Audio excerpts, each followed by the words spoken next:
All right, all right. Welcome back. I see some people joining, so that's good. Oh man,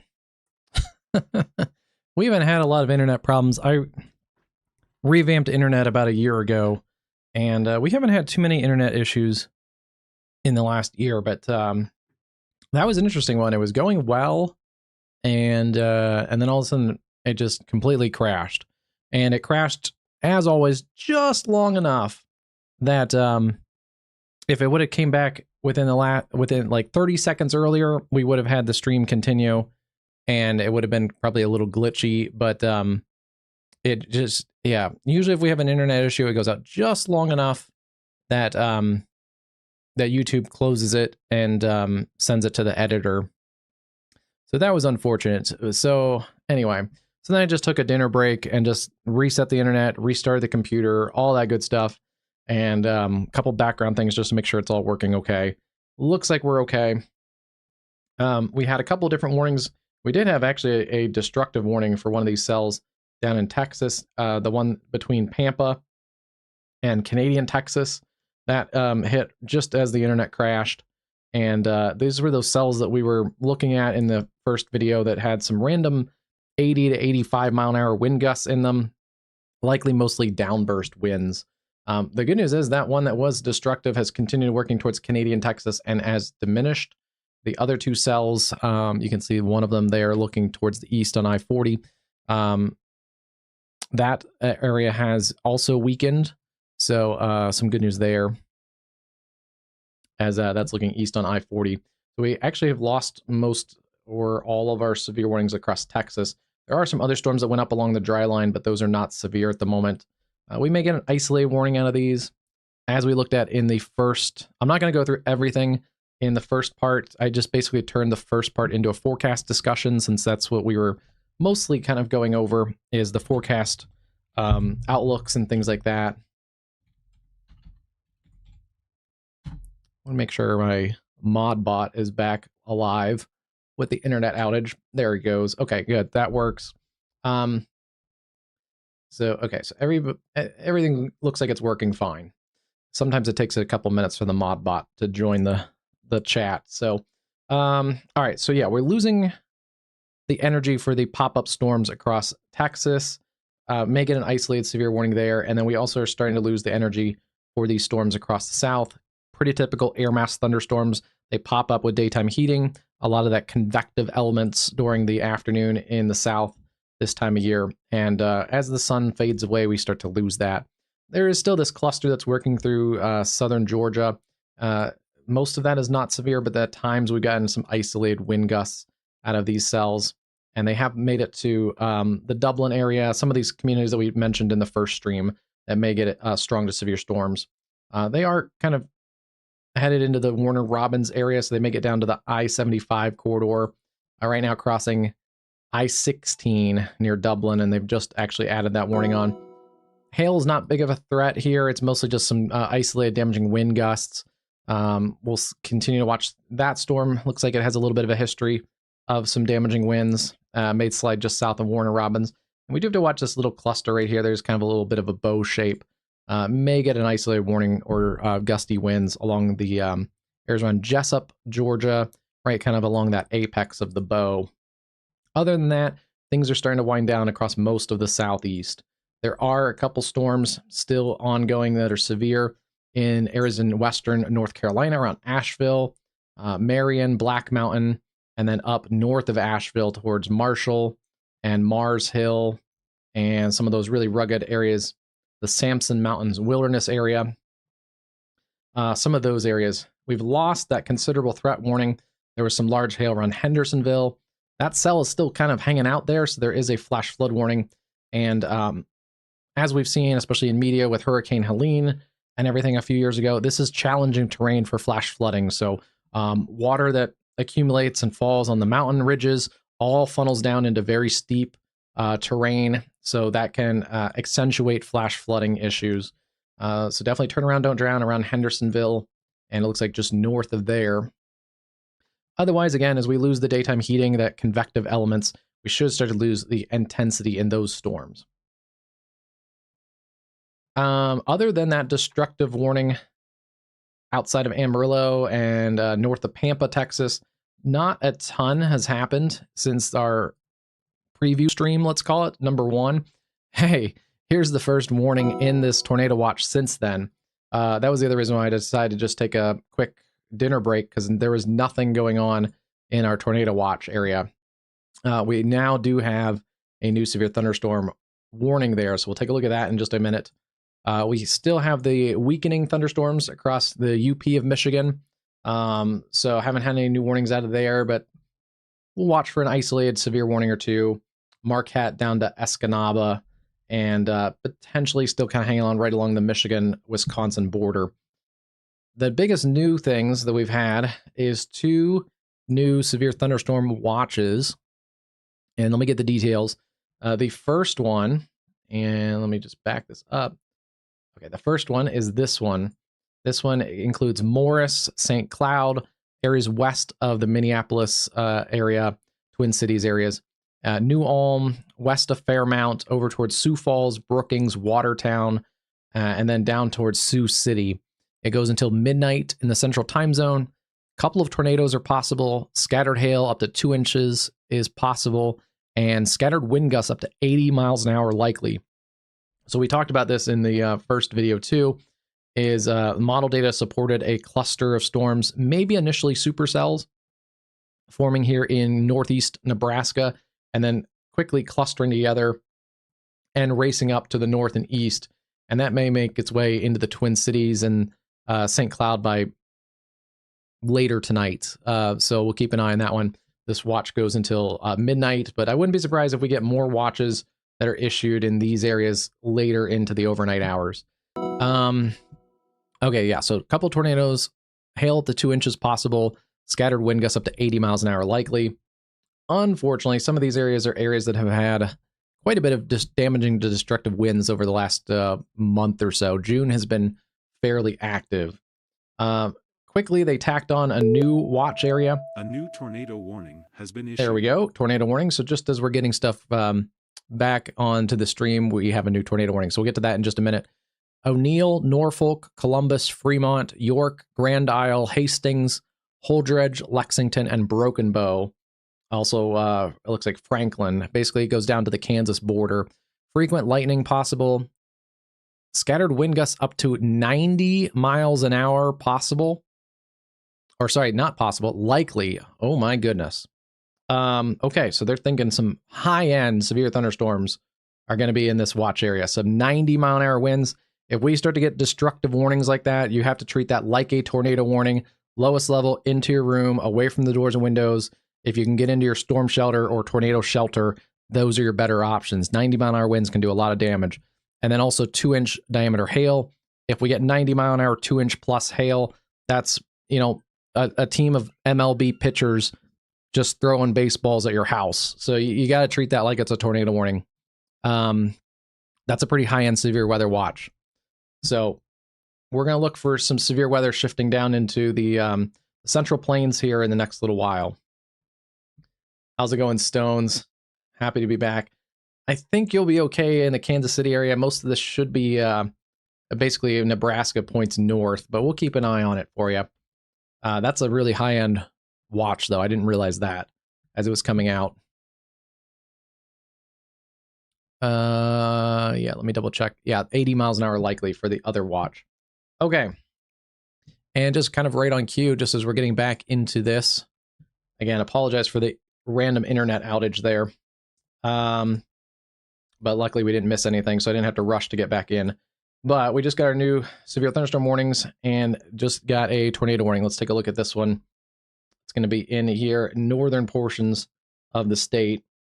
And yeah, shear rate has come up on that cell, so let's dive in and see what's going on. We do have a overall severe thunderstorm warning with a tornado possible tag, Towner and Cavalier counties in northeastern North Dakota. 60-mile-an-hour winds, quarter-size hail is the other threat there. And then this area in Towner and Cavalier counties, the northern portions of those counties, basically to the provincial line, the international border there. Sarles and Calvin. There is your tornado signature there. Let's take a look where we're getting radar out of.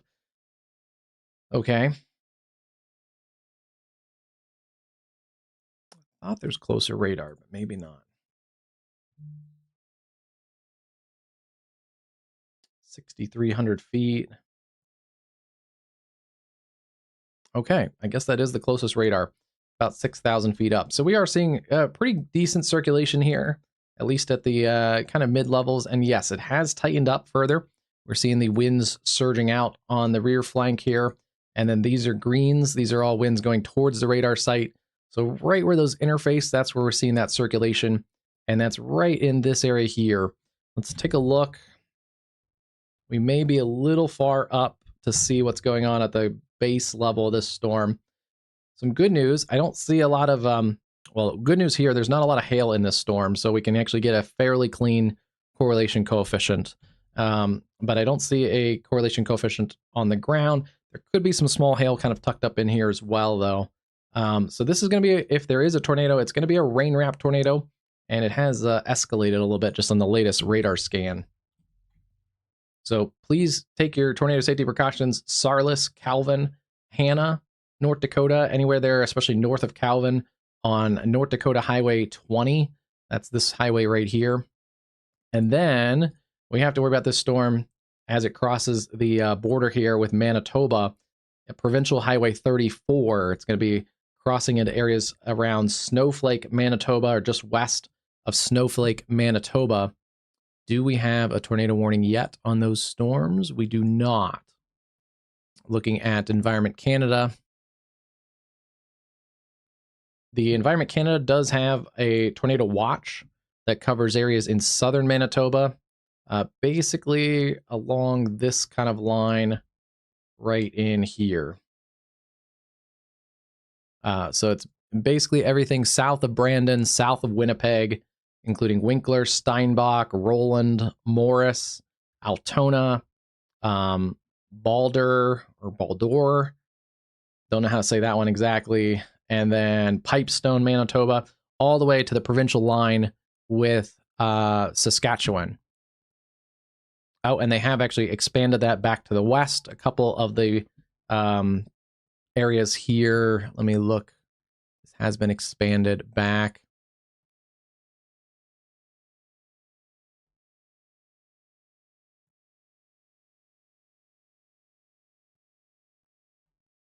Or no, it has been trimmed, actually. It's been trimmed a little bit.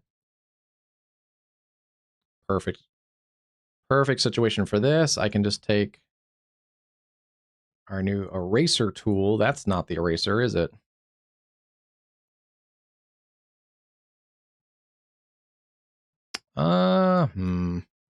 Eraser tool was working yesterday. Okay. Has been trimmed back actually just a little bit from the Saskatchewan border. It includes areas to about right there. So not quite to Pipestone, Manitoba. It's mostly now the southern and eastern portions of Manitoba under that tornado watch by Environment Canada. No tornado warning yet in the Canadian side of things, although this is getting fairly close to the Canadian border. The area of rotation is about 4.5 to 5 miles south-southwest of the Canadian border. There again is your area of rotation. It's near Sarlis or Sarles.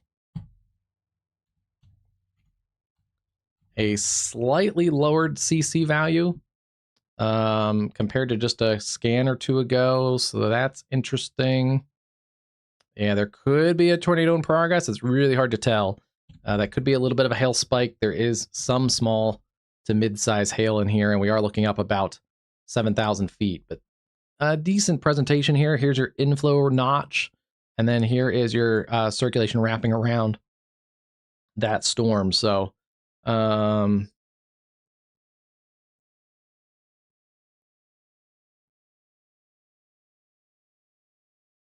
up my draw tools. Yeah, I think it's about like that. So, okay. Yeah, so there is your inflow region right here. It's a little bit of a weak region. Boy, that could be producing a tornado. That is, that's a close call. We're kind of too far away from the radar site to see that.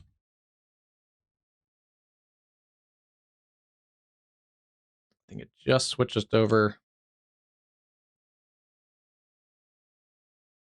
No, we're still looking at that radar out of the Minot area. Let me actually see if I have better data for that Canadian radar side.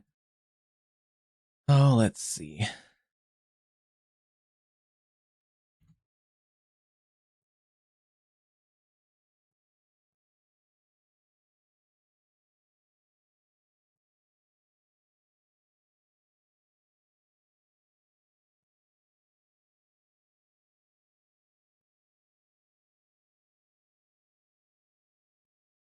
Not really. Okay. So yeah, this is our best radar look at it. Again, near Sarles or Sorel. Not exactly how to pronounce that, but that's in extreme northeastern portions of North Dakota. We do have some other storms that are going up in that general area, Devil's Lake down to areas west of Jamestown, so we'll keep an eye on those. There are a couple other clusters that are lifting up across western North Dakota. We'll keep an eye on those for any severe weather. Bismarck had a tornado warning earlier today. The storm's right now to your south, lifting across the area. Maybe some gusty winds.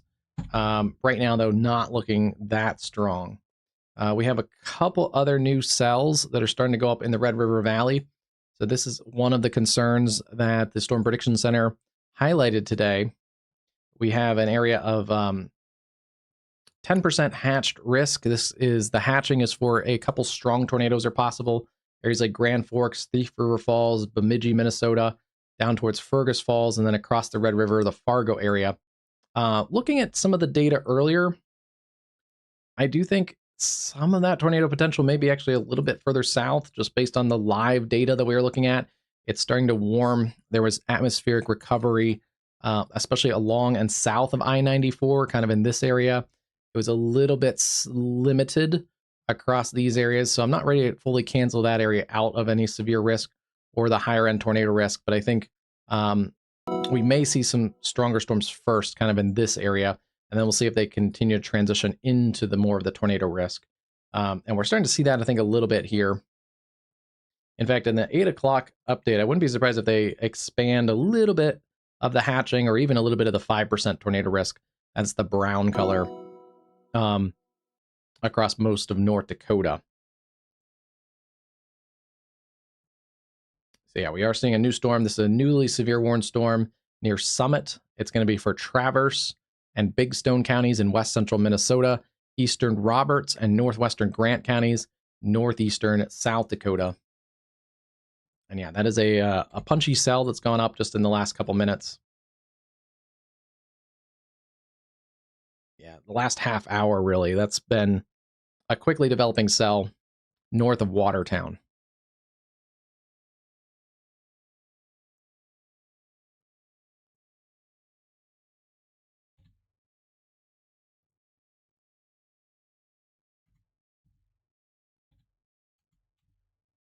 Already some gusty winds, already some larger hail potentially in there around Marvin. Marvin, South Dakota is where we're going to have some of those gustier winds, and also some potential there for some larger hail between Marvin and Twin Brooks, lifting up towards Corona, Wilmont, Foster, and then it'll cross the Red River and get up towards Barry, Graceville, areas along Minnesota Highway 28. That is working away from Watertown. Watertown's kind of right on the edge where there's a boundary right there. If storms fire in the next little while, then that's your best chance of storms around the Watertown area. Within probably the next hour or so, if storms fire, that's where we would see that action. The other area that's gone up and severe in the last 30 minutes to an hour, and I guess about an hour, a little more than an hour, is this storm near Verdigris in northern and northeastern portions of Nebraska. You can see that's continued to work across the Santee Reservation, and then approaching areas around Crofton, Nebraska. The other cell that's gone up on its heels is also severe, back around Verdigris and center. This lead cell is actually an interesting little cell. It's a V-notch supercell. I want to take a look and see. There's not much rotation. It's probably an elevated hail storm, but that V-notching is interesting. It means there's a pretty stout updraft And that V-notching is basically the wind flow working around that storm, around that updraft. So that's why it has a little bit of that V-notch shape. And even on the forward flank, it's kind of a heart-shaped cell. That's a pretty strong little cell. I wouldn't be surprised if we start to see an increase in the hail threat out of that cell. It's crossing Nebraska Highway 12, Crofton, and then getting into South Dakota around Yankton, South Dakota, Mission Hill, Grayville, Volin, Mechlin. You guys may have some problems for wind and hail in those areas.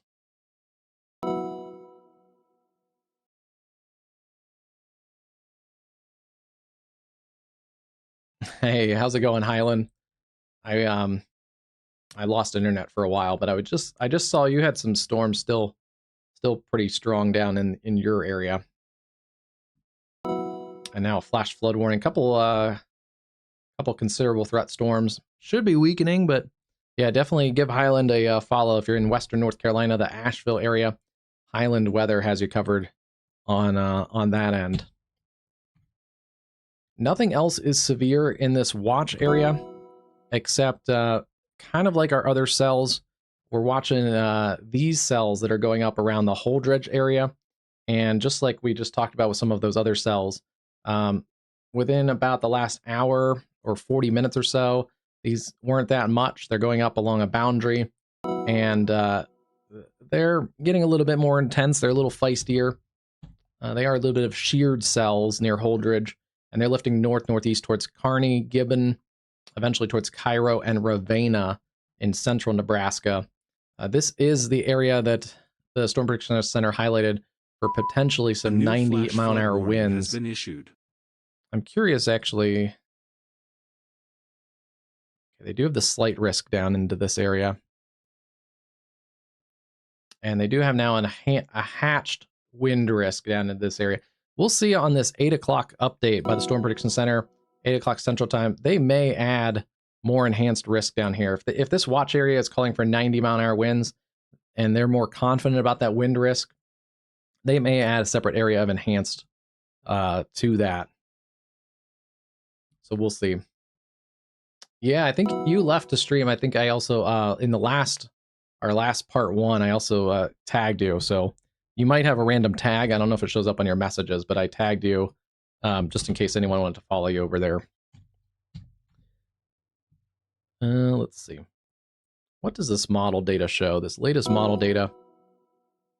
I'm curious now to see what the Storm Prediction Center is looking like. Okay.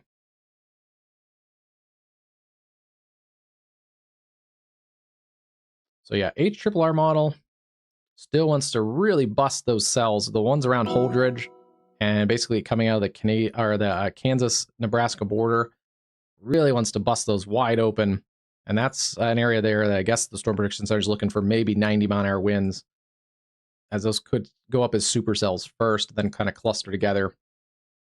And then, yeah, we have to watch that area around Millbank and north of Watertown, Morris in Minnesota, and then up still along the Red River towards Fargo. The latest HRRR data in the next hour here really wants to break the cap, and just cells go crazy across that area too. So, and we may push a severe wind risk towards the Twin Cities around midnight.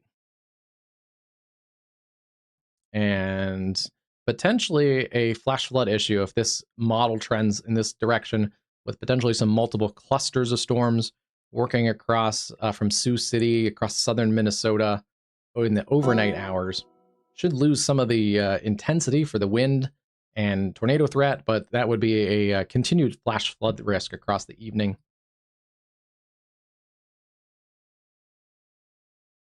And yeah, we may have to worry about these clusters of storms tomorrow as they get into areas into southeast Ontario and then across into upstate New York. By tomorrow afternoon, we may have to deal with severe weather across that area.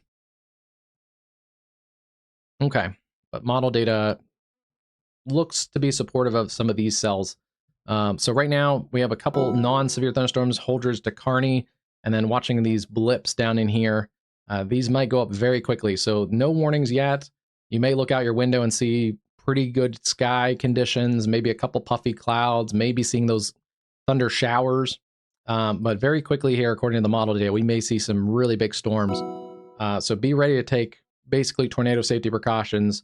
Holdridge, Kearney, Grand Isle, St. Paul, Loop City, kind of this area within the next couple hours, if the model data is accurate. And as we discussed earlier, I think in our first stream too, is the HRRR has actually been pretty reliable with a few of these hard to pick out severe weather events. We're really close to the edge of radar data here, but still seeing this tornado warning cell. It's near Sarles, North Dakota, just about 2.5 miles south of the international border. So this is Manitoba up to your north. Still a radar indicated tornado warning.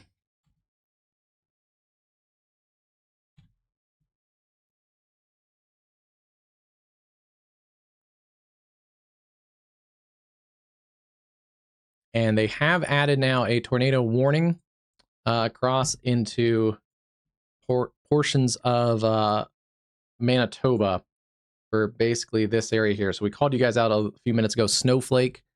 This does include Snowflake, Manitoba.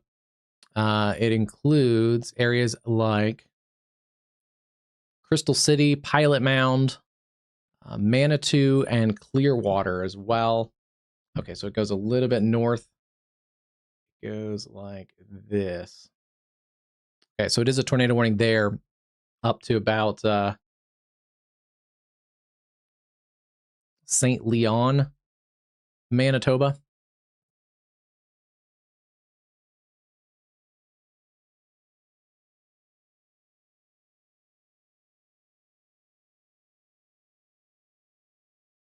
And that goes until 9 o'clock, possibly producing a tornado. So I don't know if, I don't think we've seen any observe tags though I don't think Environment Canada has observe tags. So all of their tornado warnings just say possibly producing a tornado.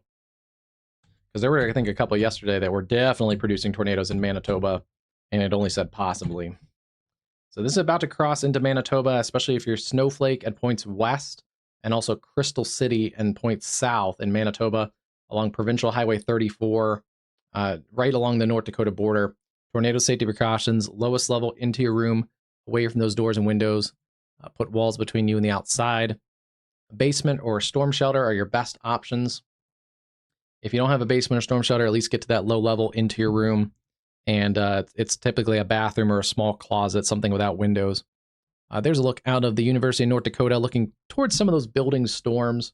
Nothing crazy yet in those areas, but we're looking towards some of those storms that are going up around Cooperstown and Lakota and back towards New Rockford, Carrington, west of Jamestown.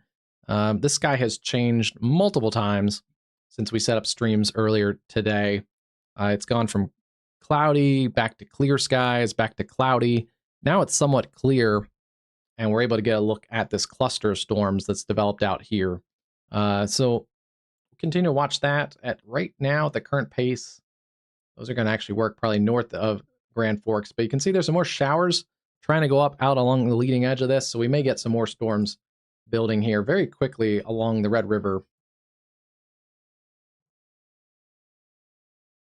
And yeah, starting to see storms go up also in the Fargo area. A couple strong storms now south of Fargo just in the last half hour have gone up around Horace and north and west of Hankson, Abercrombie, Walnut. The Red River Valley is in line for some more storms.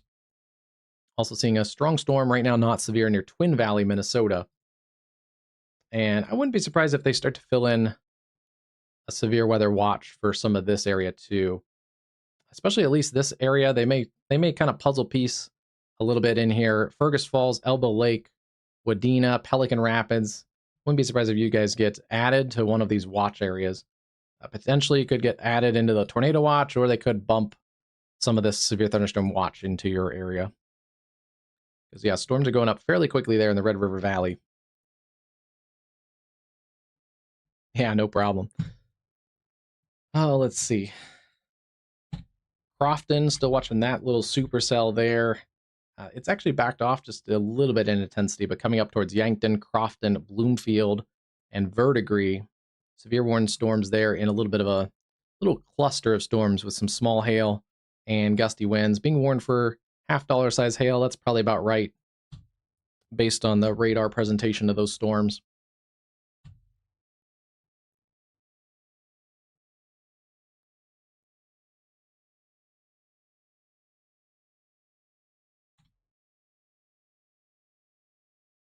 Yeah, the biggest hail's kind of in here. One there. There's a couple different little hail cores in that area.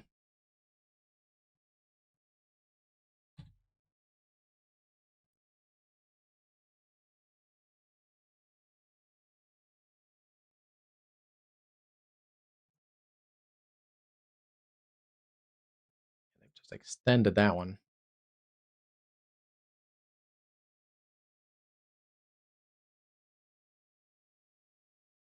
Those are right along the boundary, so I believe that is the issue. They're likely not tornadic right now. They're elevated storms, just actually along and behind the boundary. That's right here along the Red River Valley now. This is another strong storm. It's right here, also along that same boundary. Corona, Wilmot, Foster, and then about to cross into areas around Beardsley, Graceville, and Clinton in north central Minnesota. That'll generally head up towards Elba Lake, Wheaton, maybe towards Fergus Falls. It might be just south of you guys.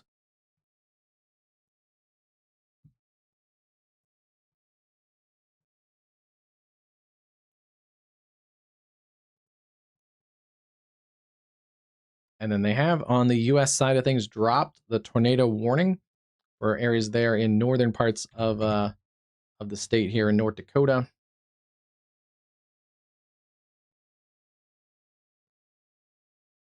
Yeah, you can see that tornado warning right here is when it went severe, and they warned it tornado possible, and then very quickly added that tornado warning to that as it continued to stay pretty tight. It's gotten a little bit looser. It's not as tight as it was, but it has crossed into Manitoba, generally just south of the Crystal City area. So Crystal City, Clearwater, and then down towards Snowflake, Manitoba. You do want to stay in your tornado safe space. Lowest level into your room. It's crossing Provincial Highway 34, and then it'll be coming up on Highway 423 east of Crystal City.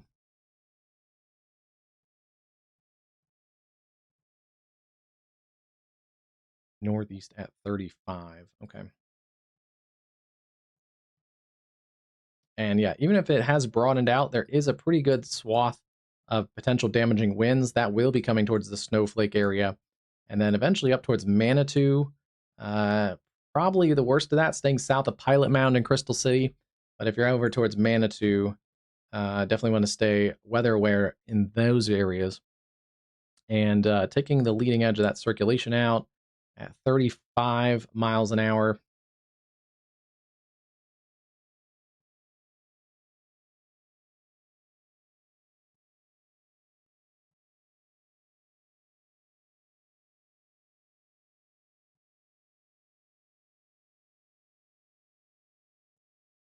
Just kind of using the tracking tool to get the better estimate of the center line for that. Yeah, Manitou would be about 33 minutes if that holds together. And that is in the Environment Canada tornado warning. North of there, there's a severe thunderstorm warning for those areas north of Manitou, but near St. Leon and Altamont and over towards Miami, Manitoba. But if it holds together, that circulation broadly right now, if that does hold together, Miami, Manitoba would be about 60 minutes or so.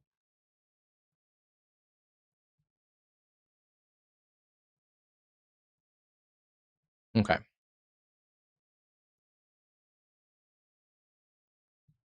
For the rest of this, back up in the North Dakota areas, it's not as imminently tornadic. It's more of a straight line wind event in here. And the good news is for North Dakota, the good news is some of the heaviest winds are pushing up into Manitoba with that storm. Again, yeah, especially towards Snowflake, that it looks a little bit less tornadic and more of a wind event in general. If there is still broad circulation, it's south of Crystal City, tucked up in the rain and hail. But even before that circulation, you're going to get the damaging wind threat. and that is a bit broader of a damaging wind risk extending out there. So yeah, everywhere there in southern Manitoba, Pilot Mound, Crystal City, Snowflake to Manitou, I would still be in my tornado safe space if I was in this area here, as the tornado warning continues across the border there by Environment Canada. They have it moving at 40 kilometers an hour. That's about 35. So that's the tracking that we just did was about right there. And dangerous storm likely to produce a tornado.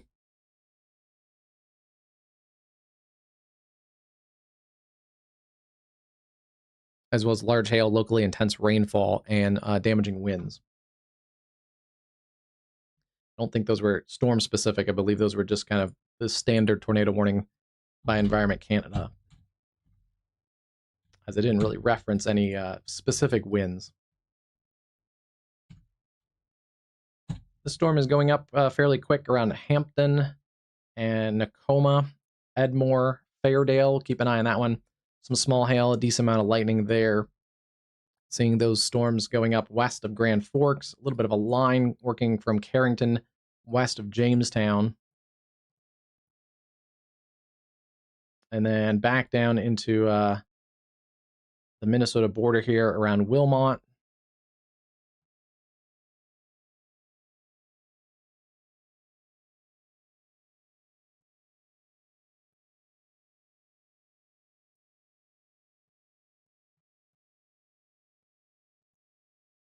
That warning may have expired, but they may issue a new warning there, which they think just did.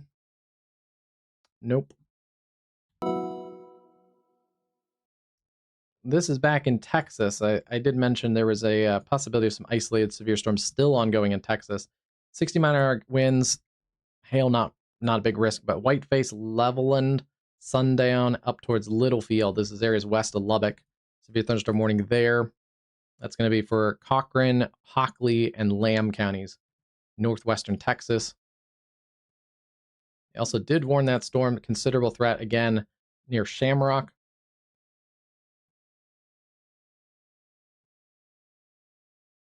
Hey, Kelly, how's it going? Thanks for tuning in as usual. We'll have you guys covered here tonight. Yeah, this cluster of storms has had isolated pockets here we saw earlier this afternoon where it's produced some 70 to 80 mile-an-hour gusts. So that continues into those areas in eastern portions of the Texas Panhandle. And let me see, I believe we have a camera on that side of things as well.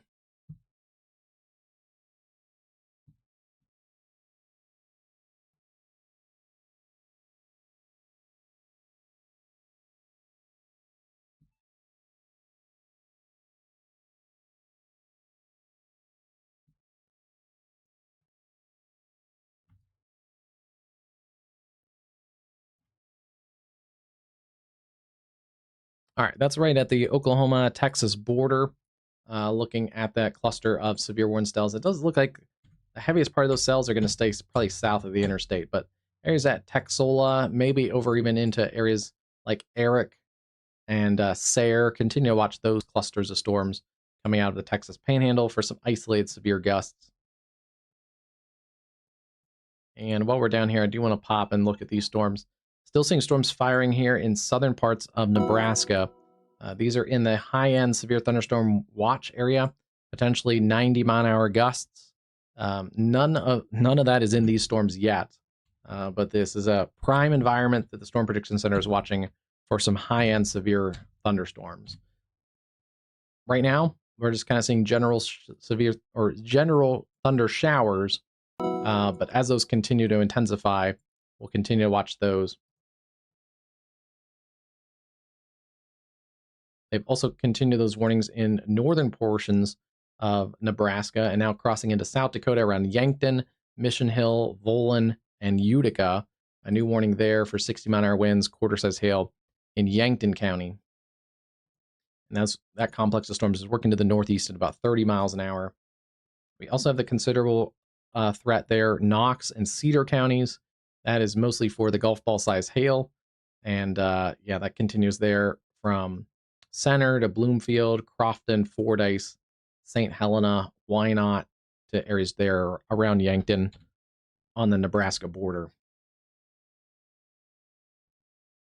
Looks like they did drop the warning for that cell that's coming across into Minnesota. Yeah, it looks like it has gone below severe limits. Now, we just talked about this area a little bit ago, expecting that they would add a watch in there, and it looks like they have. They've added a tornado watch.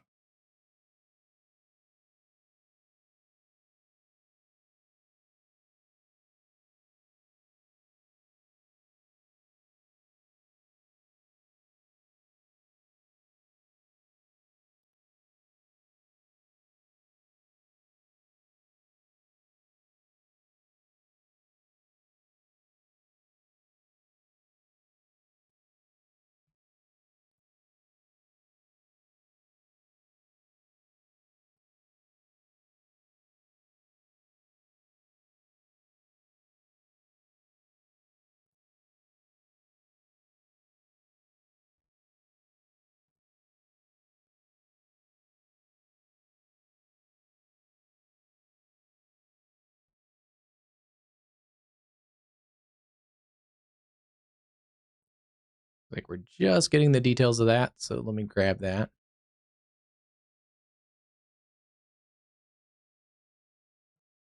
All right, goes until 1 a.m. Few tornadoes are likely, and scattered hail up to 2 inches possible. Scattered wind gusts up to 70 miles an hour likely. It's kind of a weird shaped watch, but it kind of fills in from the other tornado watch, and then also just north of that severe thunderstorm watch. Fergus Falls, Elbow Lake, Wadena, Detroit Lakes, Brainerd, over towards areas like Pine City. It includes this one lone county that's kind of weird when they do that.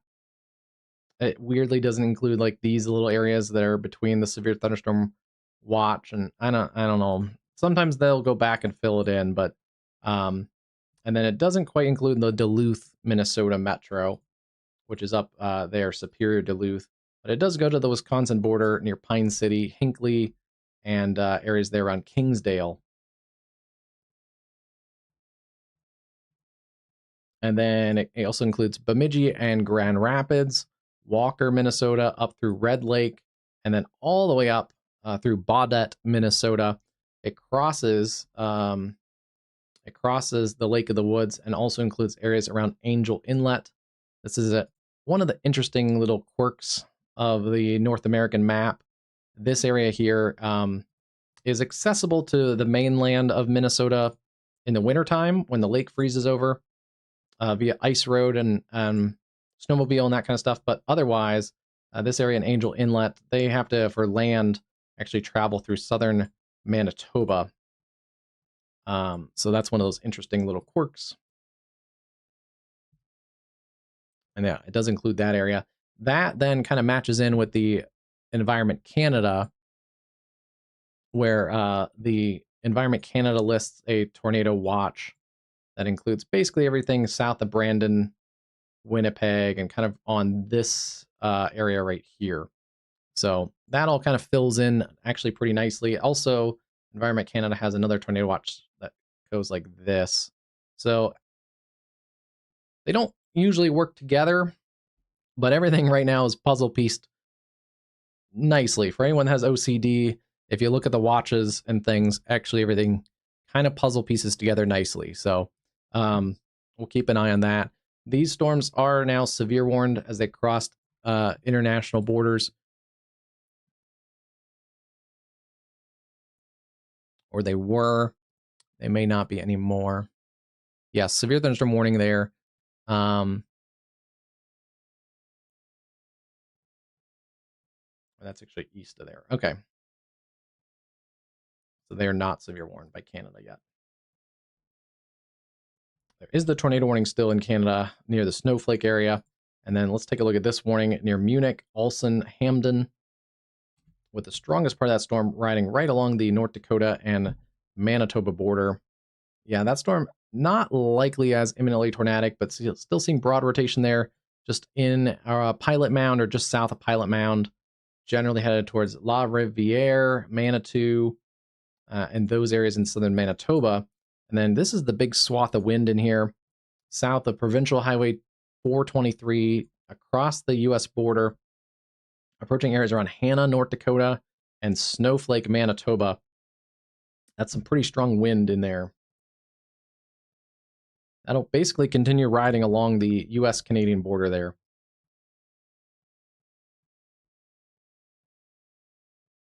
Seeing a couple lines and clusters of storms, but none of those are severe at the moment.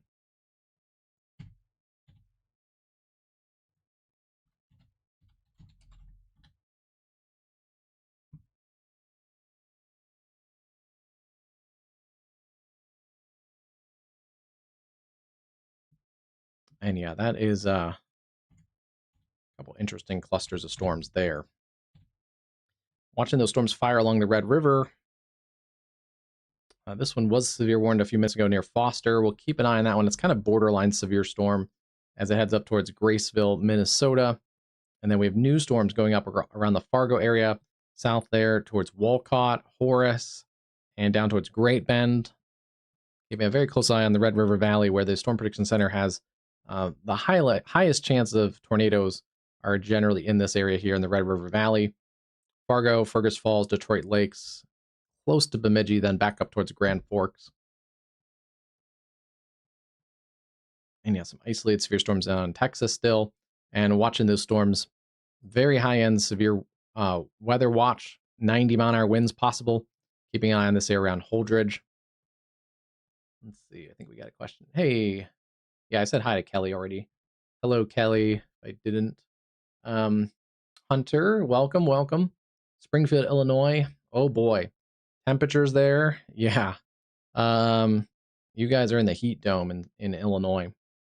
The good news is for now, that's going to keep the storm pattern up to your north. Hello, Christian. Welcome, welcome. We'll wait till we get that loaded up. Sometimes those surface observations take an extra minute, but a little slow.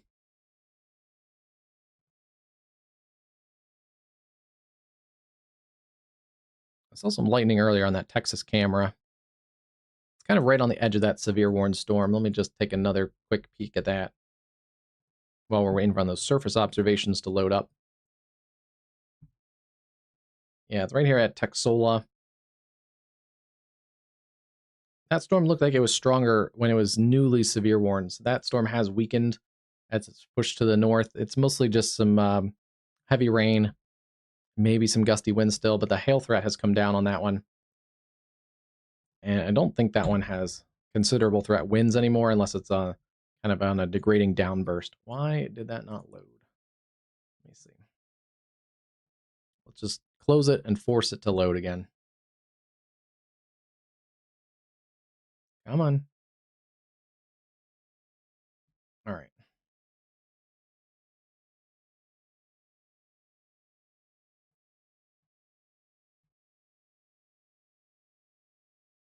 Surface observations. We'll see if that loads back up. Hey, Ashley, how's it going this evening? Fargo, yes. Fargo, we do have to watch out for severe weather. And in fact, those storms that we're just looking at south of Fargo are now severe warned. Let's see. Oh, look at that shot. That is out of the University of North Dakota. Those storms continued uptrend. You can see some very high updrafts on the backside of this, kind of illuminated in the setting sun. But those storms are also upscaling across portions of eastern North Dakota, looking back at these storms. It's a beautiful shot. But let's go back to Fargo. There's a look at downtown Fargo, where there is rain now falling on this camera. Whoops, that's not going to work. There it goes. Okay, there's rain falling on the camera now in Fargo, sitting at 84 degrees, dew point over 79. So for the immediate concern for Fargo, it's going to be the storm that's just upscaling and growing to your south. This is going to come up through the Fargo area right now, being warned for some $half-dollar size hail and 60-mile-an-hour winds. It's one of those new cells that has just gone up. Walcott, Christine, and Oxbow. But Fargo, you guys are in the tornado watch till 10 p.m. Central. So we have to watch out for a couple tornadoes potentially in the Fargo area. And as we saw in the model data, it's going to be, yeah, I guess it's the next 2 hours are really going to see if these tornadoes develop in this area, because the model data was pretty consistent on showing explosive thunderstorm growth in the Red River Valley right around now. So we're kind of waiting to see if that actually verifies. We are seeing quite a bit more storms go up. We're just going to kind of see if they actually go up as strong, and if they can remain discrete for a little while, that's going to be your higher chances of tornadoes. But yeah, Walcott, Christine, and it's going to ride the Minnesota border, Sabin, Dilworth, Linden, and the entire Fargo area, West Fargo, Fargo, North River area under that severe thunderstorm warning. Let's see, what is the speed on this one? Clay, Cass, and Richland counties northeast at 35.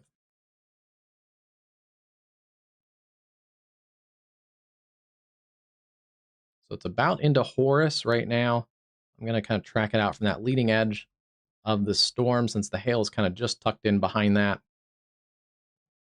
And at that pace, about 14, 15 minutes to downtown Fargo. Same for Moorhead and Dilworth. Essentially kind of that I-94 corridor. It's going to be about 14 or so minutes. Quicker if you're down towards Frontier or Sabin. It's basically now or in the next couple minutes there around Horace. And then if you're up towards North River and Harwood, those types of areas, it might be about 25 minutes or so. Out towards Holly in Minnesota would be about a half hour. And then we'll see if it holds together. Felton, Minnesota, about 45 minutes if that one holds together. And there may be another cell also to the south that's starting to go up around the Great Bend and Hankinson area, so we'll keep an eye on that one. If that one trends in the similar direction, it may head up towards the Barnesville, Minnesota area.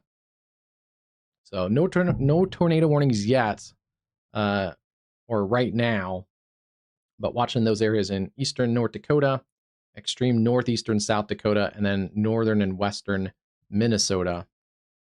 We still do have, let's see, yeah, we do have the tornado warning continues around Manitou in southern Manitoba. The last we checked, this looked like more of a wind event, but yeah, there is still broad circulation in here, in and around Pilot Mound, between Pilot Mound and Manitou. That's where that tornadic circulation would be. And then just about to come into Snowflake and the Provincial Highway 242 corridor. That's going to be some gusty winds in here. And that will also lift up towards Manitou, but also a broader area of gusty winds from Snowflake and basically the Canadian border. Will push also to the east.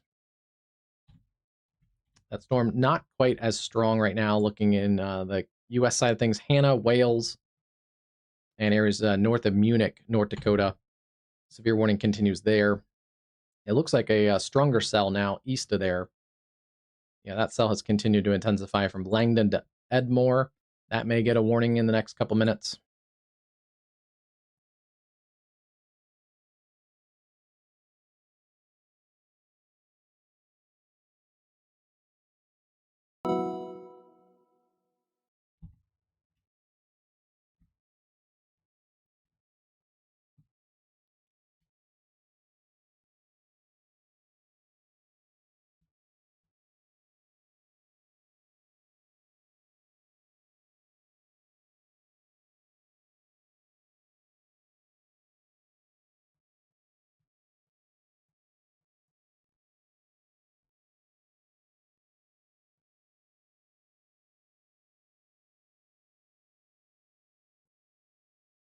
Here's a look at I-94 around the Sabin area, or just north of Sabin. Basically, I think the Sabin exit looking south there along I-94. So we'll continue to watch those storms as they generally head towards the Fargo and the I-94 corridor. And it's going to ride right along the Red River.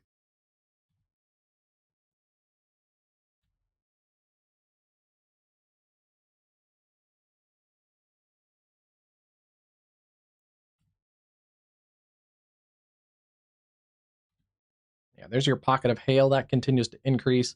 Wild rice, oxbow, basically right along the Red River is going to be that hail core.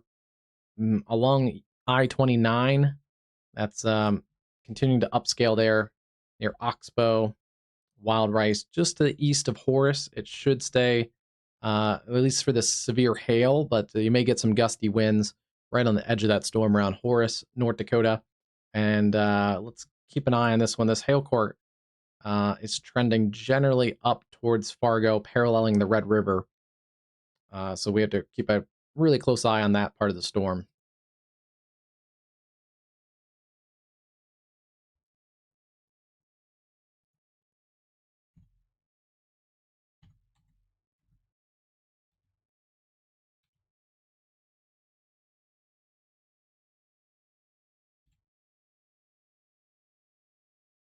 Wow, yeah, that has pretty much exploded like the models kind of indicated. From about a half hour ago, it was just kind of a thunder shower, and within the last half hour, it's now pushing about 60,000 feet on the echo tops. So that is a stout updraft. And when we start getting into especially those types of updrafts, it is well below freezing at 60,000 feet. That can support some large hail. So if that continues to upscale and uptrend, could be a hail problem for Fargo, Glendon, Sabin, and potentially areas north of there towards Felton. If you're up towards Felton, Harwood, Allen, some of those areas on the north side of Fargo, if you have a minute to tuck the car in the carport or garage, I'd recommend that. And yes, they have just updated it.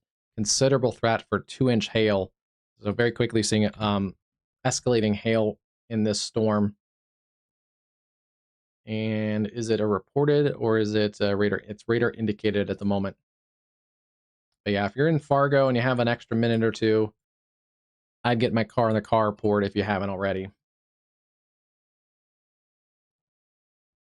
Especially at least on its current pace from about I-29 to the east, which does include the Fargo area.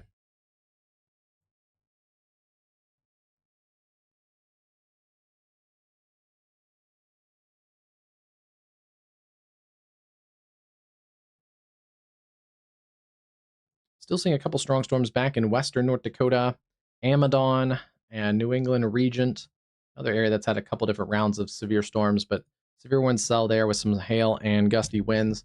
They have trimmed some of the tornado watch, including areas east of Minot like Towner, Rugby, Bottineau, Rolla, down through the Bismarck and Mandan areas, Minokin, Sterling, Driscoll, Hazleton, areas there along the Missouri River down towards Fort Yates. They have trimmed the tornado watch, so not as much of a tornado risk across central North Dakota and western North Dakota. Could you still get a tornado warning isolated? Maybe, but the risk is lower than it has been. And some good news also into portions of Manitoba. Environment Canada has dropped the tornado warning for that cell that we've been tracking as it was tornado warned across the US border, and still has some broad rotation in it, but it's very broad rotation at the moment near Pilot Mound, between Pilot Mound and Manitou. They are continuing, however, Environment Canada, a severe thunderstorm warning. Let's see, northeast at 35 kilometers an hour, so it's slowed down a little bit, but damaging winds 90 to 110 kilometers an hour, which is 60 to 70 miles an hour. Hail up to quarter size and then heavy rainfall. Swan Lake, Somerset, La Riviere, Manitou, Deerwood, St. Claude, Miami, Carmen, and Sheppenfield Provincial Park. Severe thunderstorm warning continues there in southern Manitoba. Yeah, it looks like it probably crossed the border. Uh, literally, but it was more of a tornado risk when it was back here into North Dakota because as it crossed the border, quickly broadened out. It's mostly a damaging wind risk. Some model data had that lifting up across southern Manitoba, but I don't believe it has. And yeah, that would limit the severe risk, or at least the tornado risk across Manitoba if these cells kind of cluster together too much, and if this warm sector doesn't lift. Let's see. Do I have model? Oh, I do have some. Do we have data out of the Winnipeg area? Unfortunately, I don't have any surface observations of that current area. If I was going to evaluate this area here where they have the tornado watch, I need some surface evaluations. I don't have that.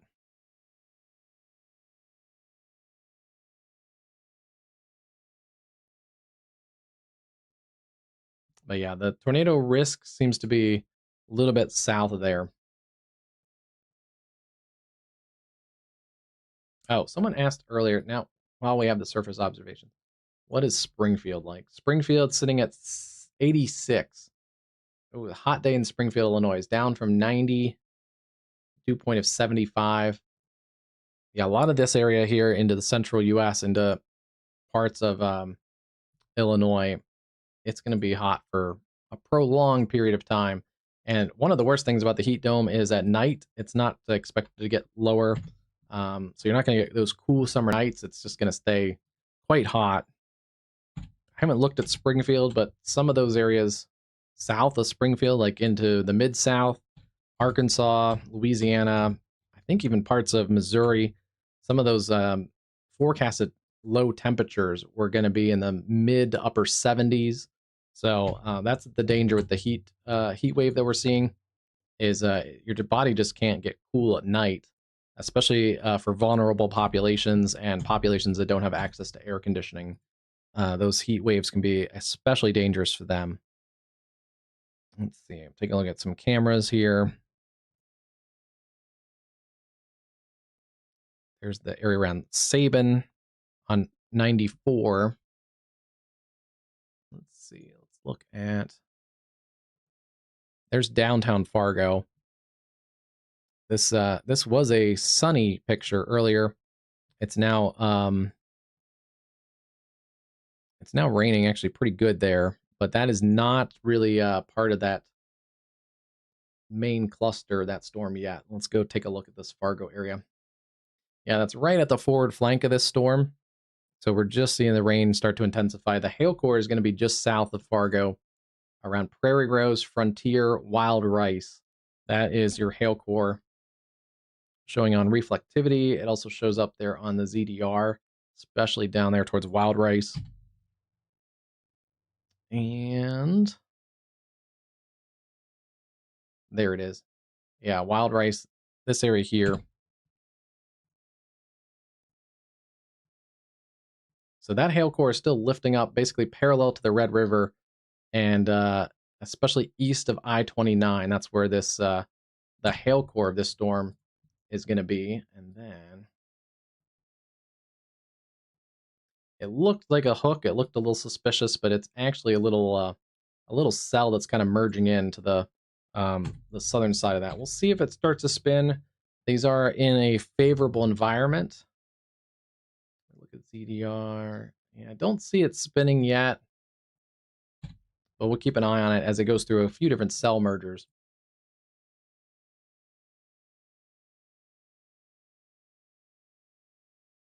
Let's see. Did the stream freeze? Looks good on my end. I don't have any drop frame rates. I think it might be you, Alex, but just hit the real refresh button. Oh, it did? Okay. Yeah, we had an internet issue a little while ago, which is rare. My internet connection's probably just like melting away at the heat dome outside, but no, it should be okay. It looks good on my end. Brian, how's it going tonight? Hope you're doing well.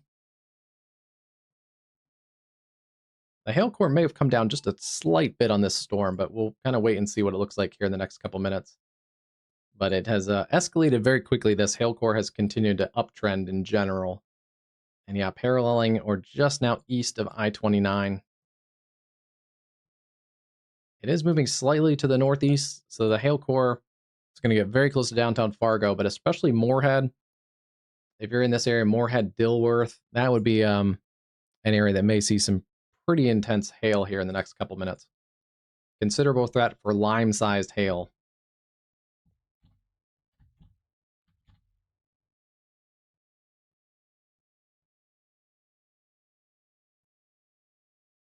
And then we've lost our other severe warnings north of in northern North Dakota. This is still a strong storm near Langdon. We'll keep an eye on that one. A couple different severe warnings in portions of Manitoba. They still have a severe warning for this cell that continues to weaken near Manitou. And then they also have a cell that's warned to the north and east of Winnipeg. Let me see. Yeah, it's basically the standard severe warning there. Quarter-size hail, heavy rain, and 60 to 70 mile an hour winds in that cluster in southeastern portions of Manitoba. So a couple of different severe warnings in Manitoba. Right now, A no new tornado flash warnings. flood warning has been issued.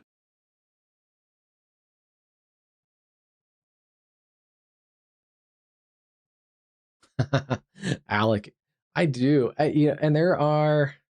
Yeah, I don't think it happens for the heat as much, but we've seen a few times, like for the fire conditions out in Colorado and stuff.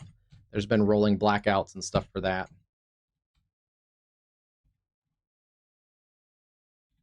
But yeah, back in the now older days, a little bit. Yeah, they did have some rolling blackouts and stuff for heat and things. Continue to watch this cell. It's the good news is yeah, the wind is kind of behaving itself at the moment, but still seeing that hail core generally headed towards the Fargo area. I don't think that's hail in the camera yet. I think that's just pretty chunky rain at the moment, but I'm kind of keeping a close eye on that Fargo camera.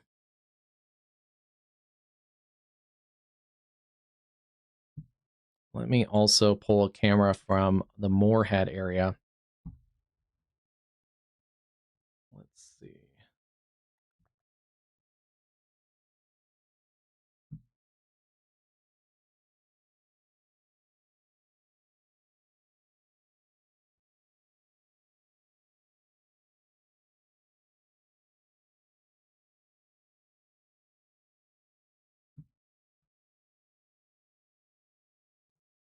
Okay, yeah, this is south of Moorhead on 75.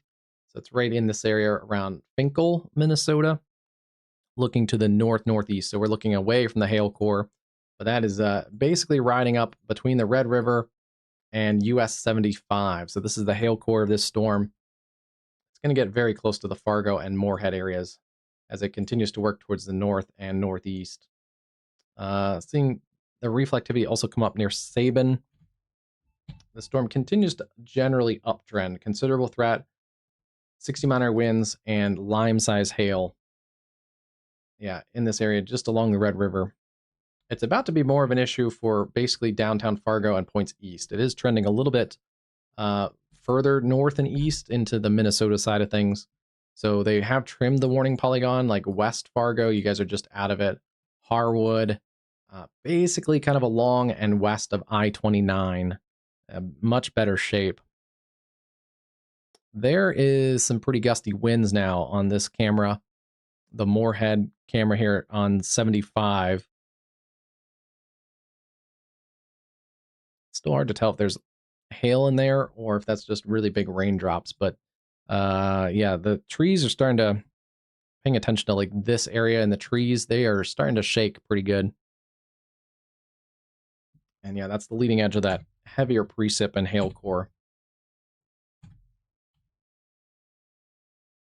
Yeah, that makes sense. That's in this area, surging out this way.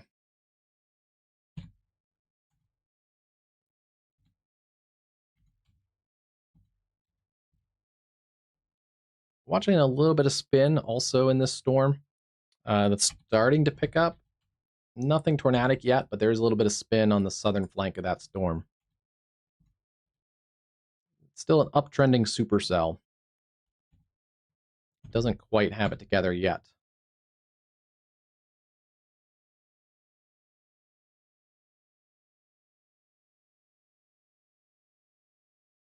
Hey, Bam, how's it going? Yeah, Manitoba had, looks like a couple significant tornadoes yesterday. Um, and if it calms down a little bit, I'll check and see if those were rated yet.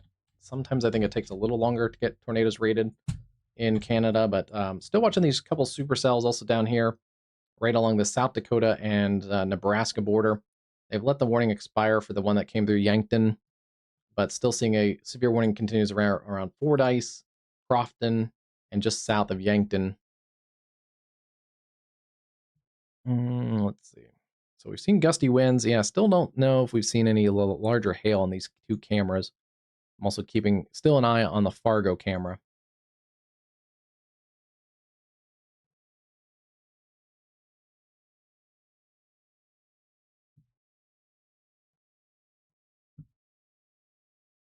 And then speaking of Texas, there are still some severe warning cells west of Lubbock. 60-mile-an-hour winds, quarter-size hail potentially in a couple pockets, especially that area near Wellman. Okay, there's the core now. That's getting a little extra intense. You can see the rain currents kind of just rolling down the highway there.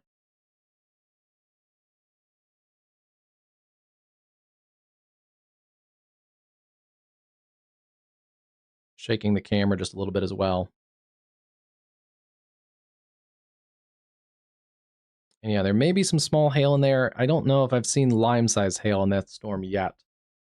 But not every, when the warning calls for large hail, not every hailstone is going to be the same size. So you'll get a lot of quarters and then you'll get a scattered amount of limes. But the hail core may have come down just a tad on that.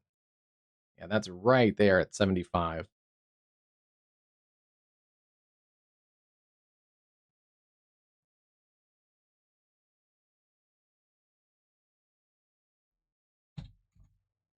That's a pretty good core. Yeah, the worst of this actually might miss downtown Fargo by just like literally a couple miles.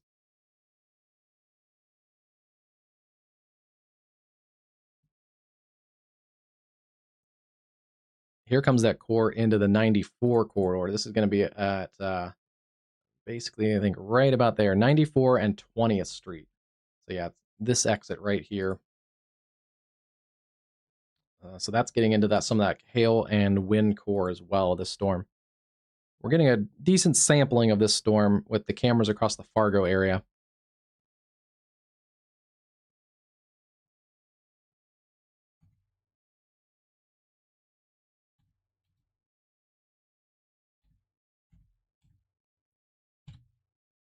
And then still watching that area towards Sabin. The rotation picking up a little bit. Starting to see a little bit more of a rotation signature.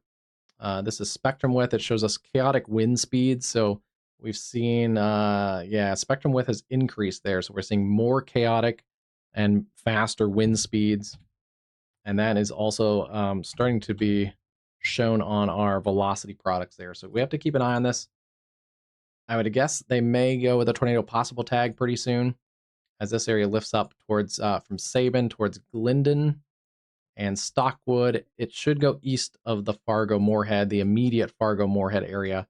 That rotation would head up towards, let's see, that is Minnesota Highway 9, I believe. Yeah, Minnesota Highway 9.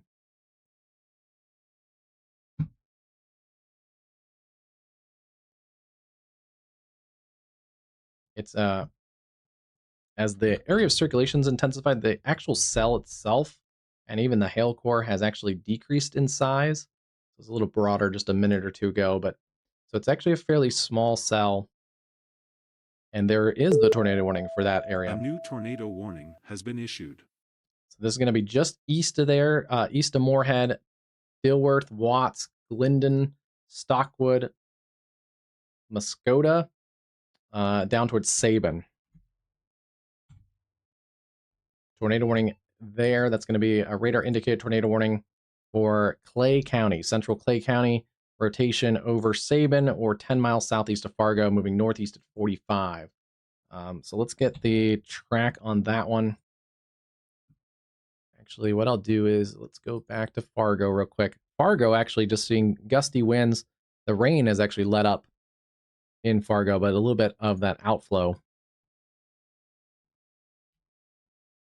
So still gusty winds in that Fargo area, even if the rain has let up a little bit.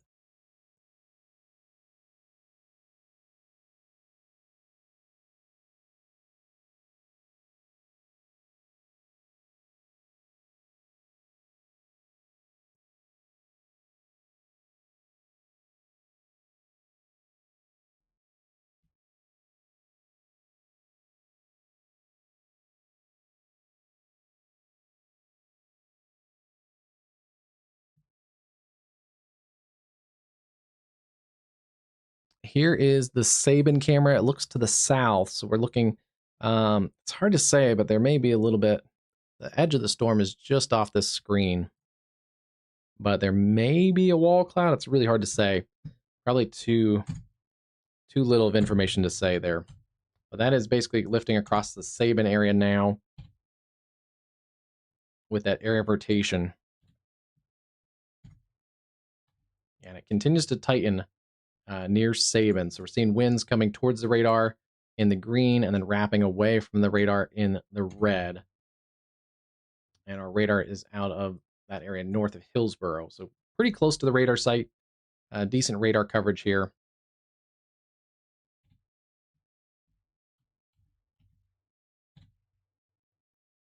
But yeah, that's lifting up towards Glendon. And areas like Felton, Allen, Hinterdall, and Hawley. I don't know if this one does. Some of the Minnesota cameras do turn. They may turn this camera. If they do, we might be able to get a good look at this storm because it's just off the corner of the screen.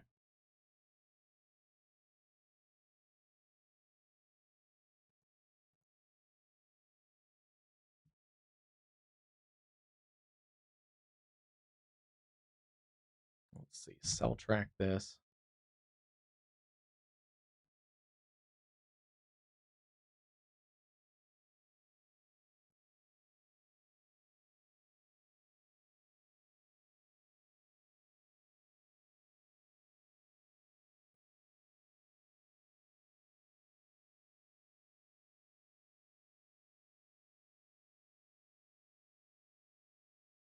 All right, here's some of your communities in the path of this. I'll tuck that up in there.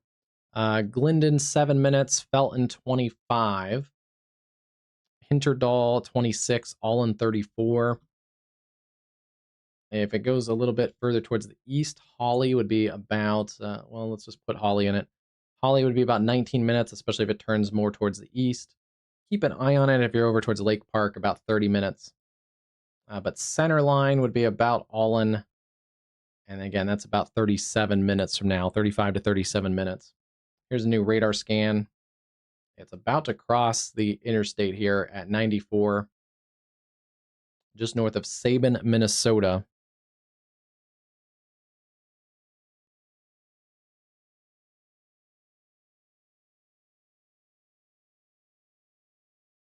Yeah, and it's just off the screen of the camera, but you can see kind of the edge of that. There may be a wall cloud in here. It's really hard to see. It's just on the edge of the screen. I love if they turn the camera just a little bit. The winds have definitely picked up in advance of this mesocyclone, so that may be part of it. Yeah, starting to see a little bit more of this. That is likely the wall cloud on the edge of that screen. And yeah, we're getting winds here like this blowing against the camera. That camera, I think, is, yeah, directly north of Sabin. So that's the right spot, too. Reload it, yeah. This camera may get, if there's a tornado, this camera's in close proximity to maybe get a direct hit. But it's hard to tell if that's on the ground or not. Just a little too much off the screen. me see if we have a correlation coefficient on it.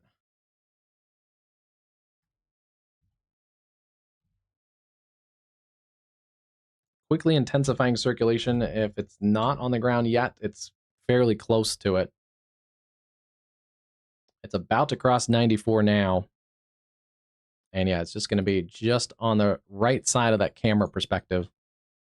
Right there. Just below the tornado warning 1 on the overlay there. That's the part of the screen I'm looking at.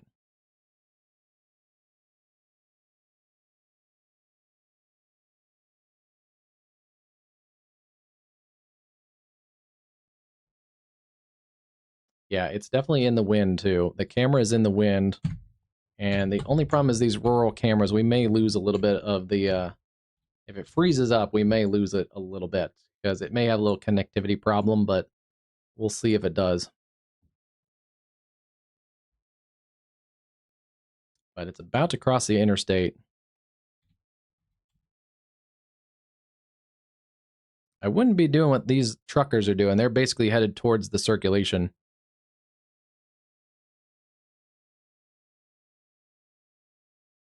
It's also a bit fuzzy. I think there's a raindrop right on the center of the screen. There's a raindrop here too.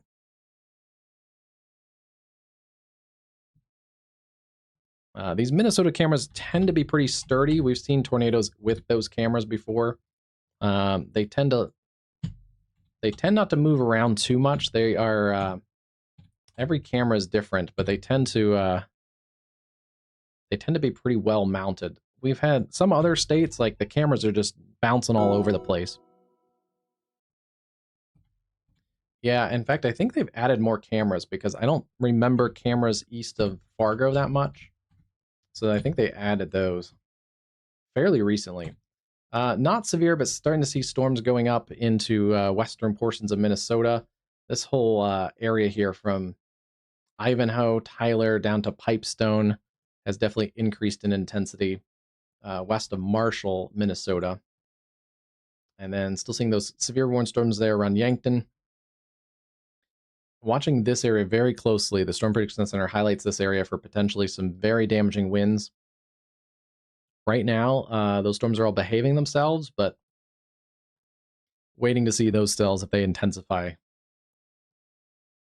This must not be one of those cameras that is able to turn, because we've seen other cameras that have actually tracked the tornadoes and turn with them.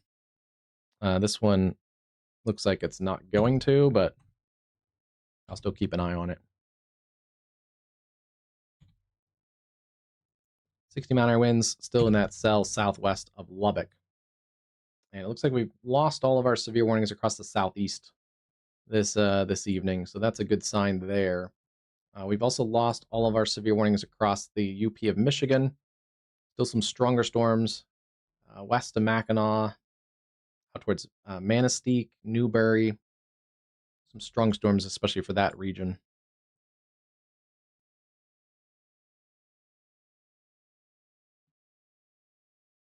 Okay, that's good to see then.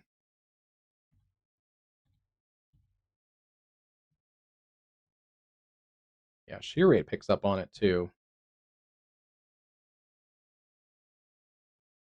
Actually, a really good test here for shear rate as we kind of saw that increase in intensity and rotation. That's, I think, around the time I was saying it probably will get a tornado possible tag. And then shear rate ramped up again, and then they also just added the tornado warning. So I agree with both of those. And shear rate has continued to show pretty high shear rate there. Yeah, shear rate is usually just a step behind. But that actual rotation is going to be just north of the interstate. It's approaching basically centerline for Glendon or Glindon. So please take your tornado safety precautions there if you haven't already. Stockwood.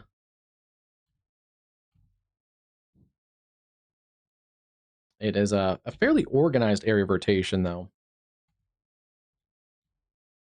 It's still in here, just across the interstate. May have decreased in intensity just a touch, but just in here, crossing, about to cross U.S. Highway 10 near Glendon. And downtown Fargo, this is not a problem right now for downtown Fargo.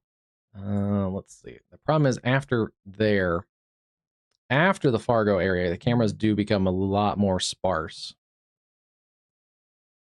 into northern Minnesota.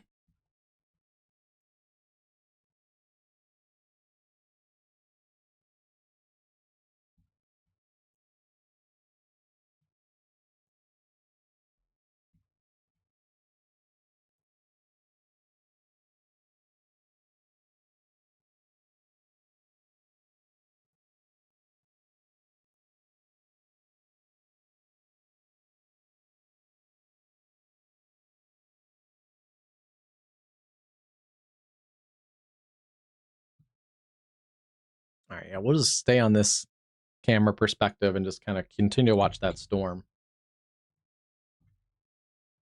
See how low to the ground that cloud base is too. So it actually wouldn't take that much to get a tornado out of this because the cloud base is very low to the ground.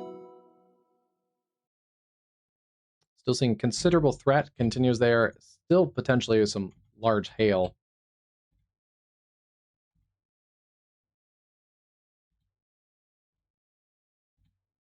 And this is an interesting storm cluster too. Yeah, there's some more storms that are coming into the southern flank of this storm too.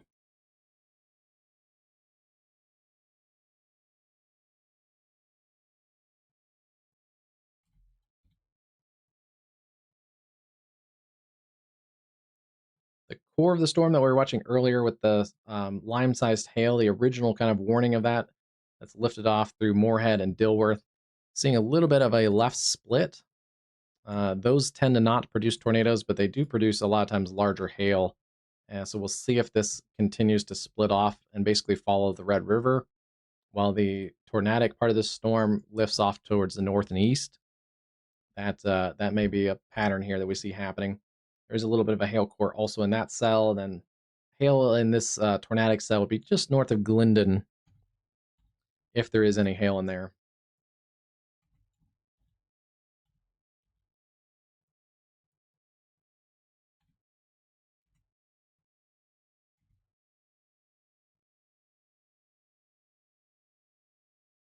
If it produced a tornado, it would have been kind of right around that interstate point, and it has broadened out quite a bit. Still seeing broad circulation in here, but yeah, just back when it was crossing the interstate, if it was producing a tornado, it would have been right in here.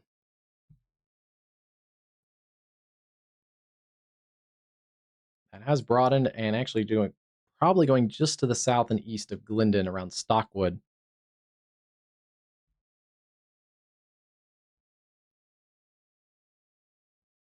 We'll see these tend to kind of contract, and they could uh,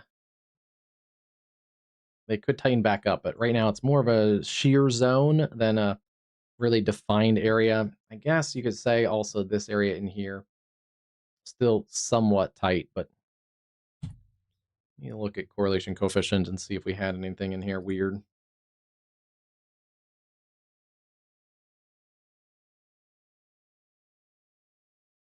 I don't think so. It's hard to tell in the correlation coefficient because there's some hail in here too.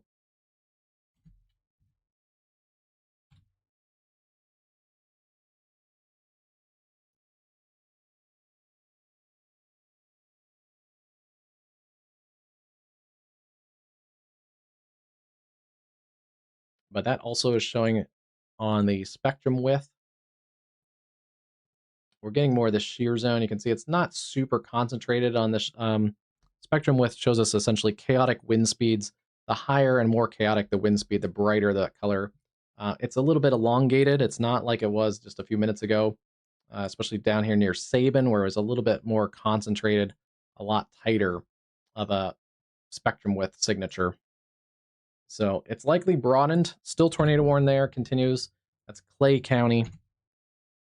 Yeah, still seeing that broad circulation in there. We'll see if, I'd love if they turn this camera. Hey, Bauer, how's it going today? Welcome, welcome.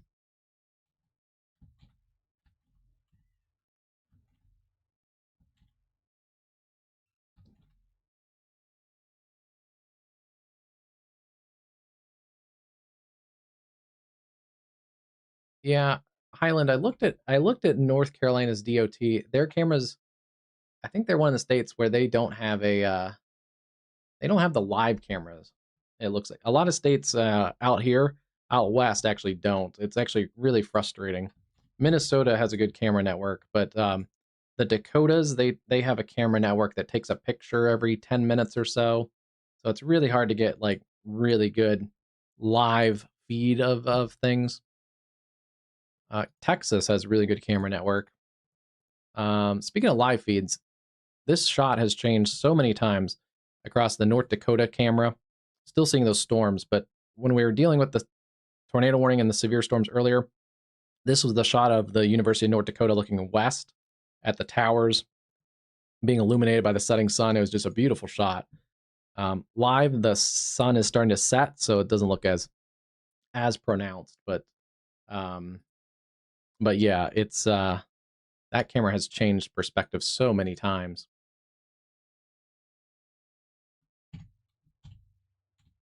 And yeah, still seeing a broad area of circulation just crossing Highway 10 between Glendon and Hawley, and then approaching areas around Hinterdall. And yeah, that area still seeing broad rotation, but not likely imminently tornadic. We'll see if it retightens though. It's in a favorable environment that the Storm Prediction Center also highlights for a favorable environment for tornadic development. Oh yeah, it's just kind of gotten into the area that is the most favorable for tornadic development.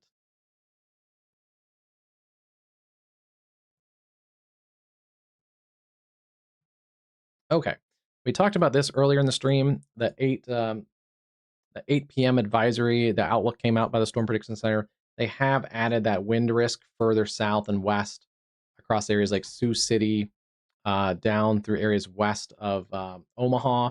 So they are expecting, it looks like, a higher end wind risk as the evening continues to develop. And I believe they've upped the wind risk also in the Red River Valley, including central Minnesota, Little Falls, St. Cloud, Wilmar, up towards Bemidji. So that is one of, I think, the main changes. And with that higher wind risk, they have extended. I think I mentioned earlier, thought they might add a separate enhanced risk. Instead of that, they've just connected the enhanced risk.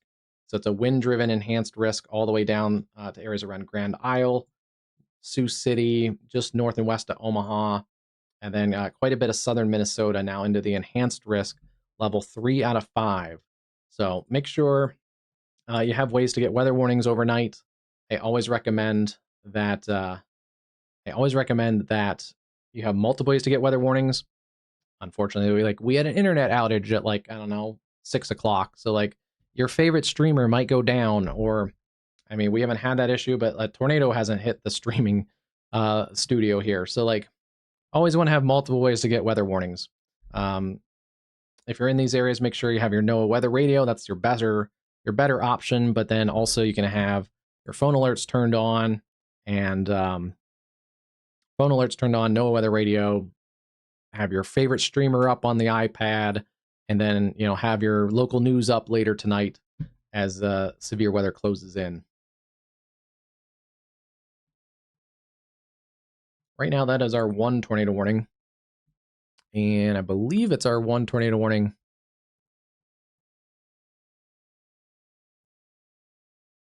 Yeah, no tornado warnings also currently in Manitoba. And as we were talking about earlier on the stream and the discussion there, they have dropped the tornado watch across portions. Environment Canada has dropped the tornado watch across southern Manitoba. They've replaced it with a severe thunderstorm watch that covers basically like this area here. So, severe thunderstorm watch continues southern Manitoba. The tornado threat seems to have diminished across those areas.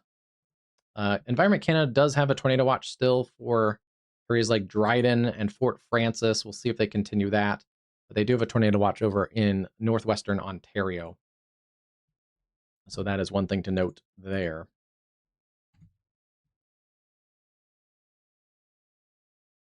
Oh, I did not know that, Highland. I'll have to check that out. That may be helpful for hurricane season on like towards the Outer Banks and things. Still seeing a couple, actually, yeah, it's kind of a weird little shear zone. There's a couple areas of interesting rotation. Let me double check and make sure we're not getting contaminated radar data. Um,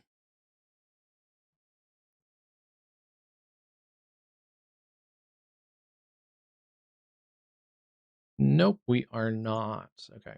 Going up in a couple different tilts of the radar.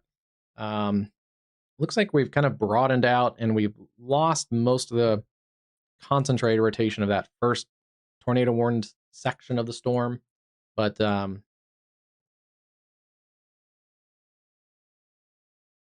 and actually on the last scan, it's gotten more of a wind risk right now. Okay, yeah.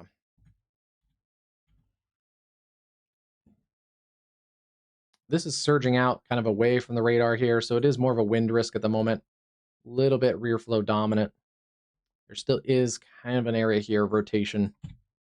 And that's right, that makes sense. That's right here at this little inflow notch region, but it's not as tornadic looking as it was a few minutes ago. And good news here, this is lifting away from the Fargo-Moorhead area. So where we do see that broad area of rotation, Hinterdal, Allen, Felton, those areas now north of Highway 10 are still under the gun in Clay County, Minnesota. Yeah, it's very interesting. Some states have much better cameras than other states. And the interesting thing I've figured out since starting the channel and doing a lot with those is it's weirdly like not even the most popular states. Like some of the most popular states have good camera systems, but then some of the rural states have amazing camera systems. Like Mississippi, like there's no real big city in Mississippi. There's Jackson and there's the Memphis suburbs, but their camera network is vast. Minnesota's is really good. Minnesota obviously has the Twin Cities, a really populated area, but even out in the rural areas, their camera network's good. Louisiana's is really good. Iowa's is good. Kansas, Oklahoma's is great. I think Arkansas may honestly be like the best. I love the Arkansas camera network. And then there's some weird ones. Alabama has a good camera network, but theirs is like locked down. They hardly ever give it out. I don't even know if they have it out for some of their local media because I know like James Spann uses like the has cams and stuff. So I don't even know if his network has access. And Alabama will like come after you if you use their. They treat their DOT cameras like it's a national security issue, and it shouldn't be. And I don't have enough money to take them to court. But any of these DOT cameras, frankly, should be public domain because your tax dollars are paying for those DOT cameras. And not just your tax dollars if you're in that state, but those states get federal highway funding. So any state that's really locked down like that, like Alabama, is just waiting for a lawsuit, in my opinion. But yeah, like they're a state that I don't use their DOT cameras because they'll send you like cease and desist letters, and they have for like other, not other streamers, but they have I think for like the live cam guy on he does like weather live cams on and posted on Twitter and stuff. I think they've sent him a letter and stuff before. Yeah, that's my pet peeve of the day is your DOT cameras are paid with your tax dollars, federal and state. So they all should be public access and public domain, but some states they're not. And then yeah, some states are just garbage cameras. So they don't work, they don't stream, they're low quality. But then other states have like crystal clear HD streams that somehow make it through hurricanes and tornadoes. Yeah, and we talked about it just a minute ago, but it is getting a left split here. And it wouldn't be and I was gonna say it wouldn't be surprised if we get a severe warning for the left split, but they have just added that considerable threat for golf ball size hail. That's coming up towards Ada, Anthony, Lockhart, and Beltrami, Minnesota. It's going to continue to parallel the Red River to the north. Yeah, they've shrunk this tornado warning.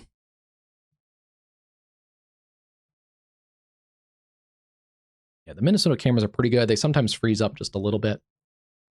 There's a look at that area. It's now kind of looking away from the storms, but yeah, that's a decent perspective. Still seeing that circulation in here, just west of Hinterdall, north of Stockwood, and they've trimmed the warning like I mentioned earlier. Basically, if you're in Clay County, north of Highway 10, that's where your tornado warning is continuing. North of Highway 10 and basically east of Minnesota Highway 9, areas between Felton and Hinterdall. A new tornado warning has been issued. Okay, really close to the radar site, confirmed funnel cloud by storm spotters, Polk, Grand Forks, and Trail County. Trail or Trail? Traill. It's gonna be 28 miles south of Grand Forks, moving northeast at 35. Weather spotter confirmed. Funnel cloud. Where is this? Look at the hazy, dusty view now in that Texas cam. Where is? There it is. Here's our North Dakota camera looking out of the top of the atmospheric science building at the University of North Dakota. I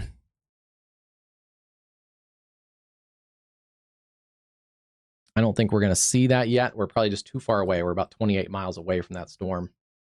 But that storm is crossing I-29. Really close to the radar site. So we're in a little bit of radar contamination. A new flash flood warning has been issued. But it looks to be, yeah, basically just crossing I-29. It may not be a super cellular. It may be more of like a land spout type of thing or cold air type of funnel. That storm just looks really weird. But it is on the tail end. I don't know. There is actually a little hook down in here. It's a weird little cell, but it's crossing at just north of Hillsboro, North Dakota. And there is faint rotation in there too.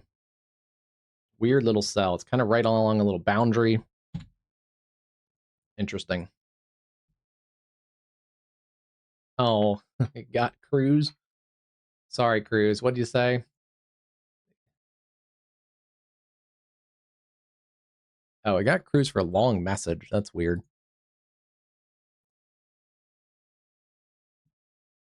I thought I fixed the long message one.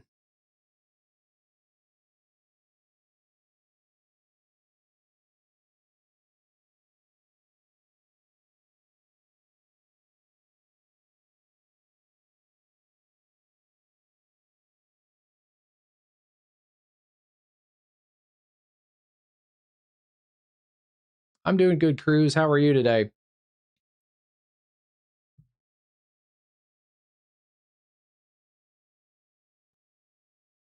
This one, let's see.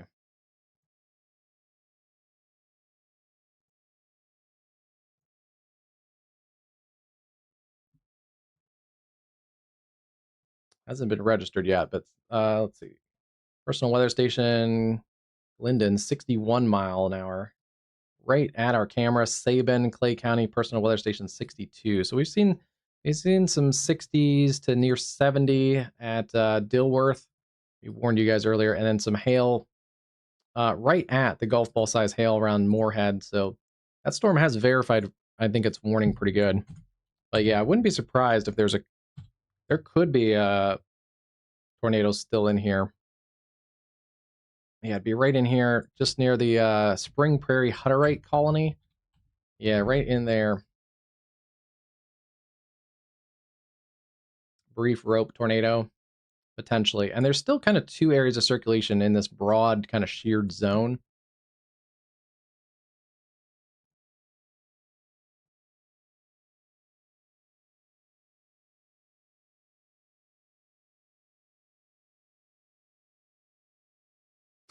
Cruz, it got you again.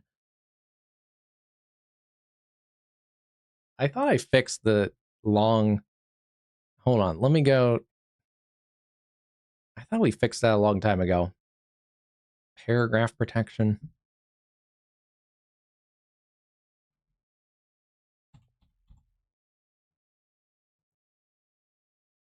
it has the paragraph protection, so someone can't just like spam.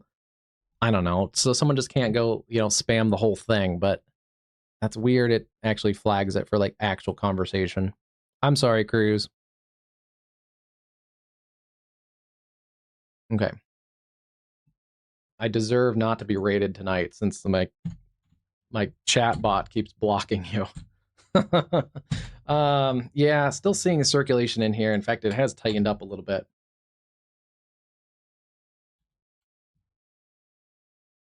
Couple areas of circulation in here. Hinterdall, Minnesota, Allen, Minnesota. Continue to take tornado safety precautions. That's northeastern Clay counties. Still shows radar indicated, but yeah, if we've had some spotter reports, it may go over to the radar confirmed or to the spotter confirmed. Other tornado warning right now is a spotter confirmed funnel cloud. Again, it's a weird little cell. Lightning has actually gone up in this cell, but yeah, still seeing this weird little cell. It has a little naked hook on it, and there's a little bit of a shear line right in there too. So, yeah, it's a weird cell. May have had a little boundary interaction. Yeah, it's kind of riding a little boundary right there. So that's a weird little cell. It is south of Grand Forks. Areas like Buxton, Climax, may head towards Fisher and Crookston. So we'll keep an eye on that cell too. And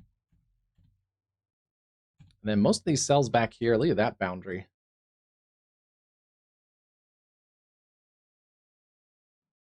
That's an outflow boundary right there. That's kicking up some little dust and debris and stuff. Yeah, I can see. Wow.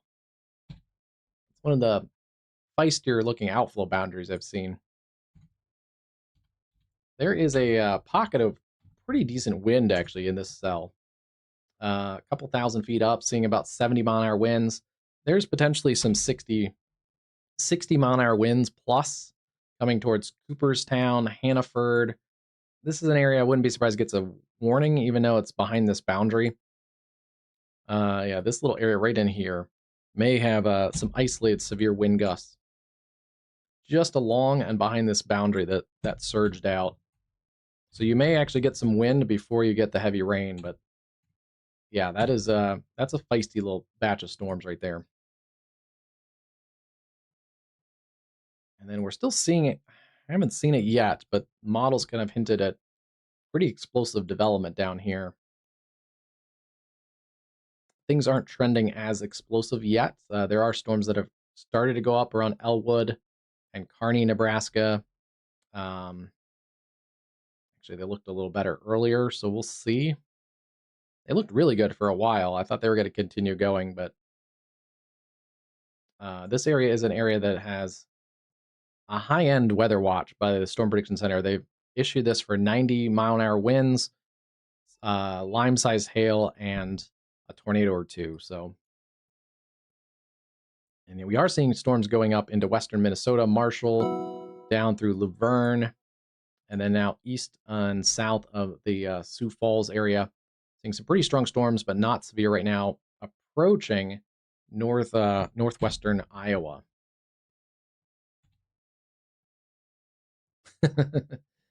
Yeah, I don't know why it sometimes has pickiness. I thought I definitely changed it a while back. I just upped the paragraph limit more, but I had to re-update my Streamlabs. So maybe when it updated, it reverted back to the. It might have reverted back to the default settings or something. So I might have to go in and double check stuff. But it should be working.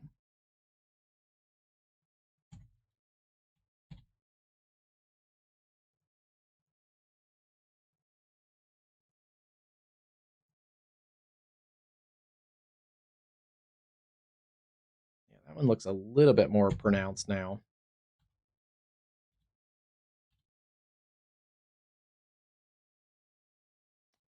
Still not showing great, but right in there.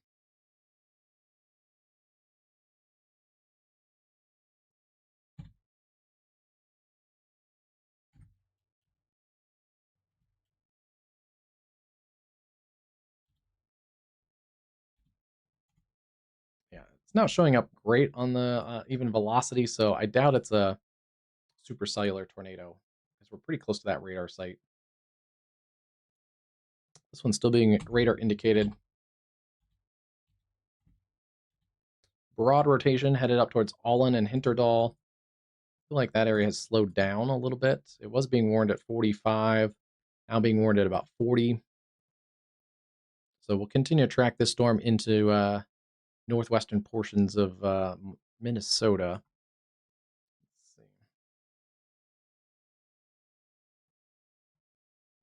40 puts it to Allen in about 9 minutes or so, and then Flome 23, Fossum 24, maybe up towards Twin Valley 21, and then Wobun about 36 minutes. And yeah, we had some people in here from Fargo earlier. It is working away from the Fargo area. So your severe threat a little bit less intense here across Fargo. Let's take a look at shear rate real quick, see if any of these cells are mostly a wind risk right now. If anything along these cells. Yeah, there's pockets in here starting to develop some hail cores around Marshall.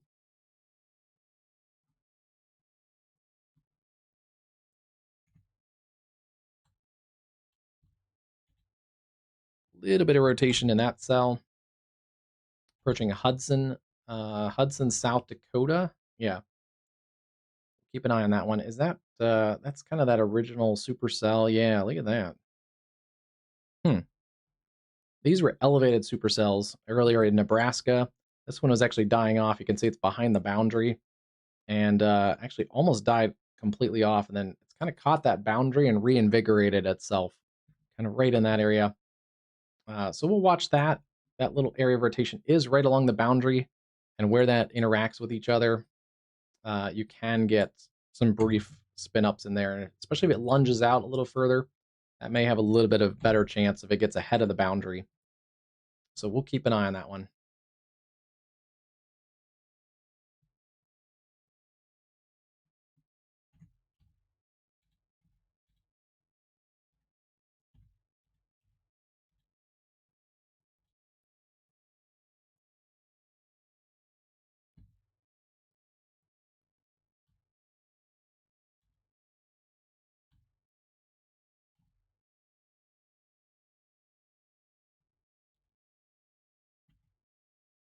Still seeing this one lift up towards Allen. It has weakened, but it may have had a tornado or two at times. It sounds like from spotter reports, and also just the radar data tightened up quite a bit at one point. Our left split is not doing as healthy. Still has some hail in it between Ada and Lockhart, Minnesota. Headed up towards Beltrami along Minnesota Highway 9. But I believe the hail core has come down quite a bit in that. Yeah. Less of a hail core than it had earlier. And then still watching this weird cell. Confirmed funnel cloud report.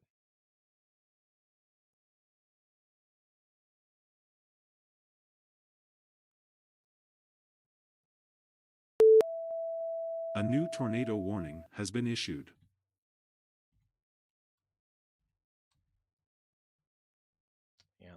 Yeah, there's rotation enough in here just south of Ullen that it deserves a new tornado warning. So they're going to continue that one. Tornado warning for northeastern Clay, southeastern Norman, southwestern Monoman, I think that's how you say it, Monoman County, and northwestern Becker County in Minnesota. They still have it working northeast at 40, and they've upped it to tennis ball size hail, which is interesting.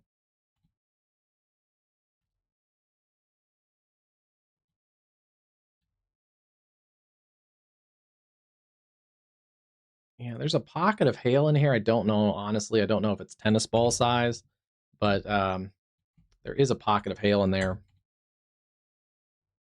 Just passing Allen right now. So yeah, that does include most of those areas we just mentioned: Waban, Flome, Twin Valley, and Monoman. And then they have backed this off to a radar indicated warning capable of producing a tornado mainly over rural areas of Trail and Polk counties, northeast at 30.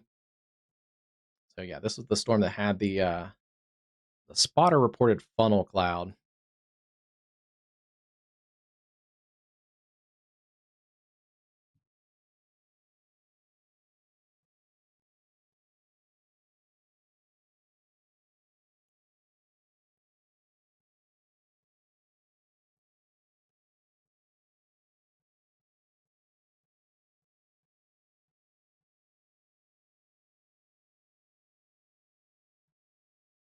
Climax about 14 minutes. That's on the Minnesota side of things. Fisher, that holds together, would be about 30, 33 minutes. Crookston, keep an eye on this, a little bigger community, would be about 45 minutes. That's at northeast at 30. So there's the Crookston area. There's Fisher. Here's Climax. This is the Red River kind of squiggling in here. And yeah, no main communities in the area here in North Dakota. It is east of I-29. But we'll keep an eye on it. Still seeing kind of broad, weak rotation in here. I don't think it's imminently tornadic, at least on a supercellular mode. It might be more of a land spout type of tornado. Yeah, that's what I assume.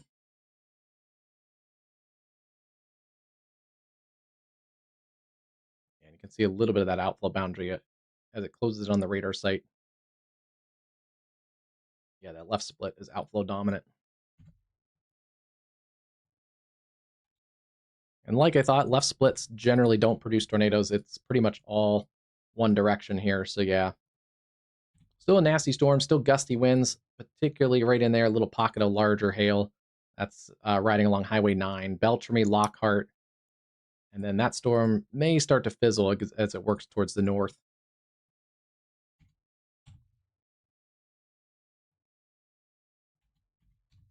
This cell's still broadly rotating in there. Yeah, shows well in the spectrum width. Kind of see that leading edge and how it hooks back in here. And that's right where the velocity scan shows that rotation as well. So about to roll into Allen and cross Minnesota Highway 32. And then up next, Twin Valley, Fossum, and Floam. Dangerous storm there.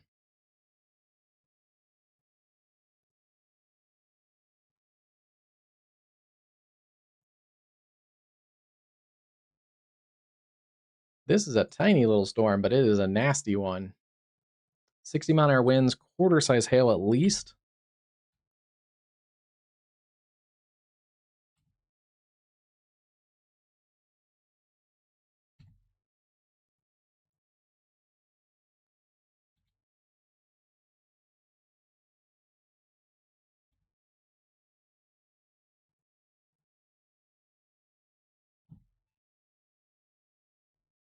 Yeah, that's a nasty cell near Regent, Mott, and then headed up towards New Leipzig and Elgin into western or southwestern portions of North Dakota.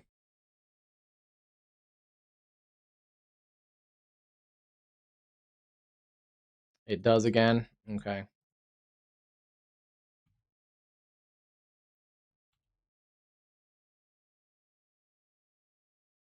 Near Allen.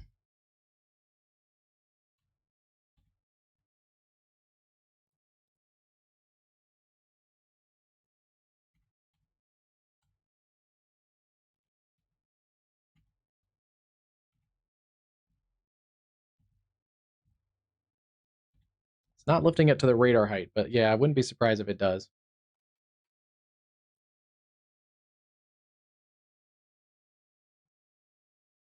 It'd be in here just near Allen. So tornado safety precautions. I'm surprised they haven't. We haven't had any official tornado reports relayed because it may have touched down briefly earlier too.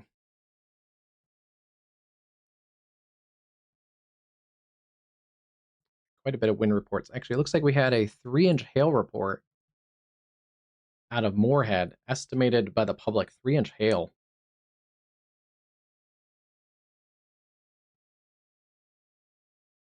uprooted trees in Fargo. That's interesting because that's a lot larger hail than most of the other reports in that area, and it didn't look like it had 3-inch hail. But yeah, that has definitely trended up in the Allen area.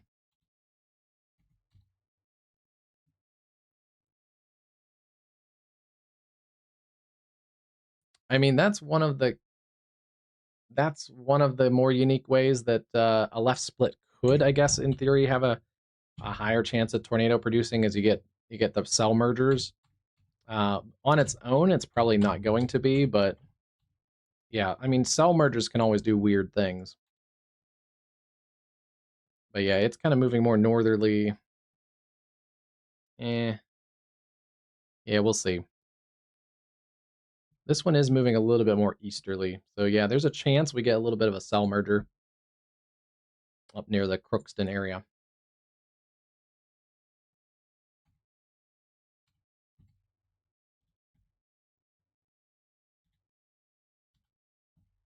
Yeah, it looks a little better organized on the velocity scan. It's still kind of broad, but it does look better organized than it was. And it'd be lifting just in or just north of Allen.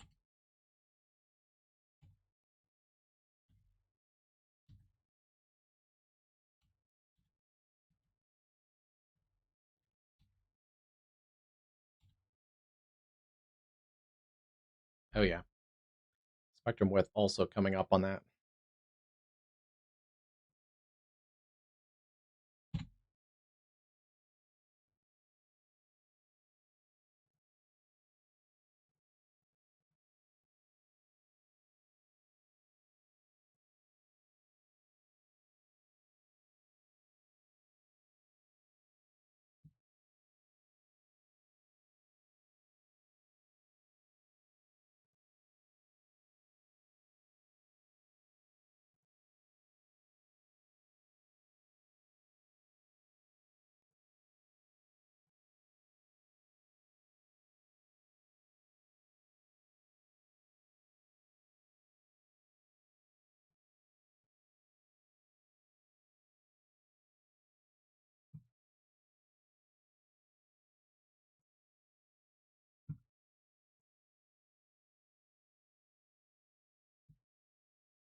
It's going to be tough to see anything, but this is a little bit better shot as those storms pass to the east of Grand Forks. This is the east-facing view from the North Dakota University Atmospheric Science. So it's looking into Minnesota. It's right now looking at kind of I guess you call it the forward flank of this tornado warned storm. It's not tornado warned storm near Grand Forks. It's going to continue generally lifting east-northeast towards Crookston. But we'll keep an eye on it. And yeah, I don't know if it's imminently tornadic. It's also kind of right along this boundary as well. I think as long as it stays behind this boundary, it has less of a chance. It does look like it has a little bit of an outflow, a little boundary in there. Shouldn't be as tornadic right now. If it lunges across the boundary, it could get that spin kind of reoriented again. And then let's take a look at our all-in storm, continuing to see, yeah, decent circulation in here just north of Allen.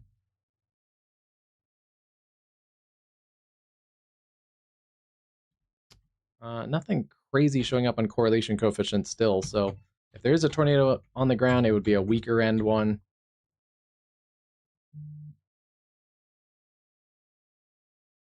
And yeah, generally lifting towards Floam, Walben, Monoman, and likely going to the south and east of Twin Valley. But that is a dangerous storm. It's produced at least a couple different brief tornadoes. And we'll see. It may try and organize into more of a longer track tornado if it has a chance. But it's at least tried a couple times for tornado genesis. There's actually peer-reviewed research that shows supercells often are unsuccessful at tornado genesis their first time or two, and then have higher odds at producing tornadoes after the first cycle. So we'll see if we get any additional cycles on that may produce a tornado. Let's see. Marshall, Tracy, Slayton, strong storms, but not severe at the moment. Rock Valley, down towards Akron and Ponca, in extreme northeastern portions of Nebraska. And then still seeing an attempt at storms into central Nebraska, Mason City, Litchfield, Ainsley, and Loop City. Yeah, and there's also outflow boundaries from earlier storms, so that can do stuff very on the local level. There's a bunch of weird little interaction points in here. So yeah, that's one of the reasons why this area is highlighted by the Storm Prediction Center as the most favorable area for tornado development. Although I think it's going to be along or east of this boundary now. So it's where these storms are right now, and out in front. So we also have to watch like these storms that are just going up here into Minnesota. They're not severe. Even these areas here around Crookston have to watch those storms. The tornado parameters drop off quite a bit out to the west.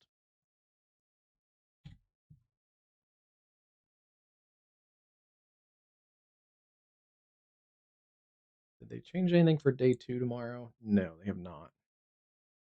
But the wind parameters, they have expanded. So a higher end chance of wind as we continue into the evening, especially Morris, Wilmar, down through areas like Fairmount, Worthington, into southern Minnesota, and then Sioux City, Iowa, back through areas like St. Paul, Grand Isle, Columbus, and eastern portions of Nebraska.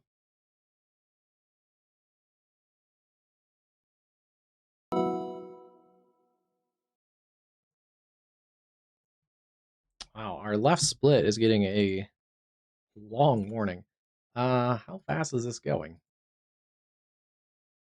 North at 55. Yeah, usually if you get a long warning like that, it's usually a fast-moving storm. Ping pong ball size hail, wind gust to 60, and it's moving north and northeast at 55 miles an hour.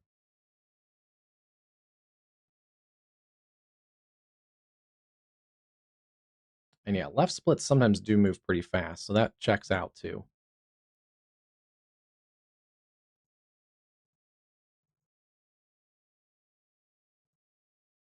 Nailed it, first shot.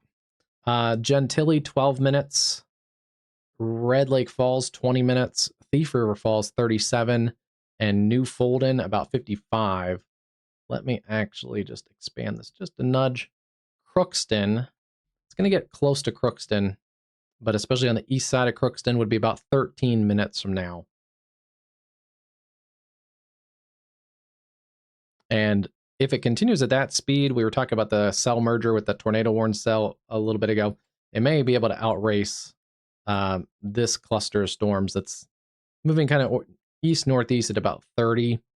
They're also generally headed towards Crookston, so keep an eye on that in the Crookston area, but I think this one's probably going to get and be able to stay out ahead of that. So if you're out here, Thief River Falls, Red Lake Falls, it's time to put the car in the garage, get that tucked away, because you have ping pong ball or higher hail coming your direction. Still seeing rotation in here, Folsom or Floam, Allen. It's hard to say what's going on in there. There is a little bit of CC drop, but I think that's the hail, because that correlates pretty good with that little hail core right in there.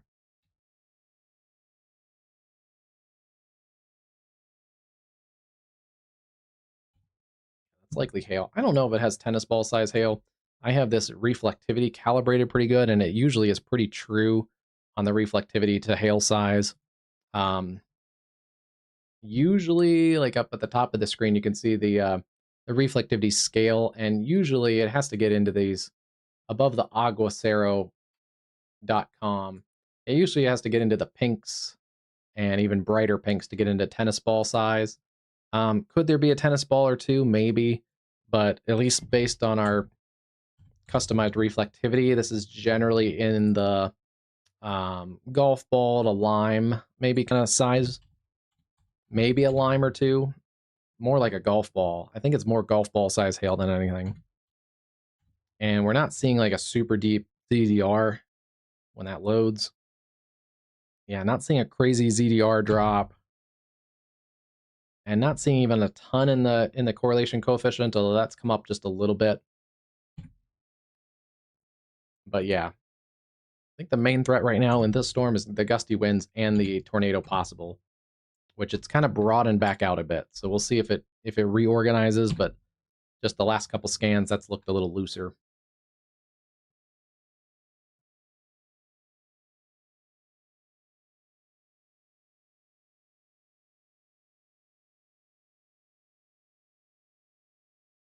Let's see.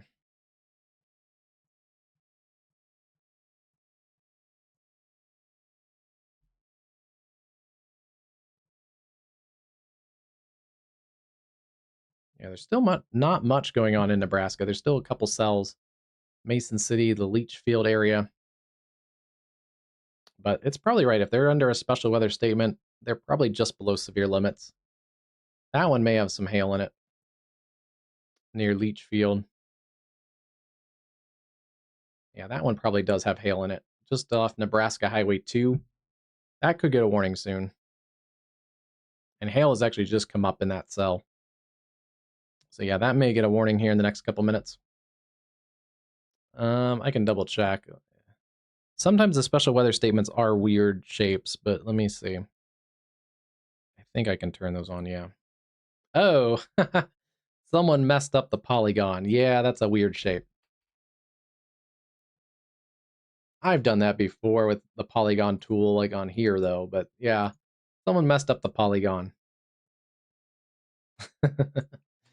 Yeah, it happens. That's probably the right shape here. Um, yeah, it's lifting north and east. It's this area. So Leachfield, Loop City, Arcadia, Nebraska. I'd prepare for a hailstorm in there. This hail core has definitely come up along Nebraska Highway 2. But yeah, that is a unique polygon.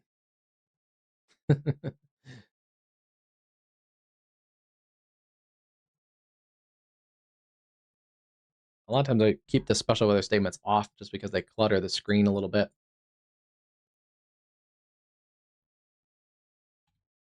So they have warned now the cell to the south that's developed along this same cluster. A 60-mile-an-hour wind, quarter-size hail. It's just east of Hawley and just south of Hinterdall. It's going to move up through Lake Park, White Earth, and then areas south of Bellew along 113, the White Oak or the White Earth Reservation. Uh, Tuck away into a sturdy building if you're in that area. Still some interesting stuff going on here. We're still seeing that left split, still producing hail along Minnesota Highway 102, Gentilly, Red Lake Falls, eventually Thief River Falls. The other cell, though, hail has come up in this cell. It should probably get a warning soon. Davidson, Fisher, east of Grand Forks. It's that storm that's above me that the Grand Forks camera is looking at. Not quite the hail core. That camera is looking at this kind of forward flank or the rear side of the forward flank. I guess I should put it that way. The forward flank's kind of on this side. But yeah, that hail core has definitely come up as it's crossing US Highway 2. That's a dangerous storm. And then we have more elevated storms back to the west of Grand Forks. What is going on here? Yeah, lightning has really intensified on the Texas camera all of a sudden. Let me just go hop back down there. We haven't looked at Texas in a while. Okay, yeah, there's no severe warnings, but lightning is like I see it out of the corner of my eye on my camera screens.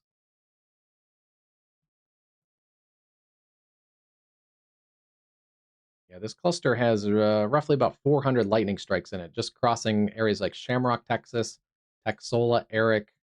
Some beneficial rains out here in the Texas Panhandle. Actually, kind of a big cluster of storms out here. And yeah, there's a decent amount of lightning with that.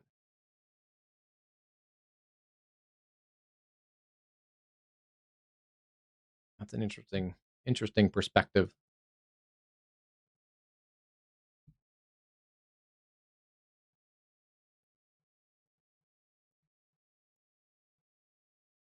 It's interesting. A line of storms now, basically, from where we are looking around those tornado warned storms, a pretty good line of storms. Not a lot of severe storms right now across that whole watch area.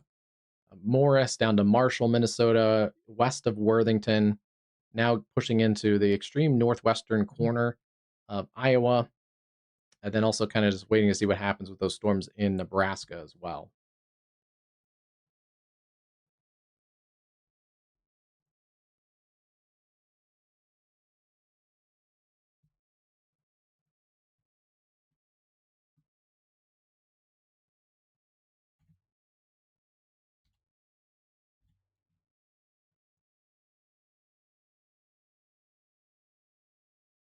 This tornado warning cell may struggle for a little while. We'll have to see if it is the dominant cell. It will continue to hopefully, and if it has luck, ingest this other cell. But at the moment, there's actually kind of multi cells in here, and our tornado warning cell may actually diminish in intensity, at least the rotation side, because it's starting to get inflow that's contaminated. This cell doesn't show much rotation or anything yet. But yeah, it's starting to contaminate the inflow of this tornado warning cell. If it can complete a cell merger, it might have a better chance at being a more extended tornado producer. Otherwise, yeah, the left split is still left splitting. It does have a little rotation on it now. Yeah, there is a little spin in there. We'll watch it, but generally, again, left splits don't usually produce tornadoes, but it can have a little bit of a mesocyclone and a rotating updraft to support large hail. We'll continue to watch that. And then it's also going to have some cell mergers potentially in here. There's a little cluster of storms now. So we'll see how all of these kind of interact with each other. Generally, in the areas around Crookston, points to the north and east. And they have dropped that tornado warning for southern Grand Forks County.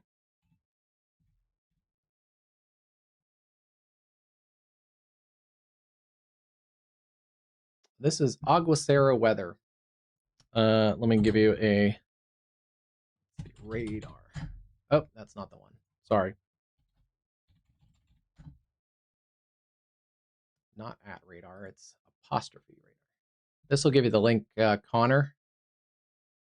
And there's a free version. If you want to get started with aguacero, there's a free version. It comes with, I think, most of the basic things you need to kind of learn the program and get rolling with it.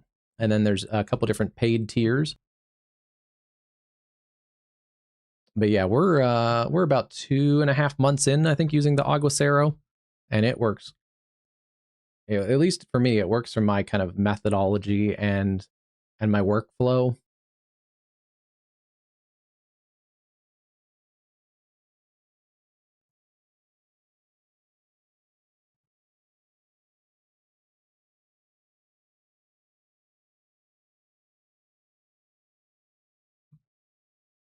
Is there a traffic camera out there? Let me look.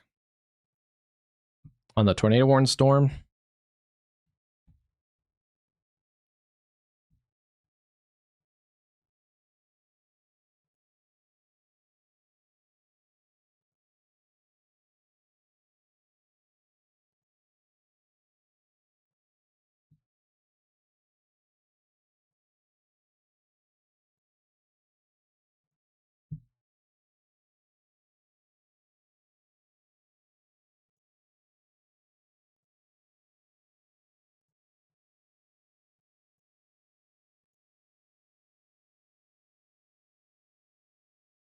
I don't see a good camera in that area.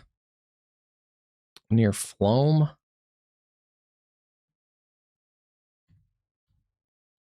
There is still rotation in there near Floam.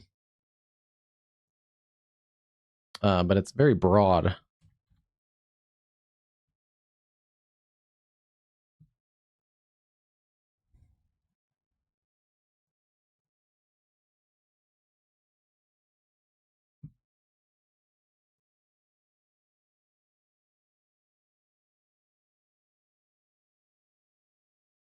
This is the closest camera at Monument, but it's mostly just kind of the forward flank junk out there. That's looking west towards the setting sun. And this is one of those rural cameras that don't take live video. It's just pictures every few minutes. So maybe the old picture of this had it, but it wouldn't be in a great spot to see that though.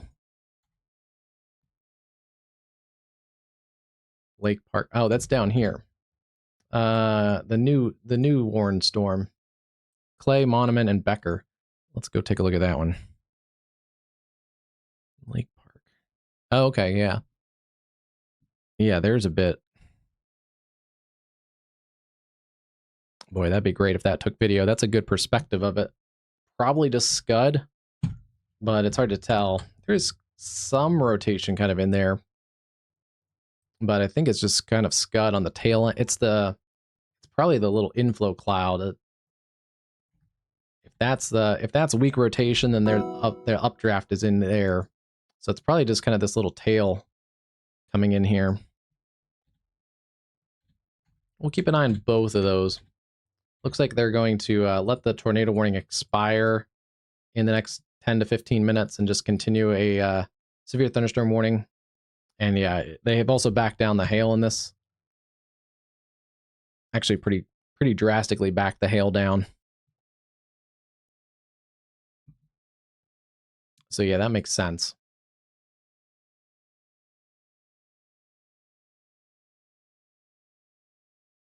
Caleb, does theirs play? Or I don't think this is not a it's not a video camera, so let's see, 40. Yeah, it's about 15 minutes old, that camera. Okay, good. So I'm not missing anything. Yeah, just a picture. Yeah, some of the rural cameras in Minnesota do go to picture only, which is fine. I mean, at least it's a nice picture. So yeah, and they have canceled that tornado warning. So we've lost all of our tornado warnings at the moment. Let me double check Canada, make sure there's no crazy stuff going on up there. Severe thunderstorm warnings. A couple severe thunderstorm warnings, but no tornado warnings across Canada right now. Well, I don't know about across Canada, but the area that I'm watching in Canada, there's no tornado warnings.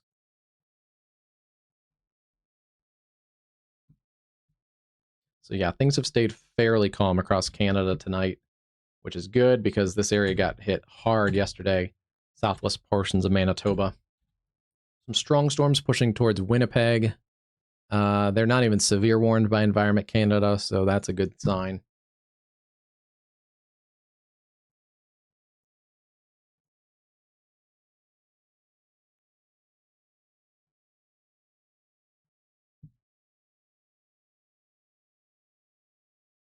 This batch looks like it does have a severe warning in Canada. Approaching Dryden and Ignis, areas that crossed International Falls earlier.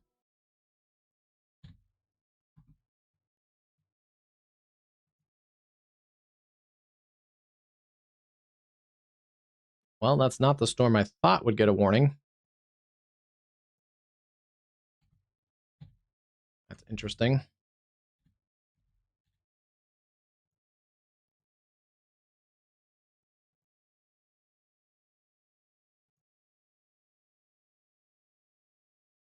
Greeley, Nance, and Howard counties, central Nebraska, 60 and quarters. Yeah, that one does have a little bit of hail core. There's also another hail core near Timber Creek, Burwell. Any of these cells right in here could probably have 60 mile-an-hour winds and quarter-size hail. They're the special weather statement cells that we looked at a little bit ago. They're trying, but yeah, they've had a little bit more struggle than model and SPC data seem to indicate. Hey, Logan, how's it going today?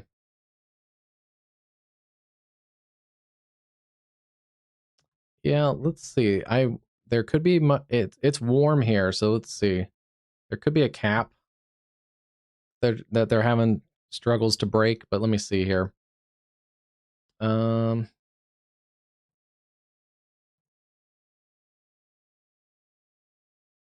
those surface obs aren't working very good. Let me pull up the model data.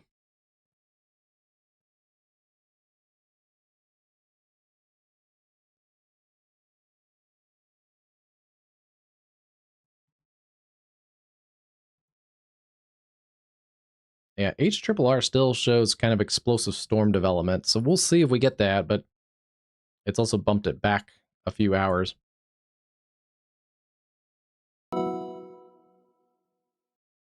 Latest HRRR also showing less organized development across this current watch area and puts less storms into Minneapolis later tonight. So that's a good sign there. And it keeps most of the energy still up across northern portions of the state.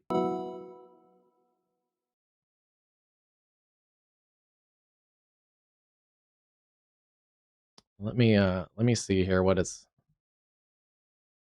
Yeah, it still wants to get those storms going across Nebraska though.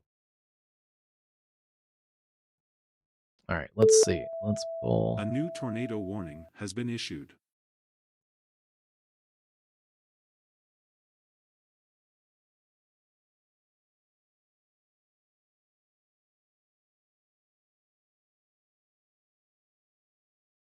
Yeah, there's maybe a little bit of a cap right just above the A new surface. flash flood warning has been issued. It's very shallow, but there's a very warm and dry air just above the surface.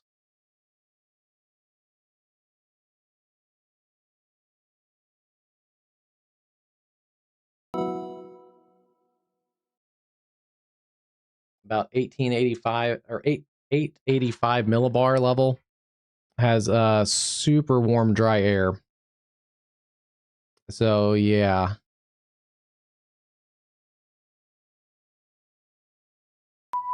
A new flash flood warning has been issued. Looks like that would be probably the reason. I'd have to kind of really dig in here, but it just roughly, it's probably right there, just above the surface. And yeah, it's not just warm, but it's also dry.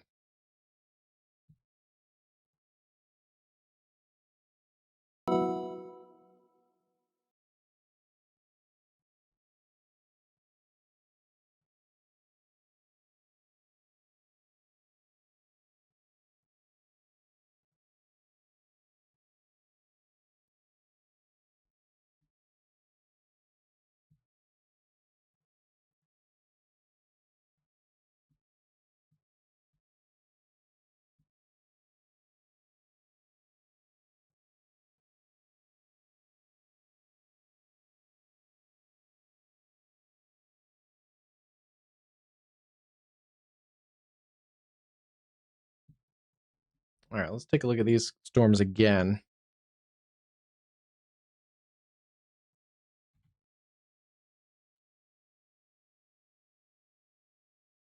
Yeah, not imminently tornadic anymore in here. Monoman, Walken, Winger, Bijou, up towards Legby and Macintosh.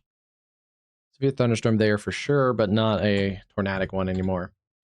This cell has continued to strengthen. White Earth, Wobbin, and the White Earth Reservation. Keep an eye on this cell.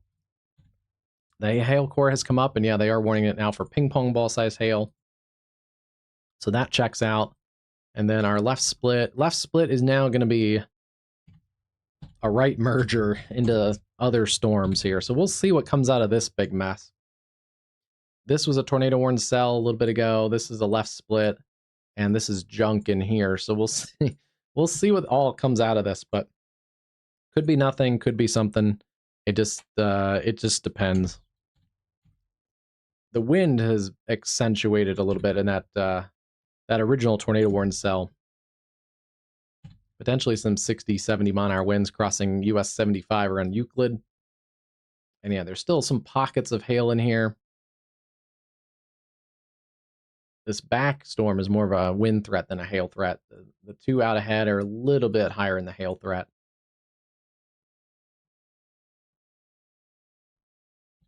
But we'll see what comes out of that. I have no idea what's coming towards Thief River Falls right now. You may get a piece of the left split. You may get kind of a reorganized storm with pockets of gusty winds. Let's go to...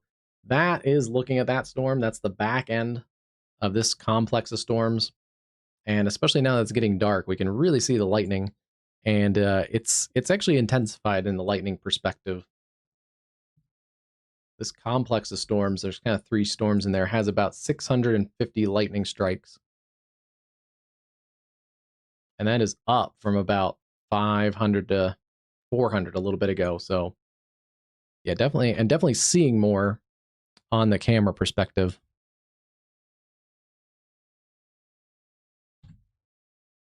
And yeah, seeing some pretty tall towers in there, and that checks out. They're pushing 55,000 feet. So it's definitely a strong complex of storms. And they may have to reorient a warning. I think probably most of that is actually severe. Between the wind threat on the rear side and a couple of hail cores in there.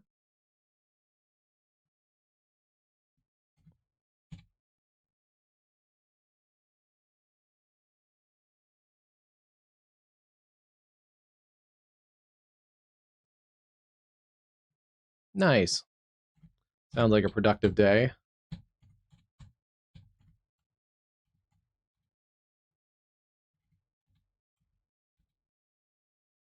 Most of the stuff in the rest of the state of North Dakota is all elevated storms. And we can see that on this boundary in here. Anything really kind of west of this boundary, not imminently tornadic. So that's a good sign there.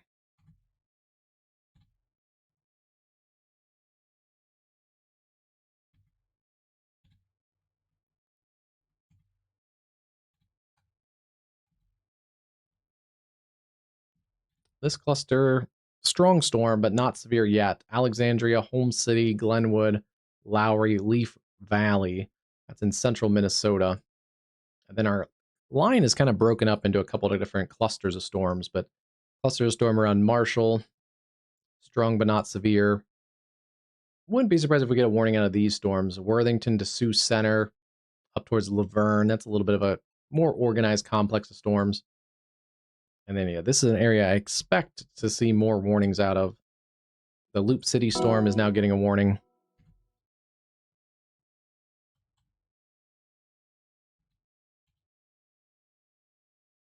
Little mini supercell there. And then this cell, 1-inch hail, but probably plus that. Closer to probably a lime-sized hail. Any of these cells in here has at least probably $half size hail potential. In those hail cores, there's one near Broken Bow, there's one near Loop City, one east of Burwell, and then this is the biggest one, just north of Wolbach. But yeah, keep an eye on this area for some explosive storm development. Models continue to trend towards that.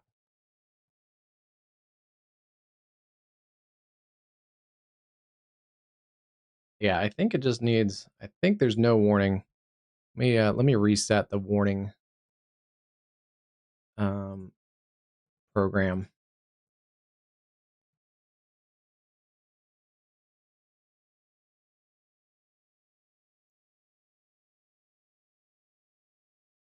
I think it got tripped up because it was going to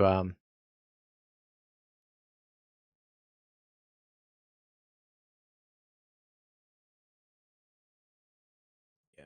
Don't think there's any active tornado warnings at the moment.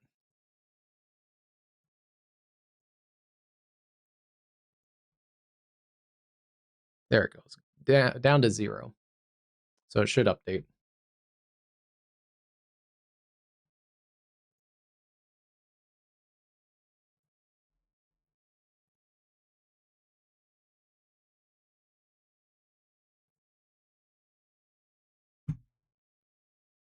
Yeah, no active tornado warnings. Right now we have 1, 2, 3, 4, 5, 6, 7 severe thunderstorm warnings. So it's a bit slow at getting a couple of those canceled. 3 are in Nebraska, 1 in North Dakota, and then 3 in western Minnesota right now. Actually, very quickly, while there's no tornado warnings, because you got to take your breaks when you can, I'm going to get a refill in the drink, stretch my legs for a second, and then we'll keep covering severe weather here on June 29th, almost the end of June already.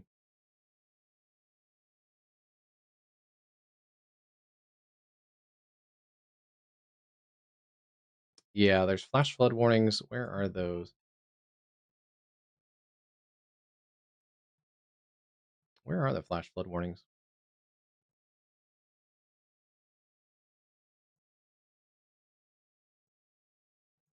There were. Those have maybe expired. No, they're out west. There's a flash flood warning in portions of northeastern Washington around Spokane, or north of Spokane has a flash flood warning, and then far western and southwestern Texas, south of Alpine, Texas. Yeah, this is a very flash flood prone area, but Brewster County in the Big Bend region of Texas, flash flood warning down there. I think we've had a couple other flash flood warnings across that part of Texas earlier. And with some slow moving storms out on the Texas Panhandle, most of these are below severe limits right now. Wouldn't be surprised if we got another flash flood warning or so. That area in the Texas Panhandle is still susceptible to flash flooding in kind of semi-arid environment. And those storms are moving rather slowly. All right, but yeah, I'm going to grab a quick drink refill and then come back and continue covering storms. And also, as soon as I step away, it means there's probably going to be a tornado warning.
All right, that looks good. Looks a little darker than I left it, but okay.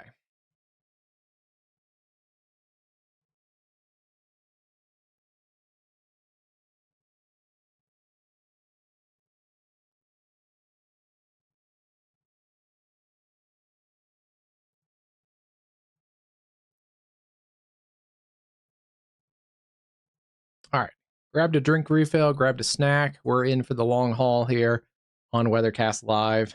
Nothing else popped up while I was stepped away from the computer for a second. So a couple severe thunderstorm warnings still, I think, popped up in Nebraska. And then we're still watching those three, not quite supercells, but three strong storms into western Minnesota.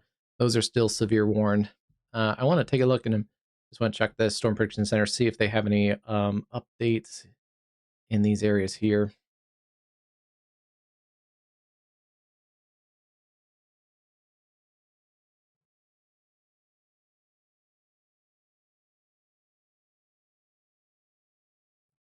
Yeah, Storm Prediction Center, let's see, recently posted a mesoscale discussion. Storms are expected to congeal into one or more Boeing complexes. And actually, let me pause the radar so we can see these.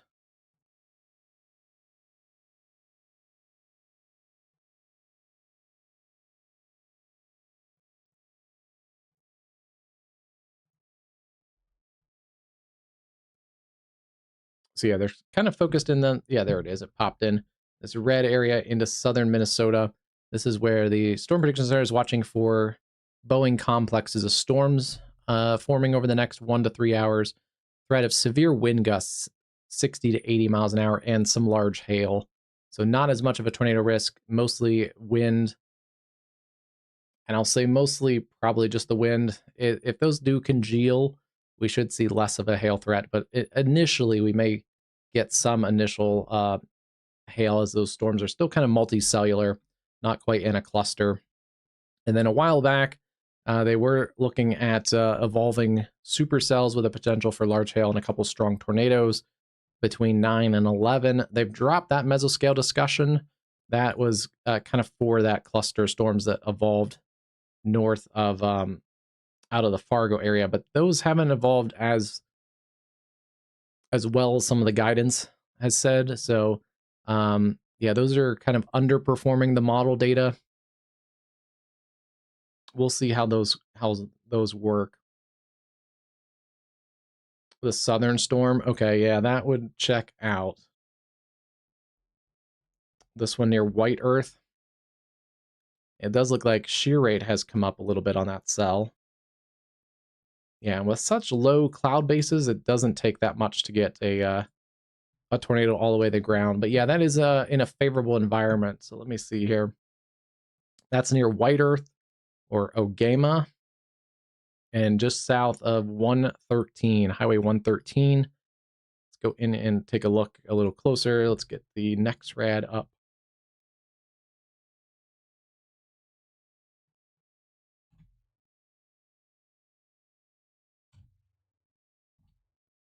Yeah, that one is definitely has more spin than it did before.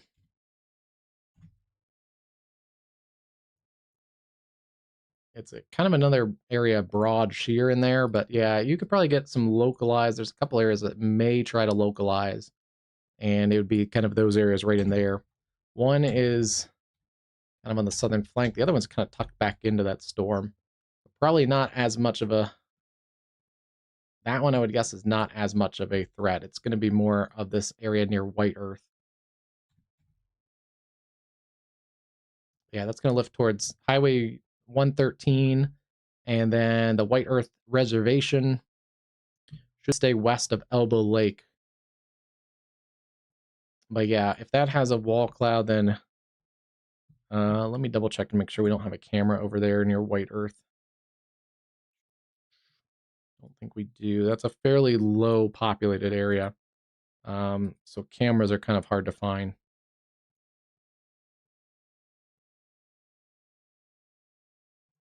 and it's getting dark in rural Minnesota. So yeah, I don't have a great shot of that. Unfortunately, that storm, it's in a really remote area, especially after after it crosses 59. So yeah, US 59 right here. It gets into some pretty remote terrain, but there are some populated areas out here. There are people that live out here, so it's a bad day for someone. We don't just cover the big city storms out here on WeatherCast Live. It's going to get tougher to chase those storms too, because they're going to get into a less favorable environment for chasing. The Red River Valley is pretty good. It's fairly flat, more cropland. You can see here, you can see from a distance as well. But once we get into like northeastern Minnesota, there's a lot more forest areas, there's lakes, and the road network isn't as good. So yeah, those are about to transition into that less favorable chasing terrain.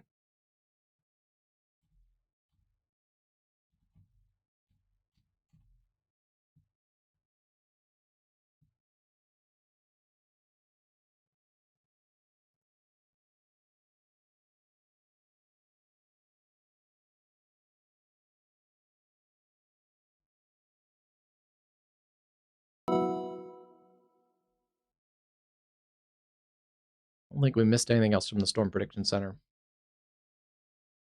Yeah, that too. Yeah, it's also getting further from the radar site. We don't have a very good radar site in north central Minnesota.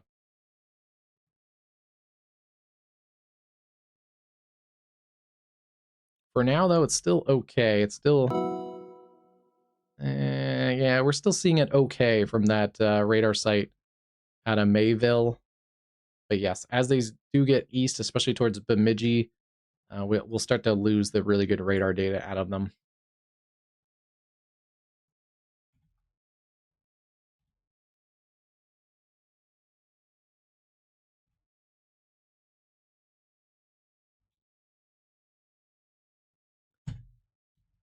Yeah, I wouldn't chase east of 59. So I assume most of the chasers are going to drop off of this storm pretty quickly. 59 kind of runs through here like White Earth and stuff. You could potentially chase a little bit towards Bemidji on 2. 2 is a pretty major highway. But yeah, getting into this area, it gets rough pretty quickly for chasing.